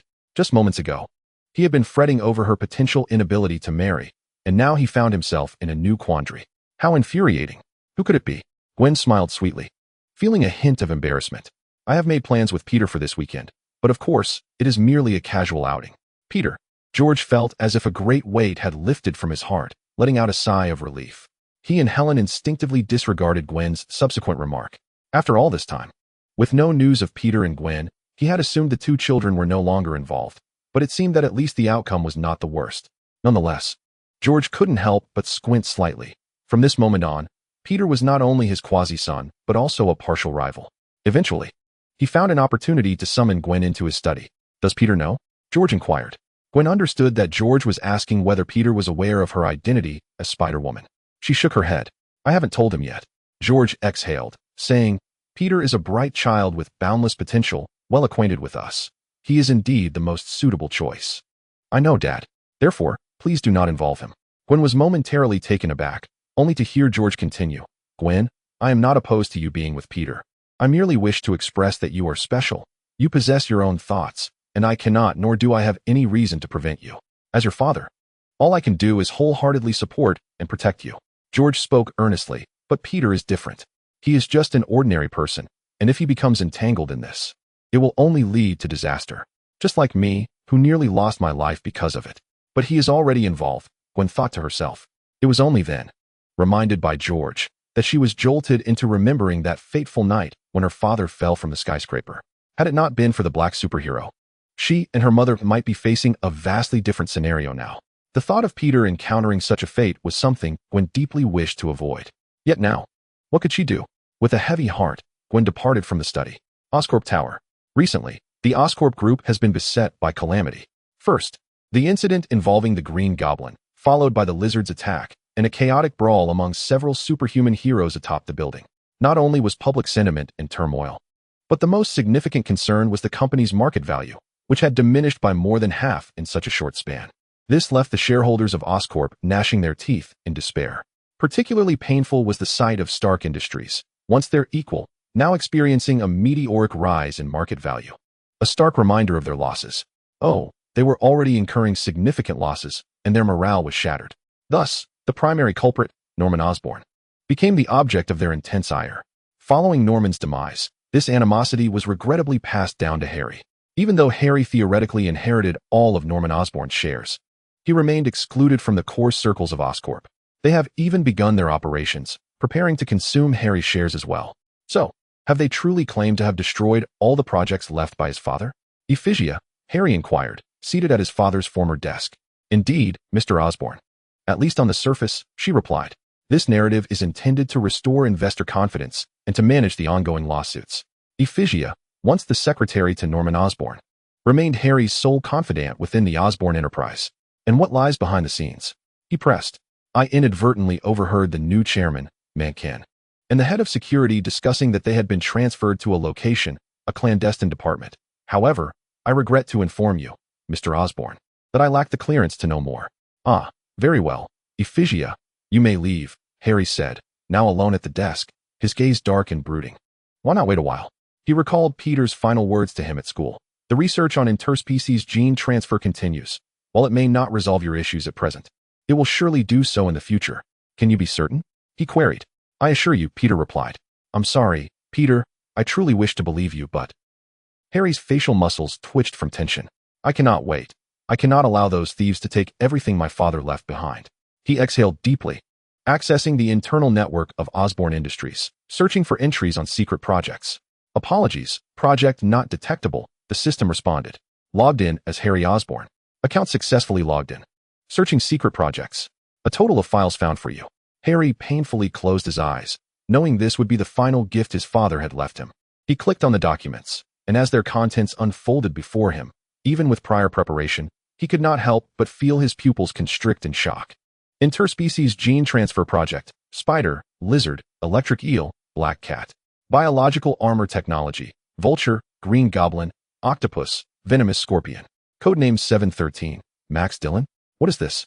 Chapter 22, The Humble Sycophant, Electro. Chapter 22, Max Dillon, an electrical engineer, grew up in a single-parent household, shaping his sensitive, irritable, and profoundly introverted character, tinged with insecurity. His intellect was commendable. Otherwise, he would not have ascended to the role of engineer nor entered Osborne Industries. Yet, his disposition made it challenging to integrate into groups, often leading to his ostracization and isolation, with workplace bullying being a commonplace occurrence. Although he played a pivotal role in designing another major project for Osborne, the power grid, his contributions were ultimately usurped by others, including his current superior. This existence left him feeling stifled and tormented. He perceived his immense potential being suppressed by the world around him. I apologize, Mother. He even entertained thoughts of ending his own life to reunite with his deceased mother. At that moment, the Spider-Woman appeared. These high-flying superheroes and villains once seemed infinitely distant to Max. How could those dazzling beings ever lower themselves to regard the mere insects of the earth? Yet, the Spider-Woman did. Hey, what's wrong, buddy? Thinking of jumping off? No, please don't. No matter how dire things may seem, never lose hope for tomorrow. And even if you were to leap, I would catch you with my web. Yes, I will not abandon you. Her voice, akin to celestial music, like that of an angel, encouraged him and bestowed upon him the courage to continue living. It dawned upon him that there were indeed those who cared, who would not forsake him. In that instant, he was captivated by the Spider-Woman and vowed to give everything for her. But that was as far as it went. Life trudged on, remaining as dreadful and painful as ever. He no longer had the chance to see the Spider-Woman. He could only follow her developments through news on television and the media. He became obsessed, fervently searching for any news of her daily, plastering his home with her posters. Only in this way could his spirit find a fleeting sense of solace and comfort. Until one fateful day, when the Lizard attacked Oscorp Tower. Max, blamed by his colleagues and forced to work overtime to inspect the circuits, found himself ensnared in the destruction wrought by the Lizard, plunging into the electric eel tank of a cross-species gene transfer experiment, suffocating, drowning, and besieged by the countless bites and shocks of the electric eels. He experienced excruciating physical agony. Yet, in the fleeting moment before his fall, he seemed to hear the voice of the Spider-Woman. An angel, a goddess. She is here. Is she coming to save me? She promised she wouldn't abandon me. She must be here to rescue me. I cannot die. I must survive. Though Max lost consciousness, the part of him that once yearned to know himself erupted with an inexhaustible will to live. He perished, yet did not entirely succumb. His body transformed into another form, capable of sensing, storing, and manipulating electricity. However, before he could escape, he was discovered by the security personnel who had come to retrieve his remains. Taken by surprise, he was imprisoned. The Oscorp team swiftly devised a facility to sever his electrical capabilities, confining him deep within the bowels of the building. Harry, having watched the video recording titled Codename 713, Max Dillon, slammed his fist angrily onto the table. Damn it, what else have these bastards done? It seems these old men are no cleaner than my father. However, before he could take any action, 2 messages suddenly appeared. Warning, your access has been prohibited. You do not have permission to access this project. Simultaneously, the office door swung open, and the new chairman, Mencken, stormed in, flanked by a formidable security team. You cannot enter. He is busy. Athesia attempted to obstruct them, but as a lone woman, she was no match for the imposing figures in black. Look at the mess you've caused, Mencken. Harry challenged. It is you who has created this chaos, Mencken retorted. What do you mean? You and your criminal father have significantly harmed the interests of the company. After careful consideration, we have decided to hold a shareholders meeting tomorrow to discuss your continued eligibility for authority. No, you cannot. This is Osborne. No longer is it your family's Osborne, freak. Mencken and the security team rushed in and out, leaving Harry isolated in the room. Mr. Osborne? Athesia spoke up. I'm fine, Harry said, swaying slightly. I want to let them succeed. You should leave. I have something to entrust to you. A friend of mine needs assistance today. Soon, Harry was left alone in the office. He shattered a wine glass, bracing himself against the table, gritting his teeth, and muttered, they will not succeed. Never. Alarm. Alarm. Security breach detected. Security breach detected. Amidst the flashing red lights and urgent sirens, Harry bowed his head and exited the confinement facility, hastening out of the lower levels. Max, I hope you do not disappoint me. Peter, we should set off. All right. By the way, where are we headed today? Outside the apartment, Peter and Gwen stepped out together. With Peter inquiring, Gwen seemed somewhat disgruntled. So, you are not going to bother at all and are leaving all the planning to me? Isn't that good? Peter chuckled. It gives you more room to reward me. Gwen, irritated, felt an urge to bite Peter. Humph. If it weren't for what? Never mind. Let us go? Gwen shrugged Peter off and strode ahead, leaving him to follow with his hands in his pockets. Gwen, you look lovely today, he complimented. Gwen paused, responding casually, really? I just picked something at random. As expected of you, you look good in anything. Humph. Peter walked beside her, asking, so, where's our first stop? Gwen rolled her eyes and replied, let us go see a movie first. Sounds good. It turned out that even Gwen, the esteemed Officer Spider-Woman, could not escape the classic trio of date plans, shopping, dining, and watching a film. Though cliché, it was always reliable. Thus, they ended up watching a 120-minute romantic film. Upon stepping outside, Peter exhaled and inquired, where shall we go next? I desire to indulge in a delightful afternoon tea, replied Gwen, her expression revealing no signs of distress. Very well. Thus, they savored a leisurely half-hour of afternoon tea at a quaint couple's restaurant. However, even Gwen found herself slightly overwhelmed and was the first to suggest their departure. Do you have no thoughts on the matter? She asked. The film was quite enjoyable, and the pastries delectable, yet I still feel somewhat unsatisfied. Gwen, a mix of irritation and discouragement, responded, all right, accompany me for a stroll, and then we shall return home. What about dinner? Peter queried. That's off the table. She replied, disappointment evident in her tone. Had she not made her intentions clear enough for Peter to grasp? Must she truly sever the relationship to make her feelings known? No, that was not an option. The closer their relationship grew, the more hesitant she felt to jeopardize it, fearing that not only would they fail to progress, but they might also lose what they already shared. Perhaps, honesty was the only path remaining. Peter evidently preferred Spider-Woman over her. Although both were manifestations of her, it felt peculiar, yet that was inconsequential. Gwen recalled her father's advice, do not involve Peter. So, what was she to do? Lost in confusion, she suddenly felt a tug. Turning, she saw it was Peter. Is something the matter? She asked, her tone lacking energy. Peter replied, I happen to have made a dinner reservation, and I would be honored if you would accompany me tonight, Gwen. What? Chapter 23. The walking hormone, you ask what I mean? How could I possibly leave all the planning to you alone, Gwen? Very well, I concede. Next time, I shall consult you beforehand. At last, Peter had managed to smooth out the wildcat's fur. Gwen's emotions became a tumultuous mix, caught between anger and delight. This rascal must have been laughing at her from the very beginning. Yet, simultaneously, she felt a surge of anxiety. What did Peter truly mean? His elusive demeanor left her in a state of uncertainty. It appeared possible, yet also improbable. Where are we headed now? It was Gwen's turn to inquire. We wait for someone. Is there someone else joining us this evening? Gwen furrowed her brow. She is almost here. She? Gwen instantly grew wary. When had Peter become acquainted with another woman? If her memory served her correctly, the only two females Peter frequently interacted with were herself and Spider-Woman, who was also her. So who else could there be? Before long, Gwen spotted a sleek black car pull over, from which emerged a woman dressed in a professional black suit, greeting them with, Excuse me, are you Mr. Parker? Indeed, Peter nodded. Ephesia extended her hand to Peter, greeting him with, Hello, my name is Ephesia, and I am Mr. Osborne's secretary, responsible for the itinerary of both of you this evening. Gwen, momentarily dazed, soon realized that the Mr. Osborne Ephesia referred to was Harry. She felt a twinge of embarrassment, understanding that she had seemingly misinterpreted something. It struck her as utterly foolish, and she lowered her gaze, reprimanding herself for her own naivety. Naturally, a plethora of questions swirled in her mind, yet in the presence of others, Gwen maintained an air of grace and decorum, refraining from voicing her thoughts. At Ephesia's invitation, they boarded a vehicle and arrived at a high-end couture boutique. Due to time constraints, We cannot place a custom order, so we will have to try on ready-made pieces. Mr. Parker, Ephigia apologized. No worries, just proceed as you see fit, Peter replied. Ephigia attended to the shop staff. And it was only then that the two found a moment of privacy. In an instant, the previously poised and ladylike Gwen seized Peter's arm, briskly pulling him to a corner, unleashing a barrage of questions that erupted from her lips like cannon fire. Peter, what is going on? Why is Harry still in the picture? When did you become so close with him? I can't believe I was unaware. She nearly cornered Peter against the wall. I feel like you've concealed so much from me. And what about Ms. Ephigia? She is quite beautiful. Do you prefer older women? Wait. One question at a time, Gwen.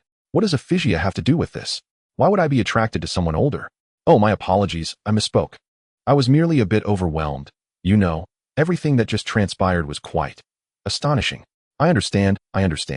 To explain, you know Harry's situation. Due to his father's circumstances, he has been going through a rough patch, and I may have taken advantage of that. Hey, I'm just joking. Remember our last encounter in the corridor? We helped him, and he has always been grateful. Oh, Peter, your choice of words is rather sinister. Then a few days ago, Harry reached out to me regarding a personal matter, hoping I could introduce him to the Spider-Woman. And I casually asked him for a small favor. Wait, how does the Spider-Woman come into play? What started as just a date between you and me suddenly involves so many others. That is not important, Gwen. It is important. Gwen pouted, glaring at Peter, who smiled amiably and said, what I'm currently more interested in is our date. A date? Gwen's previously gathered momentum dissipated entirely. That is not what I meant. You misheard me. Gwen, Peter gently pinched her cheek. We watched a romantic film, enjoyed a lover's afternoon tea. These were all arrangements you made. I assumed you were hinting at something. I didn't Wait, damn it. Peter, you truly know everything. Of course, I'm not a fool. You've been so blatant about it. Gwen felt a momentary lapse in her thoughts. If this were a comic, steam would undoubtedly be rising from her head. She covered her flushed face with her hands, her sparkling, cool eyes peeking through her fingers as she exclaimed, you scoundrel. Just then, Ephigia, returning from the shopkeeper, awkwardly glanced at the two, saying, we can try on the dresses now. Peter gently removed Gwen's hands from her face. She was incensed. Too furious to meet his gaze, he patted her head and said, all right, let us first try on the dresses. I am quite eager. Gwen felt her mind come to a complete standstill, like a marionette, as she dazedly accepted the prepared gown and followed the attendant to the fitting room. Your girlfriend is truly adorable, Ephigia complimented. Peter merely glanced at her, his expression calm. Thank you. Inside the fitting room, after a moment of staring blankly at her reflection, Gwen finally regained her senses. She took a deep breath, striving for composure, but found it utterly elusive. So, what did Peter mean by that earlier remark? That scoundrel knows everything, yet he did not stop me. Instead, he kept teasing me. How utterly vexing. I thought you were a good person. Wait, this is not the time to dwell on that. So, Peter did not oppose it? Gwen felt her heart racing incessantly. After a long period of uncertainty, the answer abruptly presented itself before her. A dramatic rise following a deep fall, leaving her feeling somewhat dizzy, as if overwhelmed by happiness. No, he has not verbally agreed either. Gwen exhaled, attempting to regain her calm. She glanced at the exquisite gown in her hands, a defiant smile creeping onto her lips, thinking, just wait. I will leave you utterly speechless. How astonishing, Mr. Parker, Ephigia remarked as Peter emerged from the fitting room, clad in a tailored suit. I had no idea your physique was so impressive. She mused, initially believing the ladies were already remarkable, only to find that the men, donning well-fitted suits, were equally striking. One could imagine that if fewer clothes were worn, they would be walking embodiments of charisma. Not much. How is Harry?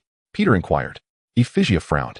She only knew that Peter and Harry were classmates, but the specifics of their relationship were unclear to her. She cautiously replied, Mr. Osborn is currently facing a few challenges, but I believe he will resolve them soon. It seems things have taken a turn for the worse. Mr. Parker, don't mind me. I was merely inquiring. Hoping he won act recklessly. Ephigia, unable to decipher the implications of Peter's words, added, I will convey your message to Mr. Osborn. As their conversation unfolded, Gwen finally emerged from the fitting room, adorned in her gown. Chapter 24, The Spider-Woman and Iron Man, Part 1, Chapter 24, Mr. Parker, Miss Stacy. You truly make a splendid pair. Felicia glanced at the back seat of the car, where Peter and Gwen, clad in their elegant suits, resembled refined gentlemen and ladies. Thank you. You can also tell Harry that we are quite pleased with you, Peter remarked. Just kidding. Have we arrived? Yes, we have, Felicia replied. stepping out to open the car door for the two. I regret to inform you that Mr. Osborne may not be attending tonight's charity gala. That's all right. If he were here, Gwen might not be pleased, Peter said as he exited the vehicle, holding his hand above the door in a gentlemanly manner to assist Gwen. I would never. Gwen naturally linked her arm with Peter's, whispering beside him. Felicia stifled a light laugh, saying, I hope you both enjoy your evening. Feel free to contact me if you need anything. She then departed, though not truly leaving, merely granting Peter and Gwen some space. How do you feel, Miss Gwen? Peter inquired, observing her. All of New York's elite are present here. Gwen gazed at the opulent gala before her, still somewhat in disbelief. She could only recall donning her gown, stepping out of the fitting room with determination, and searching for Peter. However, before she could even dazzle him, she found herself captivated by Peter, now in his tailored suit. How could he be so charming? Gwen felt a sudden wave of warmth envelop her, and in a daze, she allowed Peter to guide her to this grand affair. She was astonished that what began as a simple outing with Peter had led her to such a significant event. Surrounded by notable figures, both familiar and unfamiliar. Even her father, the police chief, seemed dwarfed in this setting, leaving Gwen feeling somewhat uneasy. How strange. Why has it come to this? Gwen pondered, biting her lip. I simply wish to know what you think. All I think about is you, Gwen. Your sudden declaration is rather shameless. She tightened her grip on his arm. Are you suggesting we indulge in romantic films? All right, enough of that. I wish to escape to another planet. That is not an option, Peter reassured her with a gentle pat on her hand. Do not overthink it. We are merely here to enjoy the food and drink. Let the adults navigate their social games while we satisfy our appetites. Agreed. At the gala, some attendees began to take notice of Peter and Gwen. The upper crust circle was relatively small, and two strikingly attractive and enigmatic newcomers were bound to attract attention. They soon realized that these two seemed utterly indifferent to others, solely focused on indulging in refreshments. Goodness, who comes to such a gala merely for the food? Do you know who those two are? Someone inquired, seeking information from the hosts. Let me check. They are from the Osborne family. Osborne. Could it be their eldest son, Harry Osborne? Is he really such a foodie? In just a brief moment, they observed the two indulging in a considerable amount of snacks, compelling the organizers to replenish the provisions. Noticing that the duo were individuals recommended by Osborne, many chose to extinguish their desire for acquaintance. After all, it is common knowledge that Osborne is currently in dire straits, and some even felt a tinge of sympathy for him. After such an incident, he would surely face severe repercussions. Nevertheless, this did not deter them from seizing the opportunity to extract their share from Osborne's misfortune. Gwen, are you not concerned about maintaining your image? Peter inquired, glancing at Gwen, who was earnestly savoring her meal. Gwen, overwhelmed with joy and feeling immensely content, naturally had a hearty appetite. Without a hint of awareness regarding the need for elegance in front of her crush, she responded, Aren't you the same? By the way, does working out really increase one's appetite this much? That depends on one's innate talent, Peter mused, flexing his bicep. Perhaps I possess extraordinary gifts. Gwen, licking the remnants of food from her lips, readily concurred, indeed. At that moment, a commotion arose from the crowd. Gwen turned her gaze to see the so-called elite suddenly congregating, or rather, drawing together around a singular figure, the currently triumphant Tony Stark. With an air of nonchalance, Tony effortlessly engaged with the throng. Since declaring himself as Iron Man, his career had not only survived the upheaval, but had flourished remarkably. The side effects of the arc reactor had yet to manifest, and fame and fortune continued to pour in, albeit with some accompanying troubles, which he was sufficiently equipped to handle. Though he had become a hero, he was not yet the Iron Man who toiled relentlessly for the fate of the world. Hey, here's my contact information. Remember to call me later. Tony casually dismissed a striking young woman and, amid the crowd's adulation, ascended the platform to announce his extravagant charitable donation. While many affluent Americans engage in philanthropy, Tony was genuinely committed. After becoming Iron Man, he had indeed changed. As a hero, his experience was still quite limited and somewhat clumsy, yet as a billionaire, he was in his element. He was exploring how to extend his assistance to a broader audience. This is Tony Stark, Iron Man, Gwen reflected, watching him generously contribute a substantial sum. He is truly remarkable. Becoming a hero not only allows him to boldly declare his identity, but also enables him to aid countless others. In comparison, we are but insignificant figures. Gwen, you too shall become extraordinary like him in the future. Please, refrain from saying such things just to please me. She chuckled, her eyes sparkling. The state in which Tony Stark now found himself was precisely what she yearned for. Of course, it was not merely about wealth or the spotlight. She envisioned how wonderful it would be to confidently reveal her identity to everyone, especially to Peter. Let us return, Peter. Gwen suddenly felt a twinge of disinterest. George's earlier reminder lingered in her mind, dimming the joy of the evening. Shall I arrange a car to take you both home? Felicia inquired as they exited the gala. Having waited patiently. No, we can manage on our own, Gwen replied. After obtaining Peter's consent, Felicia did not press the matter further. The two changed back into their casual attire and walked along the bustling streets, passing through the vibrant Times Square of Manhattan. Peter, of course, noticed Gwen's slight change in mood and had his own speculations about her distress, yet he refrained from intervening excessively. He believed that even with Gwen, it was best not to overstep. Doing so would only strip her of her autonomy, reducing her to a mere extension of himself. Peter preferred to observe quietly, anticipating each of Gwen's choices as she grew, ready to support her through any missteps. He was genuinely curious about what Gwen would ultimately become. Perhaps this was the joy of nurturing? Shaking his head gently, he wrapped his arm around Gwen's slender waist, drawing her closer. What's wrong, Gwen? It's nothing, she replied, unsure of how to articulate her feelings, and instead shifted the conversation, teasing, it's rare to see you so proactive. Though their relationship had just reached a decisive milestone, their long-standing familiarity had propelled them into a comfortable, almost married-like dynamic. Yet, there were still moments of surprise. Gwen did not expect Peter to brazenly declare, of course. I've wanted to do this for quite some time. Taken aback, she stumbled for a moment before managing to ask, what else do you want to do? As soon as the words left her mouth, she regretted it. Peter's eyes sparkled with mischief, akin to a wolf baring its fangs. Oh, I have a plethora of desires. Gwen. Hey, don't get carried away, Gwen weakly protested. Overall, their relationship was a blend of years of mutual understanding with a sprinkle of impulsiveness to keep things lively. Meanwhile, Max, having just escaped from Osborne Tower, instinctively sought the nearest source of electricity, which brought him to Times Square. Dressed in tattered rags, he staggered through the crowd, mumbling, Spider-Woman, Spider-Woman. Chapter 25, Spider-Woman and Iron Man, Part 2. In the midst of her playful banter with Peter, Gwen suddenly froze, turning her gaze toward the other side of the square. The throngs of people obscured her view, but her spider sense revealed more than her eyes could see. Peter. I suddenly have a bit of a stomach ache. I need to find a restroom. Stomach ache? Did you eat something bad? Perhaps. I was just so happy I overindulged.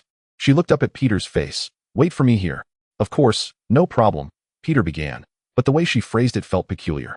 Before he could finish his sentence, Gwen had already turned and vanished into the sea of faces. He shrugged. Well then, let the timer begin. She was about to spend a considerable amount of time in the restroom. Meanwhile, Max finally arrived at the trench where the cables lay buried. He removed the iron grate above and reached in, grasping a thick, long cable. As the electric current surged into his body, Max let out a pleasurable sound, accompanied by a few sparks. The patrolling officers, noticing the anomaly, quickly began to evacuate the area, activating their radios to request assistance at the southern end of Times Square, believing they needed reinforcements. Soon, the crowd was dispersed, and the surrounding officers converged. Warning, sir. Please release the cable.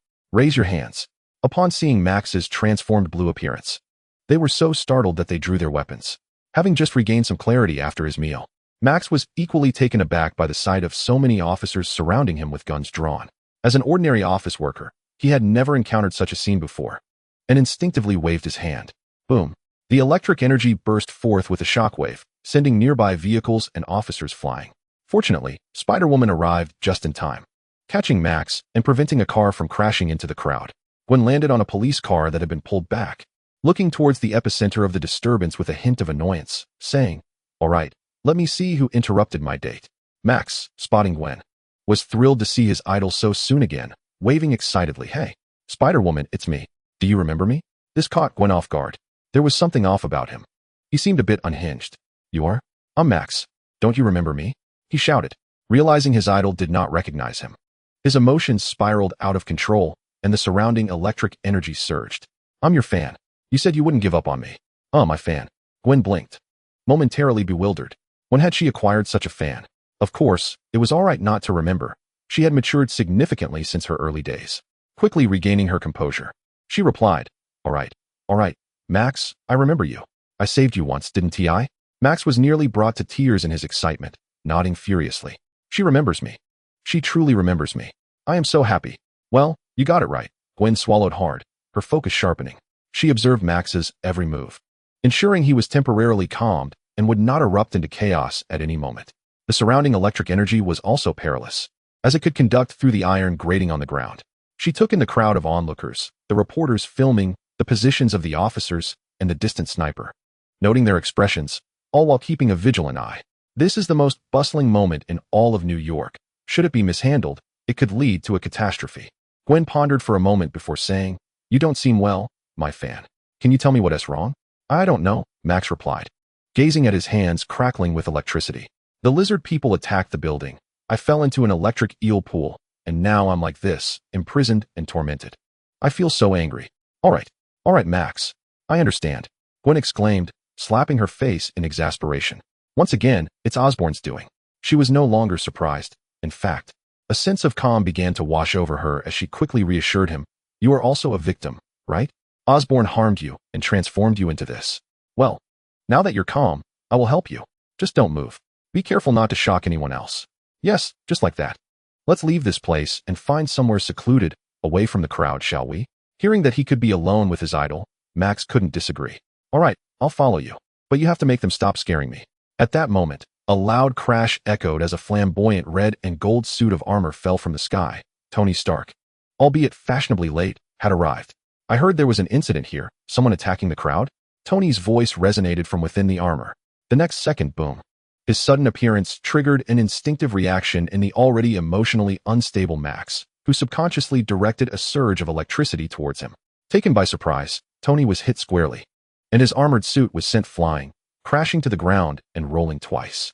As he rose, smoke billowing from his suit, he stared in confusion at the display indicating a staggering 200 charge. Hey, what just happened? Gwen had not anticipated Iron Man's disruptive entrance. Noticing that the electricity coursing through Max was once again spiraling out of control, she instinctively shot out webs to contain it.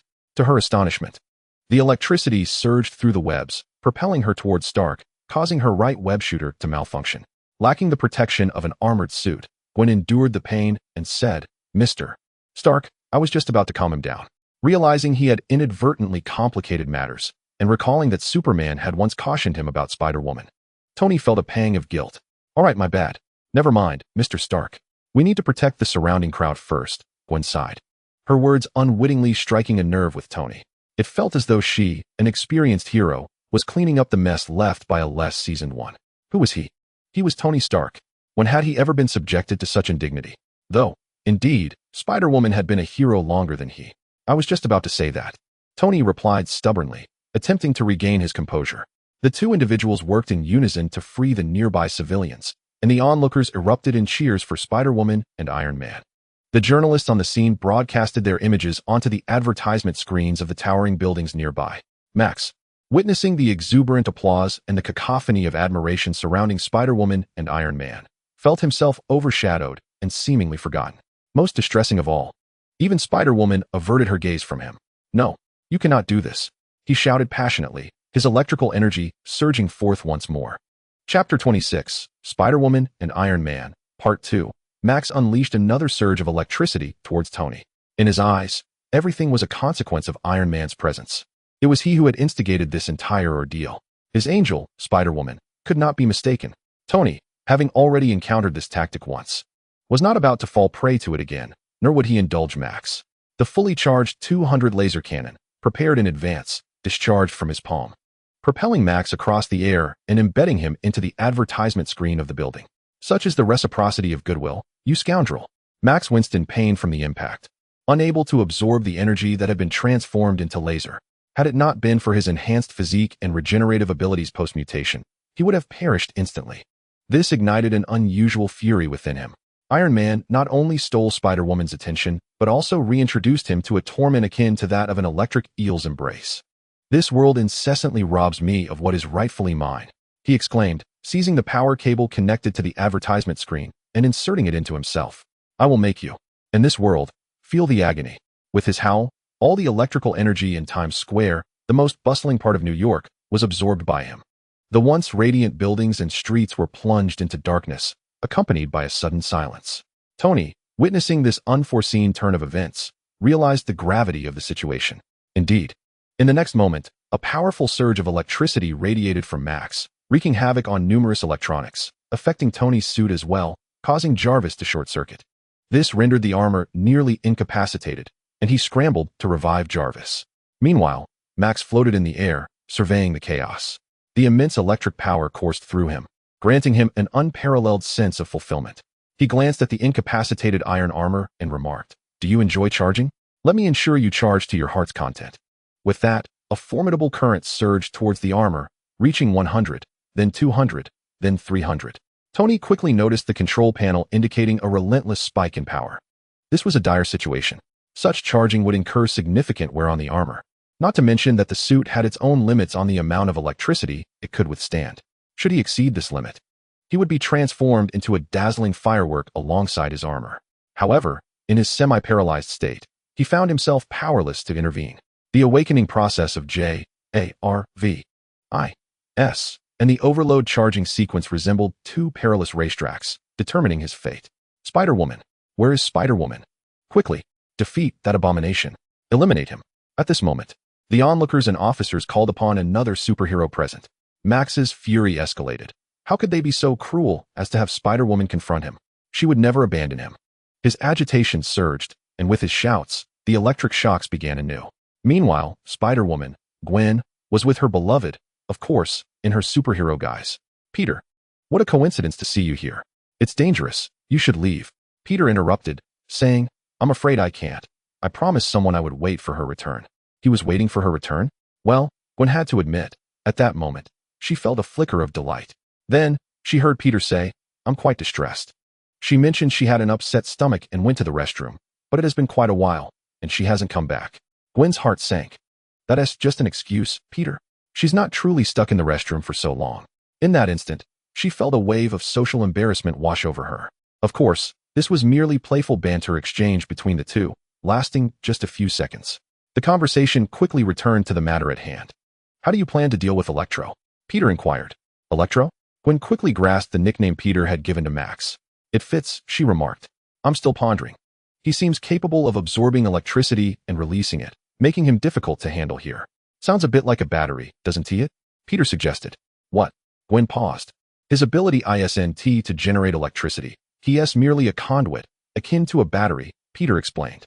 "Yes, Peter, you're a genius," Gwen praised, exclaiming. "I know how to confront him now." She hurriedly swung away with her remaining web shooters. Watching Gwen dash off with fervor, Peter contemplated that it was time to upgrade her equipment. The scene shifted back to the center of the plaza. Tony's armor was now brimming with energy, yet perilously so, crackling with electricity and emitting dark smoke. Fortunately, at the last moment, Jarvis revived.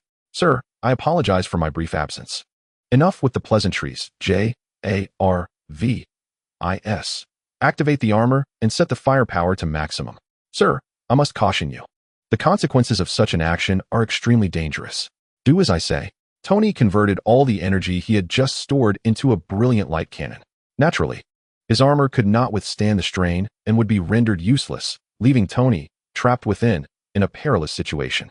However, he could not afford to dwell on such matters. He could not permit this blue menace to wreak havoc any longer. If he failed to neutralize this adversary here, with its ability to absorb and manipulate electricity, the repercussions could be catastrophic. After all, this was a modern city, where everything relied on electrical power to function. Just as he was filled with fervor, ready to make a desperate stand, a sudden jet of water surged from the side, striking Max. The electric currents coursing through Max short-circuited in an instant, sending him crashing to the ground, along with the surrounding energy dissipating into nothingness. Tony was momentarily taken aback, his gaze swiftly shifting toward the source of the water jet, Spider-Woman. She had arrived with a fire truck and firefighters, utilizing the hose to subdue the Electro-Man. The crisis had been abruptly averted. The crowd that had yet to flee erupted in cheers. Yet, Tony felt an unexpected emptiness wash over him. He had been on the brink of unleashing his full potential. And now, not only had he failed to capture his target, but he also needed to find a way to dissipate the immense energy surging within him that threatened to explode. Not to mention, it was his sudden appearance that complicated the situation in the first place. Poor Tony, in his inaugural battle post-announcement as Iron Man, seemed to be facing an unusually tumultuous start. Though he was not one to succumb to despair easily, he could not shake off a sense of dejection. He had indeed given his all, yet it appeared someone else had executed their role with greater efficacy.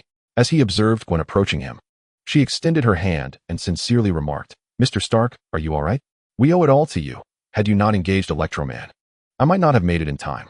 Tony's expression was a tapestry of emotions. He recognized that Spider-Woman had consistently acted from a place of altruism, driven by a desire to save others. While he too had sought to protect, her conviction seemed far more pure and resolute than his own. A pang of envy struck him. He wondered what experiences might forge such unwavering belief. Perhaps he would never attain that kind of faith. Maybe, in comparison to Spider-Woman, he was indeed lacking as a superhero. These thoughts were the most he could reluctantly accept. Chapter 27. Inviting the wolf into the henhouse, of course. These reflections remained buried deep within Tony's heart. He was Iron Man. He could not expose his vulnerabilities. "It's nothing. I'm perfectly fine. That fellow is called Electro-Man. I think Charging Man would be more fitting," he quipped, reverting to his characteristic playful demeanor. "His name is Max, Mr. Stark," Gwen corrected. In truth, he too is a victim of Osborn's genetic engineering. Cross-species gene transfer. Tony himself is currently harboring a genetic mutant. Thus, naturally, he takes a keen interest in the affairs of Osborn. It is indeed fascinating how he sustains the entire cadre of heroes in New York single-handedly. Gwen sensed that Mr. Stark had inadvertently revealed a profound truth. She shook her head, unwilling to linger any longer. She needed to return promptly. Otherwise, Peter would be left wondering how to regard her. Goodness, she should never have used the restroom as an excuse. Regret washed over her. However, before she returned, there was still a matter to attend to. "Shall we go see Max? He claims to be my fan, and I feel it necessary to converse with him," Gwen suggested. "A fan? I would prefer to avoid such extreme detractors," Tony remarked. After addressing this matter, he needed to swiftly relieve some pressure from his suit. Yet, just as they reached a consensus, a sudden commotion erupted from the officers surrounding Max. "What is happening?" Gwen rushed over, and fortunately, it seemed no one was injured. An officer pointed to the ground. Gwen and Tony, who had arrived just a beat later, looked to see that the spot where Max had fallen was now devoid of anything but a discarded set of clothes. Tony furrowed his brow. "Where is he? Don't tell me that such a large man ran off bare-bottomed." Gwen pondered this and agreed that such an image was rather unsightly. "Not exactly. He suddenly transformed into electricity and fled underground," the officer explained. "Wait, transformed into electricity? Are you saying that man suddenly became electrical?" Tony's eyes widened at the revelation. Not for any other reason, but because such a transformation defied all scientific logic. It was a direct challenge to his worldview. This must have expelled him from the carbon-based biological lineage. "Indeed, Iron Man," the officer replied. "Well then, I must admit, my interest is piqued. What kind of extraordinary genetic technology is this?" Gwen, equally astonished, wondered what species genes could achieve such effects. It was utterly enigmatic. Both individuals recognized the gravity of the situation. Now, the most concerning scenario had indeed unfolded. Max had escaped. Initially, his ability to absorb and manipulate electrical energy was already formidable, but now he could transform into electricity. This significantly enhanced his survivability. It could be said that in modern society, as long as he wished to evade capture, there would be little hope of apprehending him. Simultaneously, the potential destruction he could wreak upon contemporary society was immense. After a brief silence, it was Tony who broke the tension. "Well then, rather than worry here, perhaps we should return post-haste." In the face of such circumstances, he has always been remarkably composed. At the very least, he had prepared sufficiently before that fellow made his resurgence. Thus, Peter finally awaited the return of his Gwen. "Hey Peter, I'm back." After gathering her courage and preparing herself mentally, Gwen confronted the potential embarrassment. She preemptively inquired, "What just happened?" Suddenly, everything went dark. The Spider-Woman appeared, engaging in battle with Electro, and Peter played his part in her performance seamlessly. "Is that so?" Gwen inhaled deeply, then gazed at Peter, fervently justifying, "Now I understand. No wonder I was trapped inside, wasting so much time, and only just returned." "Yes, that's exactly it." Peter found the situation amusing and simply replied, "I'm glad you're okay." Gwen exhaled in relief. Sometimes, she found Peter's unexpected simplicity rather endearing. "Wonderful. Let's go home," Peter suggested. "Sure," Gwen nodded obediently. As long as the topic of the restroom was avoided, she was agreeable to anything. Moreover, after a night of battles, she felt somewhat weary, and Max's escape weighed heavily on her mind. What preparations would she need to make to counter Max's next assault? To be honest, in tonight's confrontation, she was utterly outmatched. They were on completely different levels. Although Mr. Stark could hold his own, it appeared somewhat strained. The only entity Gwen could conceive of that might overpower Max was Superman. Yet, Superman seemed to have vanished, not showing up all night. What if he were to be absent again next time? Gwen felt a surge of anxiety. This adversary was formidable, surpassing her capabilities. Home at last, Gwen. It was only upon reaching her doorstep and hearing Peter's voice that she regained her composure. Her eyes lit up. Why not consult Peter about it? As Spider-Woman, he would undoubtedly have a solution. Gwen felt a surge of eagerness to return and don her alter ego immediately, but at that moment, Peter halted her. Wait, Gwen. Huh, what is it? Gwen turned back to Peter, inquiring. Did you forget something? Gwen furrowed her brow, pondering. Forget something? Did I leave something behind? Or is there something else? It should not be. She had even tidied up after Spider-Woman's affairs.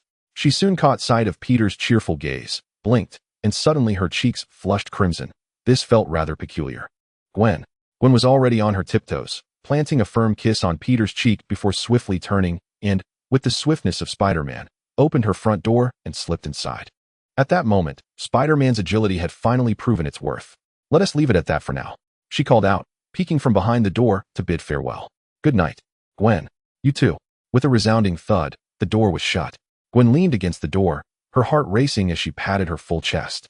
She brushed her lips with her hand, a smile involuntarily gracing her face, before lifting her gaze and being startled. Dad, Mom, how long have you been here? George and Helen were seated on the nearby sofa, their eyes fixated on her. George's expression was as dark as a stormy sea, rendering him speechless. Meanwhile, her mother, Helen, awkwardly averted her gaze and remarked, Gwen, it seems you had quite an enjoyable evening. In that fleeting moment, Gwen felt an overwhelming urge to dash back to Peter and bury her head in his embrace. On the other side, Peter's situation was hardly more favorable. Uncle Ben and Aunt May had been waiting for quite some time. A smile illuminated Aunt May's face, while Uncle Ben appeared unusually cheerful. Back from playing with Gwen. Are you? Uncle Ben inquired. Peter had nothing to conceal, replying candidly, yes. Rest assured, she will definitely become your daughter-in-law. Did that boy truly say such a thing? George remarked through gritted teeth. It was late at night, and he and Uncle Ben, two middle-aged men, stood on the rooftop enjoying the breeze. Their long-standing friendship had fostered a close bond between their families. Yet, their sentiments at that moment diverged significantly. Even I am somewhat surprised. Peter has indeed made something of himself, Uncle Ben commented. Huh, what a wolfish ambition, George retorted petulantly. But wasn't it you who invited the wolf in? Uncle Ben laughed heartily. Oh, George responded with heightened annoyance. Chapter 28. Do Better New York, Night. After parting ways with the Spider-Woman, Tony soared into the sky clad in his armor, releasing pent-up energy. It was only in the dead of night that he returned to his mansion, his armor somewhat battered. The ground was segmented into a platform, and several mechanical arms meticulously disassembled his suit. Jarvis, take note. I believe it is imperative that we design an armor that can be easily shed, Tony stated. He recalled the battle with Electro. Had he been able to extricate himself from the armor at the last moment, the situation would have been considerably simplified.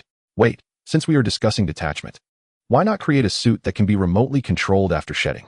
Perhaps it could even be summoned automatically. Thus, he would no longer need to carry the armor everywhere, ensuring that Iron Man could respond more swiftly in the event of an incident. Oh, Tony, you are a genius. Inspiration surged through him, and he began to jot down numerous ideas for Jarvis to record. Sir, I must remind you that you have a special visitor, Jarvis's voice interjected. Tony paused, remembering that he had only designated one special visitor. Sure enough, he glanced toward the corner of the room, where a shadowy figure loomed, suspended in midair. Black Superman. When did you arrive? Just now, Peter replied in a deep voice. How long do you intend to masquerade as Batman? Tony could no longer contain his sarcasm. This is me. He extricated himself from the armor, pressing his temples in exasperation. All right, fine, as long as you're happy. Where did you go today? You know, a little blue man suddenly appeared in Times Square, another one of Osborn's creations. His abilities are quite troublesome. I was on a date, Peter replied. A date? Oh, that little blue man possesses the power to absorb and manipulate electricity. We must devise a strategy to counter him. Perhaps the Connors you brought along could offer some valuable insights. Wait, a date? It took Tony a moment to process this, his expression shifting to one of disbelief. Are you serious? Goodness, which girl is so extraordinary that she can make the Black Hood bow before her? We are fighting tooth and nail for the safety of all New York, and you're on a date? I've been watching. You handled it quite well. Didn't you? Indeed, thanks to your little spider. Due to Spider-Woman's presence, Tony momentarily failed to connect the dots regarding Peter's date. So, your sudden visit tonight. Is there something on your mind? Tony poured himself a cup of coffee. The suit I entrusted to you should be put to good use. Sure. I've finished my research. It's feasible, but I still have some functionalities that haven't been installed yet. Regardless, you won't be able to improve it any further in the short term, right? Peter bluntly pointed out. In the face of such a denial of his expertise, Tony felt a pang of humiliation. Hey, you should take a look at the request you made. How could all of that possibly fit into a single suit? Admit it. Tony, you won't be able to accomplish it. Fine, then tell me how to integrate so many functionalities into one thin suit. Unless there's nanotechnology involved. Tony exclaimed with fervor. Isn't that precisely what you're aware of? The issue is that technology is still in the theoretical phase. Tony paused mid-sentence. And as clever as he was, he quickly grasped what the Black Hood meant, a wry smile forming on his lips. Hey, buddy, you have too much faith in me. Don't you? You will succeed. Of course. If anyone in this world can realize nanotechnology, it's undoubtedly me, Tony asserted with renewed confidence. Spurred on by the Black Hood, he found himself brimming with ideas regarding the fusion of nanotechnology with the suit. If he were to achieve it one day, Tony glanced at the Black Hood, who was quietly hovering in the air before him. Perhaps he truly could stand shoulder to shoulder with the divine. Tony retrieved the vibranium suit, beginning to explain to the Black Hood, currently, I have merely incorporated a smart assistant into the suit's original functionalities. Of course, it can't compare to Jarvis in excellence, but it is devoid of any backdoor. He felt compelled to clarify, ensuring there were no hidden vulnerabilities. As if I would leave a backdoor in the Black Hood suit. Am I eager for death? Even if I did, Peter would inspect it beforehand. The intelligent assistant has yet to receive a name, so you may decide on one yourself. It can assist in system detection, connect to networks, and employ various hacker tools as you see fit. Tony shrugged and proceeded to introduce the next feature. The suit had no extra space for energy systems, so I enhanced its ability to absorb kinetic energy. It can now absorb a greater amount of energy and store it. Once the energy reaches a certain level, the overload mode can be activated. Tony manipulated the controls, initiating the overload mode. The azure ballet shoes on his feet, his hands, and the patterns on his body illuminated, becoming even more striking. Of course, this also rendered it more perilous. In this mode, the suit can enhance strength and speed, while also delivering electrical shocks for damage or infiltration. There are additional features such as infrared vision and gliding wings, which are considerably simpler. A thin, gossamer-like membrane emerged from the ribs of the vibranium suit. Not too shabby, Peter remarked. Although the vibranium suit was somewhat diminished from Peter's ideal vision, it would suffice for the time being. Hey, just be happy. No one else in the world could achieve this in such a short time, Tony replied. He did not elaborate much on the web shooter. It wasn't that he couldn't create a better version, with a basic understanding of the mechanism. He could easily produce a more exquisite model. However, he was not Spider-Man, and it would be more appropriate for Spider-Woman to design her own signature equipment. She alone knew her most pressing needs, and Peter, being close to her, was also a suitable candidate to assist. Well then, you need to figure out a way to deliver the suit to Spider-Woman, Peter suggested. Tony, incredulous, stared at Peter. Wait, you want me to hand it over to her? Peter simply looked at him, as if to say, do I need to repeat myself? But why should it be me and not you? Isn't it yours? I've only met her once. What reason do I have to give her a priceless suit? That's not my concern. It's up to you now, Tony. Just don't reveal my existence. Tony could only think of one thing to say. He finished his coffee in one gulp, stretched his limbs, and remarked, all right. You are truly peculiar. Now I need to devise a strategy for the next attack from the little blue guy. Unexpectedly, he felt a sudden dizziness and nearly toppled over. He braced himself against the table, shook his head, and muttered, damn, what's happening? After a moment, he attempted to rise, but found his body somewhat feeble. It seems you need to let Jarvis conduct a health check for you, Tony, Peter stated. Through his perspective, Peter could see Tony's condition with clarity. What do you mean by that? Placing such a colossal reactor within one's body, how could there be absolutely no side effects? Tony remarked, Sir, your health appears to be compromised. My recommendation is to refrain from utilizing the armor any further. Jarvis presented Tony with his medical report, which he scrutinized in silence. The initial version of the arc reactor was already prone to causing palladium poisoning. Symptoms had merely been absent due to the short duration of exposure. However, this evening, in his effort to combat Electro, he had subjected the suit to prolonged overclocking, particularly within the energy system, exacerbating the contamination of the reactor within his chest. Symptoms that would have emerged over time now manifested all at once. So, what do you intend to do? The more you embody Iron Man, the swifter your demise will be, Peter interjected. Could you refrain from being so fatalistic at this moment? Tony retorted, unable to suppress his sarcasm. He exhaled.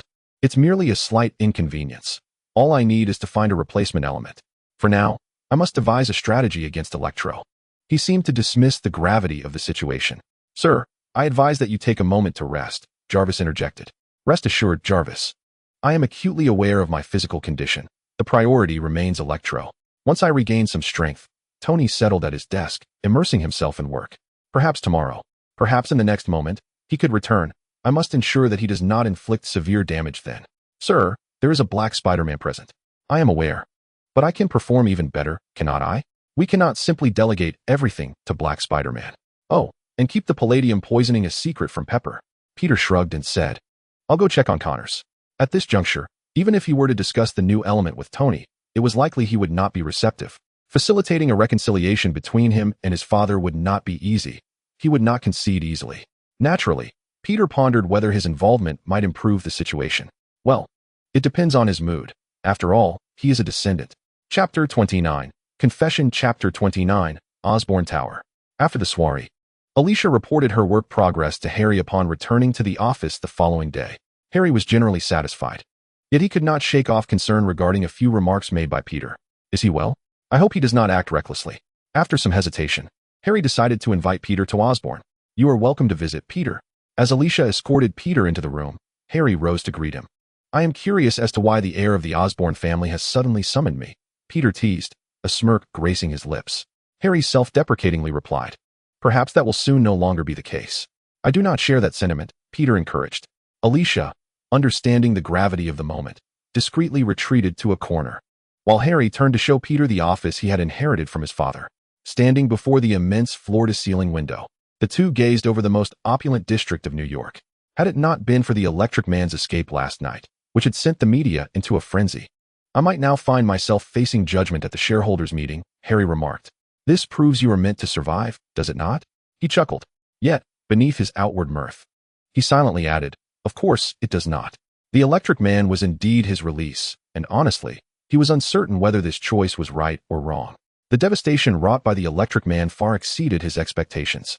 Who could have imagined that a vial of genetic serum could transform a person into pure electricity, altering the very fabric of reality?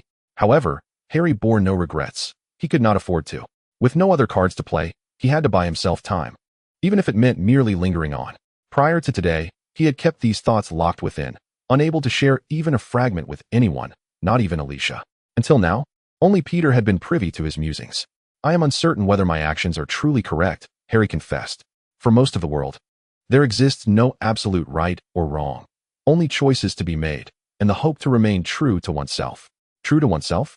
Harry murmured, I do not know, but I must protect Osborne. Peter remained silent, prompting Harry to shift the conversation. With a feigned lightness, he asked, Why did the Black Superman not appear last night to deal with the Electric Man directly? Although spoken in jest, the underlying resentment towards the Black Superman was palpable. It seems you still harbor grievances regarding your father, Peter sighed. What else could it be? Harry pressed his hand against the glass, applying pressure as he inquired. For one who killed my father, whom I once idolized, I can no longer view him through the same lens. Yet your father received his just deserts, Harry. Peter's words were unflinching, piercingly harsh. Harry was momentarily taken aback. Logically, he should have been furious. However, perhaps due to the identity of the speaker, Peter, he felt instead as if he had been deflated, like a punctured balloon. I know, Peter. My father was a villain. He deserved his fate. But is that not the most tragic reality? He lifted his gaze to Peter, stating, He is ultimately my father, transcending all morals and laws. The one who created and nurtured me, bound to me by blood. I am conflicted, torn, and in anguish. The Black Superman took my father's life, and I should loathe him, despise him, and harbor animosity towards him. Yet, I understand that none of this is the fault of the man. It is my father's choices that led to this outcome. My conscience prevents me from entirely siding with my father, harboring animosity towards the Black Superman, while my emotions hinder me from fully comprehending, forgiving, or letting go of him. Can you fathom such a sentiment? Peter, listening intently, suddenly recalled Tony. Both Harry and Tony, possessing keen intellects, grasped many complexities, yet at times, certain matters transcend mere understanding. They cannot surmount their own inner conflicts. This conundrum appears nearly insurmountable. The world remains immutable. The only entity that can change is oneself. Yet for some individuals, altering the world may sometimes seem more feasible than reconciling with oneself. Nevertheless, if given another chance, Peter would still opt to eliminate the Green Goblin. In truth, Peter seldom delivers a death sentence to these individuals. Take Connors, for instance. Even after transforming into the lizard, he continues to resist and struggle, yearning solely for redemption. He pleads for another to end his life, yet deep within, he longs for someone to rescue him. Consider Kingpin. He reigns over the underground, and 80% of the notable crimes in New York are, in some manner, linked to him. Yet, Peter refrains from taking his life. For he is, in a sense, a creator of the rules, an integral part of the societal machinery. To illustrate, he is akin to the one who manages waste. The malevolence he embodies does not solely stem from his being, but is rather a societal burden imposed upon him. Without him, Peter is certain that New York would descend into an even greater chaos until the next Kingpin emerges. It is only the Green Goblin who exists entirely beyond the confines of these rules. His very essence is destruction and havoc. Such an uncontrollable entity. Should he be spared for future festivities? Oh, in America, it would be for Christmas. As for Vulture, there is little to say. He deserves his fate. Thus, the conflict remains unchanged. The only aspect that can evolve is humanity. Harry, whether it be to harbor hatred or to let go, you should endeavor to try, Peter remarked. Harry gazed at him, perplexed. Peter, staring at the azure sky, continued, if you cannot let go, then seek vengeance against the Black Superman. Once, twice. Persist until your conscience is clear. Huh, what a notion of a clear conscience. Harry chuckled, retorting, enough of that, Peter. Provoke the Black Superman? I do not wish to meet my end so soon. You possess some self-awareness. Harry retorted, I should never have sought you out. You merely come to exacerbate my troubles. He exhaled deeply and said earnestly, thank you, Peter, truly, I appreciate it. No need for that. You have aided me as well, have you not? The ball was quite satisfactory. Harry shook his head and turned toward the cabinet filled with exquisite wines, sifting through the selection. Would you care for a drink? He inquired. If possible, I would like a glass of cola with ice. Hey, do not jest. Which of these libations is not infinitely superior to that carbonated beverage? Are you truly serious? You shall undoubtedly regret this, Alicia. In the corner, Alicia replied, very well. Please hold on a moment, boss. She rolled her eyes and retreated to fetch a cola with ice. Make it Pepsi, Peter added. Harry poured himself a glass of whiskey, contemplated for a moment, and said, Peter, there is another matter I wish to discuss with you. His expression bore a hint of awkwardness regarding the previous request to invite Spider-Woman. You have not given up on this, have you? It is a matter of life and death, Peter. It is not that I lack faith in you. I understand, Harry said, looking expectantly at Peter. I cannot promise you that, Harry. Harry was taken aback. Why? I thought. Did I not mention that the research is ongoing? Your issues will eventually be resolved. Yes, I believe you. However, I do not wish to remain idle. Or is it that you value Spider-Woman more than me? Harry's gaze bore into Peter. At that moment, his eyes were piercing, but only Peter's resilient form could withstand it. Harry, there is something I must confess, he said. What is it? Harry swallowed hard, feeling an unusual wave of nervousness. The truth is, I am not a fan of Black Superman. I am an admirer of Spider-Woman. Harry looked perplexed. Peter, now is not the time for jokes. I am not jesting. This is significant. Sometimes, a single drop of blood can accomplish much, cannot it? Harry felt a twinge of disappointment. Peter had ultimately not chosen him. After Peter departed, the expansive office felt desolate, leaving him alone once more. Until a surge of blue electricity flowed from the socket, gradually coalescing into a humanoid form. Oh, poor Harry Osborn. Once again you find yourself isolated, Max remarked. Chapter 30. Peter, something is amiss. Chapter 30. Harry Osborn, I know it was you who let me go that night, and I have been grateful ever since, Max said. Your unsolicited presence does not seem a fitting way to express gratitude, Mr. Max, Harry replied, surprised that the notorious Electro, now a fugitive, had appeared before him. It would be disingenuous to claim he was unperturbed, but he managed to regain his composure swiftly. When did you arrive? Harry inquired. From the very beginning. Max approached and stated, You need not be so wary. It was you who freed me. I am not your adversary. I shall assist you. We are in this together. Harry averted his gaze and fell into silence. What troubles you? Max asked. I believe it might be prudent for you to find some clothing, Harry suggested, feeling as though his eyes might betray him. This ability does not extend to electrifying clothing, Max retorted, his embarrassment turning to anger. In my wardrobe, I still possess 2 spare outfits, Harry remarked. As Max finally emerged after changing his clothes, Harry let out a sigh of relief. Have you ever encountered a blue pendulum crackling with electric sparks? Believe me, it is nothing short of a nightmare. Perhaps I should now refer to you as the Electric Man, Max. Our connection is tenuous at best. Although I may have utilized you, you have regained your freedom. And we owe each other nothing. Harry endeavored to dissociate himself from the Electric Man. Now your adversaries should be Iron Man, Spider-Woman, and the heroes of New York. I fear I cannot be of assistance to you. However, unexpectedly, Max exclaimed, no, Spider-Woman is on my side. She has merely been deceived by those little men. Indeed, even after being defeated by Spider-Woman herself, Max did not harbor resentment or blame towards her. Spider-Woman is perfect, an angel. How could she possibly be at fault? Yes, she thwarted me simply to avoid further conflict. Unwilling to relinquish our connection, she still holds me in her heart. If blame is to be assigned, let it fall upon the little men surrounding her. For instance, Iron Man, Tony Stark. It is because of him that everything has spiraled into chaos. This is the mindset that consumes Max at present. He turned to Harry, who appeared startled, and said, we are in the same boat. You released me. And I trust you do not wish for others to discover this matter. Do you, Harry Osborn? Indeed, Harry felt a tightness in his chest. The situation he most dreaded had come to pass. The Electric Man was using this matter as leverage against him. It was clear that he had been overly impulsive. Yet what recourse did he have? What was meant to happen would eventually unfold. He must take responsibility for his actions. Harry could only manage a bitter smile. Meanwhile, Max continued, do not wear such a gloomy expression, Harry Osborn. I harbor no ill intentions. Our collaboration could yield mutual benefits. I can assist you in dealing with those within Osborn's ranks who seek to usurp power, helping you reclaim what is rightfully yours. Is this not what you have always desired? He stepped closer, his hands outstretched, electric sparks dancing within his grasp. Furthermore, I can even aid you in confronting Black Superman. Confronting Black Superman? A flicker of intrigue crossed Harry's eyes. He recalled Peter's words, suggesting that if one cannot let go, perhaps seeking revenge is worth pursuing. Without such action, he would never find peace or face his father. Yes, indeed, confronting Black Superman. Max shouted. What do you desire? Harry inquired. The power grid. Osborn's electrical grid project. Max declared, for it rightfully belongs to me. Harry scoffed internally, realizing that the Electric Man's eagerness had betrayed him. Yet what could he do?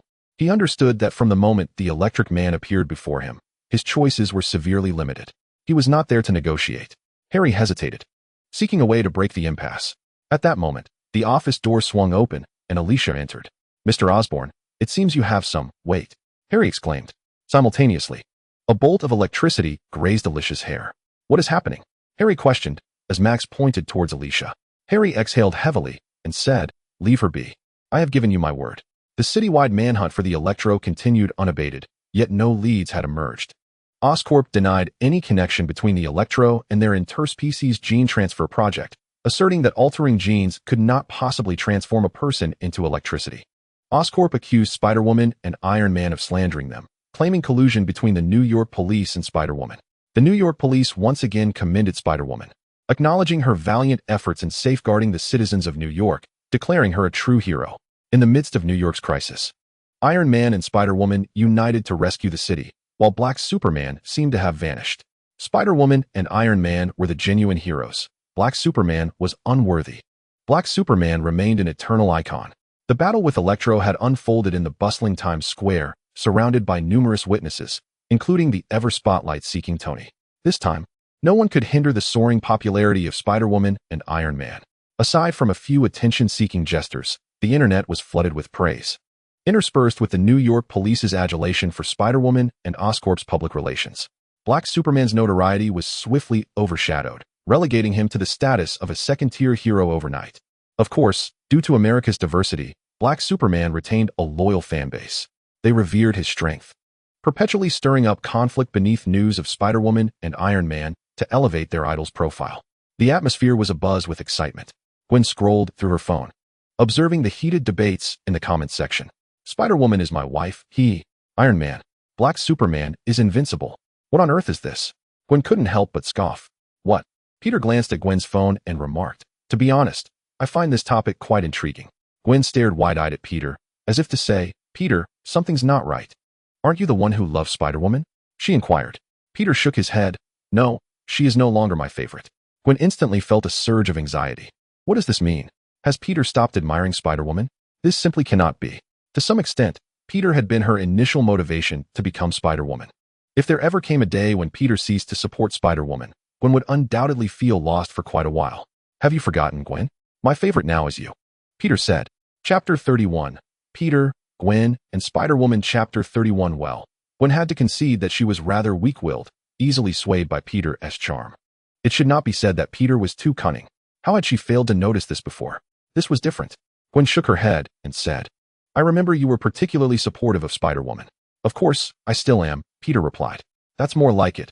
Gwen sighed in relief, only to hear Peter continue. Similarly, this does not preclude me from stirring up some intrigue with Black Superman and Spider-Woman, does it? Her expression suddenly stiffened. Peter, how could you entertain such thoughts? What's wrong? Peter looked at Gwen with a puzzled expression. Gwen realized her reaction was somewhat excessive and tempered her response. I mean, don't you like Spider-Woman? How could you even think of her with other men? Why not? Should I be possessive of Spider-Woman? Well, not exactly, Peter said, gently ruffling Gwen's hair. I already have you, Gwen. Moreover, I believe Black Superman is quite a suitable choice for Spider-Woman.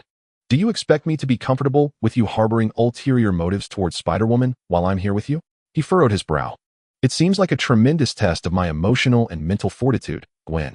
No. How could that be? Gwen quickly interrupted Peter's dangerous musings, suddenly feeling a wave of exhaustion wash over her. It was futile. She sensed she might never articulate her feelings clearly. Spider-Woman was her, and she certainly did not wish for Peter to discuss the rumors surrounding Spider-Woman. At the same time, she was apprehensive about Peter getting too close to Spider-Woman. What would become of her, Gwen Stacy? Hey, this is quite peculiar. I want to have it. From now on, you shall not partake in discussions regarding Spider-Woman's rumors. Humph. No one can compel me to do what I do not wish to. All right. The two were now walking home from school, nearing their destination. Gwen toyed with Peter's hand and asked, by the way, how was your visit to Stark Industries a couple of days ago? Recently, Peter had received an invitation to tour Stark Industries for a new talent acquisition project. They were selecting a group of academically outstanding and promising students for preliminary engagement, offering them assistance and influence to ensure they would be prioritized for employment after graduation. Those selected would also receive scholarships. It was quite good. I got to see Iron Man's armor up close, Peter said. That's amazing. I've not only seen it up close, but have fought alongside him, Gwen proudly added in her heart. Upon arriving at home, they exchanged a brief kiss before parting ways to their respective houses. However, the situation was far from simple. As soon as Gwen changed into her Spider-Woman attire, she swung gracefully on a web strand to Peter's bedroom, landing beside his bed. Knock, knock. Spider-Woman, you've finally arrived, Peter exclaimed, opening the window to let Gwen in. Clearing her throat, Gwen replied, Actually, I've been waiting for quite some time now. I'm glad to see you and your girlfriend back. You've seen her? Peter inquired. Of course. She's amazing, Gwen replied. Yes, I know, Peter said, unable to suppress a grin. All right, let's get down to business. He spread out the electronic components he had been fiddling with on his desk. After our last encounter with Electro, the web shooter was damaged, so we thought it prudent to upgrade our gear. Gwen nodded thoughtfully. I believe we should find a way to enhance the web's resistance to electricity. Don't you think we should add some flair to it? Peter suddenly suggested. What? Gwen was taken aback.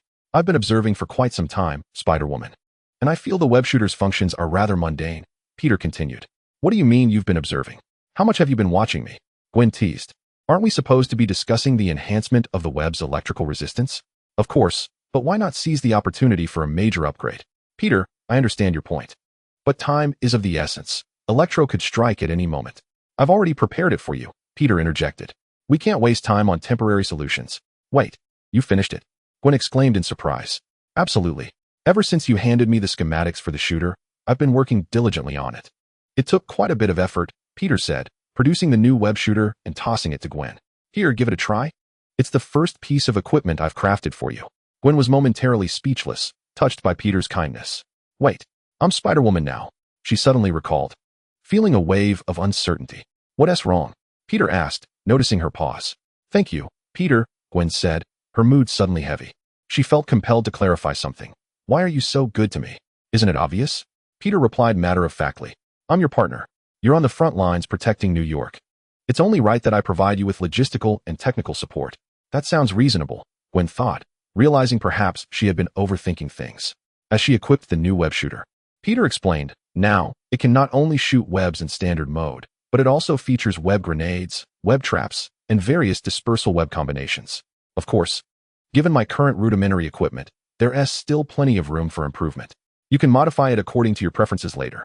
Wow, could this be a bit too extravagant? Gwen mused, playing with the new web shooter, clearly enamored with it. Doesn't it suit you perfectly? Thank you, Peter.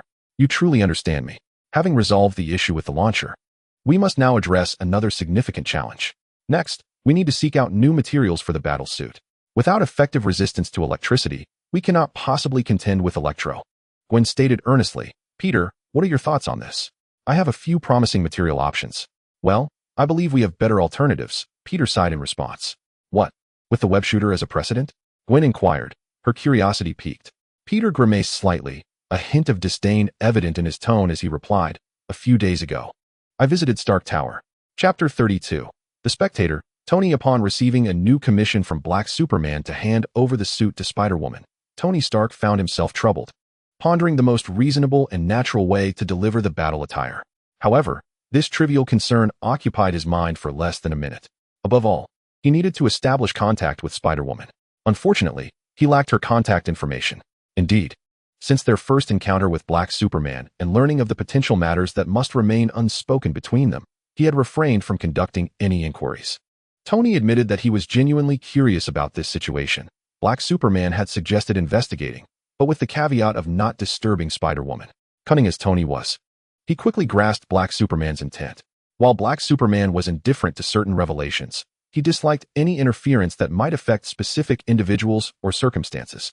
Thus, Tony restrained his curiosity, recognizing that he was merely an ordinary billionaire at that time. However, circumstances had changed. He was Iron Man now. Although this may not hold much significance for Black Superman, he could at least consider himself a hero. Moreover, this was also for the sake of the suit. Consequently, Tony finally commenced his investigation into the identity of Spider-Woman. To his astonishment, he discovered that in places frequently visited by Spider-Man, through statistical analysis and identity matching, only two individuals emerged, Peter Parker and Gwen Stacy. Naturally, when gender was factored in, the outcome was self-evident. Spider-Woman was merely a high school girl. What could possibly compel a girl, typically ensconced in her ivory tower of academia, discussing cosmetics and charming boys, to don a mask and confront criminals on the streets? Tony fell into a contemplative silence. However, the revelation of Gwen Stacy's identity brought an array of expressions to his face. Her father was the police chief? Oh, now Tony understood how Spider-Woman had earned her honorary law enforcement status. He remarked that the New York police displayed an almost absurd level of leniency towards Spider-Woman, treating her as if she were their own daughter. As it turns out, she truly is a daughter. Concurrently, more information about Gwen Stacy began to surface, an exemplary student who had interned at Osborn during the summer. Osborn, and her mentor was Connors? Well, everything suddenly connected, and it seemed that Spider-Woman emerged shortly thereafter. Tony appeared to have gleaned the origin of Spider-Woman's powers and suspected she might be the first superhuman birth from genetic engineering. However, to this point, he had yet to encounter anyone akin to Black Superman. In truth, given the existence of a biological force field, no one could ascertain the connection between Black Superman and him unless Peter willingly divulged it. Naturally, these matters were not directly pertinent to Tony's current mission. He merely skimmed over them without giving them much thought. He soon turned his contemplation to how best to deliver the suit to Gwen Stacy. Firstly, descending in the Iron Man suit from the sky was impractical. Black Superman had stated that investigations were permissible, but disturbances were not. Should he act rashly, Black Superman would undoubtedly appear before him the very next second, and then there would be no further developments. Approaching her directly as a billionaire was also unfeasible, as it would inevitably impact her family, a situation he wished to avoid at all costs. Thus, should he seek an opportunity to invite her out, or merely lay in wait? No, that wouldn't he do. It lacked Stark-esque flair. At that moment, Tony noticed an individual he had initially overlooked, Gwen Stacy's childhood friend, Peter Parker. Goodness, Peter was still a fan of Spider-Woman, having teamed up with her at school to defeat the Lizard, who was none other than Connors. Tony clicked his tongue in admiration, thinking how entertaining this all seemed. Then he observed something even more intriguing. Peter Parker appeared unaware of Spider-Woman's true identity. It seemed he had even established a connection with her, assisting Spider-Woman in her endeavors. Oh, recently, it appeared that Gwen Stacy and Peter Parker were indeed dating, and Peter had no idea about his girlfriend's true identity.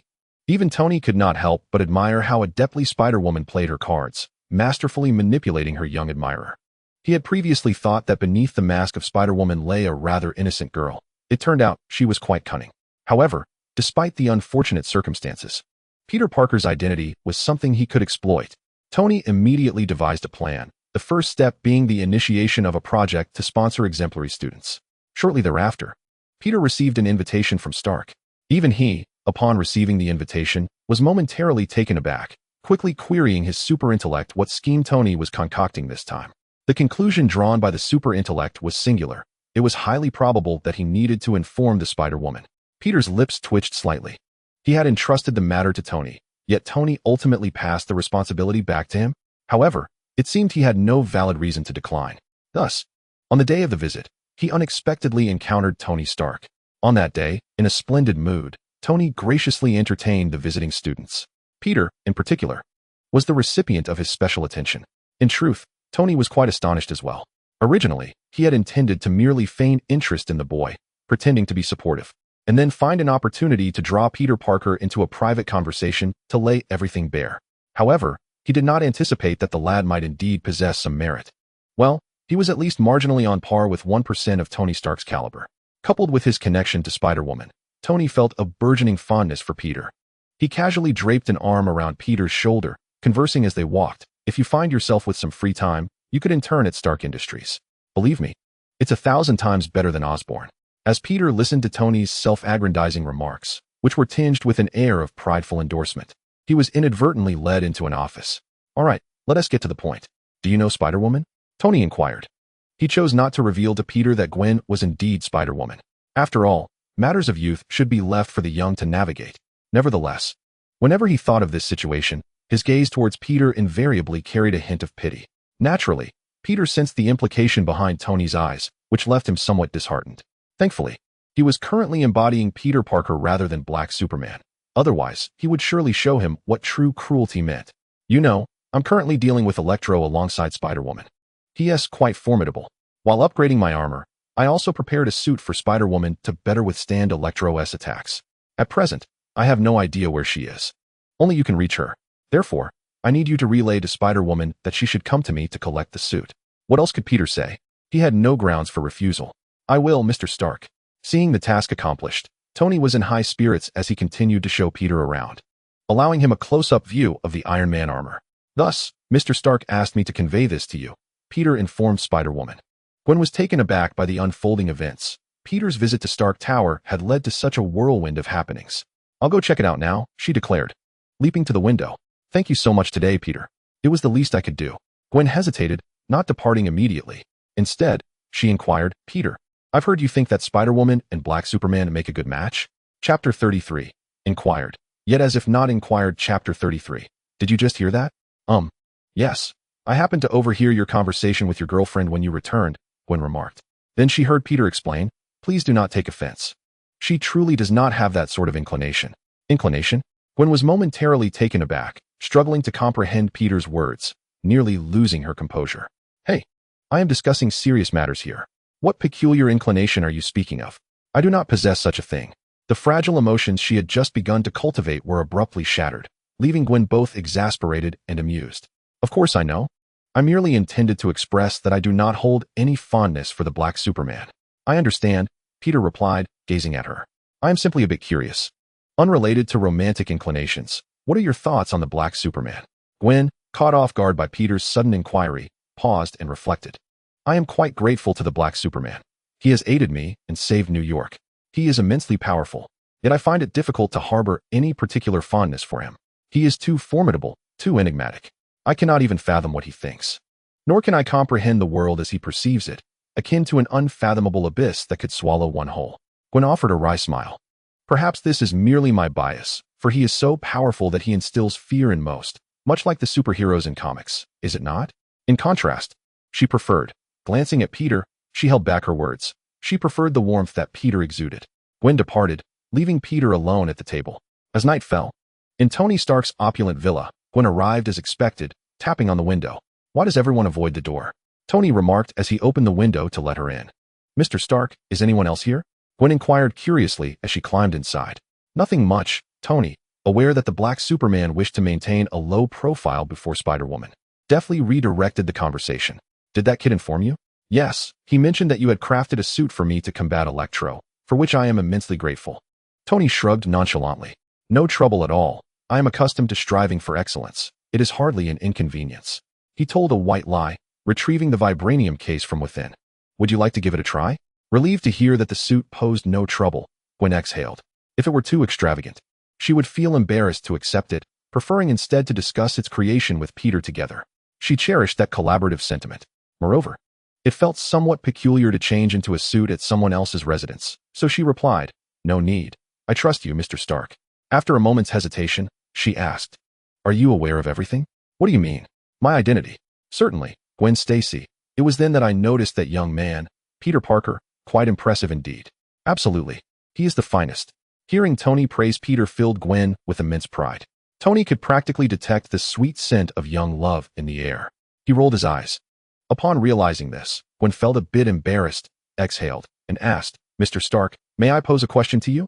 Tony, who was preparing to depart after completing a mission as the Black Superman, paused, contemplated, and replied, "You have 10 minutes. "Thank you. So, you wish to inquire whether you should reveal your identity to your boy?" Tony leaned against his plush sofa and inquired. "Yes," Gwen said, sitting elegantly on the opposite side of the couch with her legs crossed. "I became Spider-Woman because of Peter. It is his kindness that has consistently encouraged and supported me. He has guided me to find my purpose. Given that I have acquired extraordinary powers, I ought to utilize them to aid more people. However, Peter is merely an ordinary individual, and if he were to be embroiled in any incidents because of me, he would undoubtedly face unforeseen dangers, which leaves me quite hesitant." She believed that the openly public figure of Tony Stark would surely offer her some valuable advice. To her surprise, after listening, Tony simply responded, "Is that all? Well, this is profoundly significant to me. What is there to hesitate about? You are merely afraid that your abilities may not suffice to protect him. Then, should I not disclose my identity to him? I do not know." "What?" "I do not know." Tony stood up and stated, "In matters like this, no one can provide you with guidance. I can only say that if it were me, I would certainly tell him, for I am Tony Stark." "Is that so?" Gwen thought she had inquired, yet it felt as if she had not, typical of Tony Stark. Ultimately, she departed with an even deeper sense of uncertainty. Tony returned to his workstation, resuming his experiments to find a substitute for palladium, only to, predictably, fail once again. "Sir, you are being dishonest," Jarvis remarked. "What do you mean? You are also reluctant to be forthright." "How could that be? I am Iron Man." "But you have not been honest with Miss Potts regarding the palladium poisoning, have you?" In an instant, Tony found himself momentarily speechless, caught off guard by Jarvis's pointed observation, and could only retort, "Jarvis, I did not create you to undermine my authority." He prepared to attempt a new elemental arrangement once more, but unexpectedly, Jarvis interrupted him again. "Sir, there is something I believe you ought to be informed about." Tony, exasperated, set down his experiment and asked, "What could possibly be more important than my life?" "Regarding the information you requested me to monitor throughout the city, searching for clues related to the Electro-Man." "Very well, proceed." "I have come across some news. The military urgently sealed off Culver University, located in the suburbs, this afternoon." The thought of the military intensifying their pressure on him to surrender the iron suit casts a shadow over Tony's countenance. He cannot help but wonder what nefarious schemes those individuals are concocting. Yet, what relevance does this have to the Electromancer? More precisely, it appears that a new superhuman criminal has emerged. Witnesses uploaded photographs capturing the moment when a colossal green behemoth, standing over 2 meters tall, dismantled several military tanks. Although the news was swiftly suppressed, Jarvis remarked, "I believe this may prove beneficial to you." Upon hearing this, Tony could not suppress a frown. "For now, the military is of no concern. Continue the search for the Electromancer, Jarvis." "Yes, sir." Thus, various undercurrents began to swirl.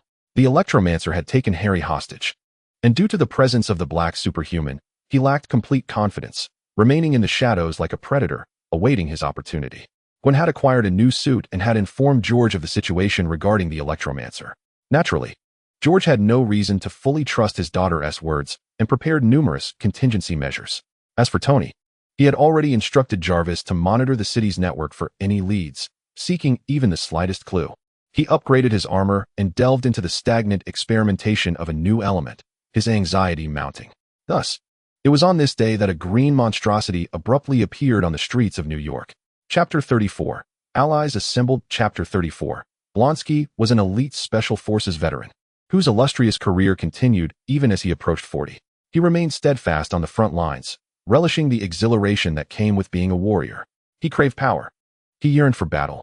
Not long ago, he received a mission from General Ross of the United States to apprehend the fugitive Bruce Banner in Brazil.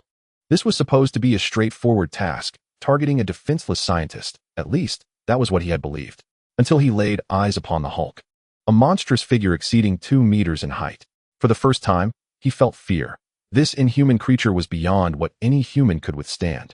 An unfathomable strength and physique, terrifying yet enthralling. Then he learned that the Hulk was none other than Banner. That frail scientist. Blonsky felt a surge of jealousy. He perceived the injustice of fate. Why should such a feeble individual wield such immense power while he was destined to wither with age? Unwilling to accept this, he readily accepted General Ross's proposal and injected himself with a diminutive dose of the super soldier serum, originally developed by Dr. Abraham Erskine during World War II. Even as a mere imitation, it revitalized his strength, allowing him to run faster and restoring his physical abilities to a peak that surpassed his former prime. Then, he faced defeat once more, succumbing to the Green Giant, utterly vanquished and battered. Had it not been for the super serum, he might have been rendered bedridden. This ignited a relentless yearning within him for greater power, a longing for the might of the Hulk. Disregarding the peril, he underwent a second injection of the serum, becoming even more formidable. Yet, he understood that he remained far inferior to the Hulk. Fortunately, fate bestowed upon him an opportunity. He set out once again to capture Banner and serendipitously encountered a scientist named Mr. Blue, who was treating Banner. Under duress, Mr. Blue was compelled to inject him with gamma-infused blood from the Green Giant, despite the inherent dangers. Ultimately, a marvelous chemical reaction transpired between the super soldier serum and the Hulk's blood, granting him the coveted power he had long desired. A strength surpassing even that of the Hulk. Even if it meant he transformed into a monster. Blonsky morphed into the Abomination, rampaging through the streets of Harlem, New York, proclaiming his unparalleled strength. "Hulk, Banner, where are you, you coward? Come out," he bellowed. Despite the chaos, major news networks broadcasted the scenes of the Abomination, showcasing the relentless pursuit of news reporters. This undoubtedly stirred many hearts. My heavens, what sins has New York committed? How many superhuman terror attacks have occurred in just a few months? Who can save us? My grandmother lives in Harlem. Where are the superheroes? Spider-Woman, Iron Man. Yet, upon seeing the news, it was not anyone else who took action first, but the long-dormant Electro. Osborn Tower. "Harry, this is the opportunity one have been waiting for," Max declared, having just killed the new chairman, Merkin. "With the sudden emergence of the green-skinned monster drawing everyone's attention, I will seize control of New York's power grid, plunging the city into darkness. With the entire power of New York at my disposal, I shall become invincible. And then what? I doubt this will enable you to defeat the Black Superman," Harry said coldly from behind. Although he had turned into an adversary, his former admiration for the Black Superman remained unwavering. In the office, apart from Max, only he and Alicia, who was restrained and relegated to the sidelines, were present. "But he cannot thwart me," Max turned to Harry, saying, "I have secured the keys to that place. Follow me." The trio descended to the lowest levels of Osborn's tower. And along the way, Max stated, "Our primary objective is swift and decisive. We must eliminate 2 individuals." "Who?" "The first is Iron Man, Tony Stark." Harry frowned. "Is it merely because he thwarted you once?" "Certainly not," Max retorted. "However, it was he who captured Spider-Woman's attention, leading to all that has transpired today." Harry fell silent, pondering the weight of those words. During their time together, he has come to realize that Max is nothing more than a hopeless sycophant for Spider-Woman. His low emotional intelligence, coupled with prolonged repression, has led to an explosive surge of power. "What about the second person?" he inquired. "The second one is even more despicable, Peter Parker." "What?" Harry's pupils dilated, unable to contain his astonishment. Max chuckled. "This is largely thanks to you, Harry. If you hadn't summoned him that day, I wouldn't have known he was seething with rage, unable to suppress the electric arcs emanating from him. I had no idea that anyone would dare to get so close to Spider-Woman. He must perish. There is only room for me beside her." "No, you can't, Harry," Max interjected loudly. "That bastard has already forsaken you, hasn't he? Now we are allies." Harry paused, lost in thought. "He has abandoned me once. I am the one who truly helps you, Harry." Max's gaze bore into him. "Now, you must make a choice. Do not let me down." After a prolonged silence, Harry inhaled deeply and finally spoke. "I understand. He has forsaken me once." "Very well, Harry." The trio finally arrived at their destination, and as the laboratory door swung open, they entered. Inside, various projects related to Osborn's cross-species gene transfer experiments and biological warfare suits were meticulously arranged. "What do you intend to do here?" Harry asked. "Alone. I am lacking. I ought to gather more allies, don't you think?" Max replied. A sense of foreboding washed over Harry as he watched Max stride directly toward the spider section, seizing a vial of spider serum. What do you plan to do? Harry demanded. Max handed the serum to Harry, saying, naturally, to increase our ranks. Don't you wish to enact your revenge personally? No. Just as Harry attempted to refuse, he met Max's icy gaze, which made it abundantly clear that he had no room for dissent. Could he truly become like his father, the Green Goblin? The very embodiment of his loathing? After grappling with a whirlwind of emotions, Harry ultimately shut his eyes in anguish and said, I have but one request. Let Alicia go. Do you truly believe that is possible? Max casually selected a vial of Black Cat serum. I eagerly anticipate watching you join me in transcending the realm of ordinary humans.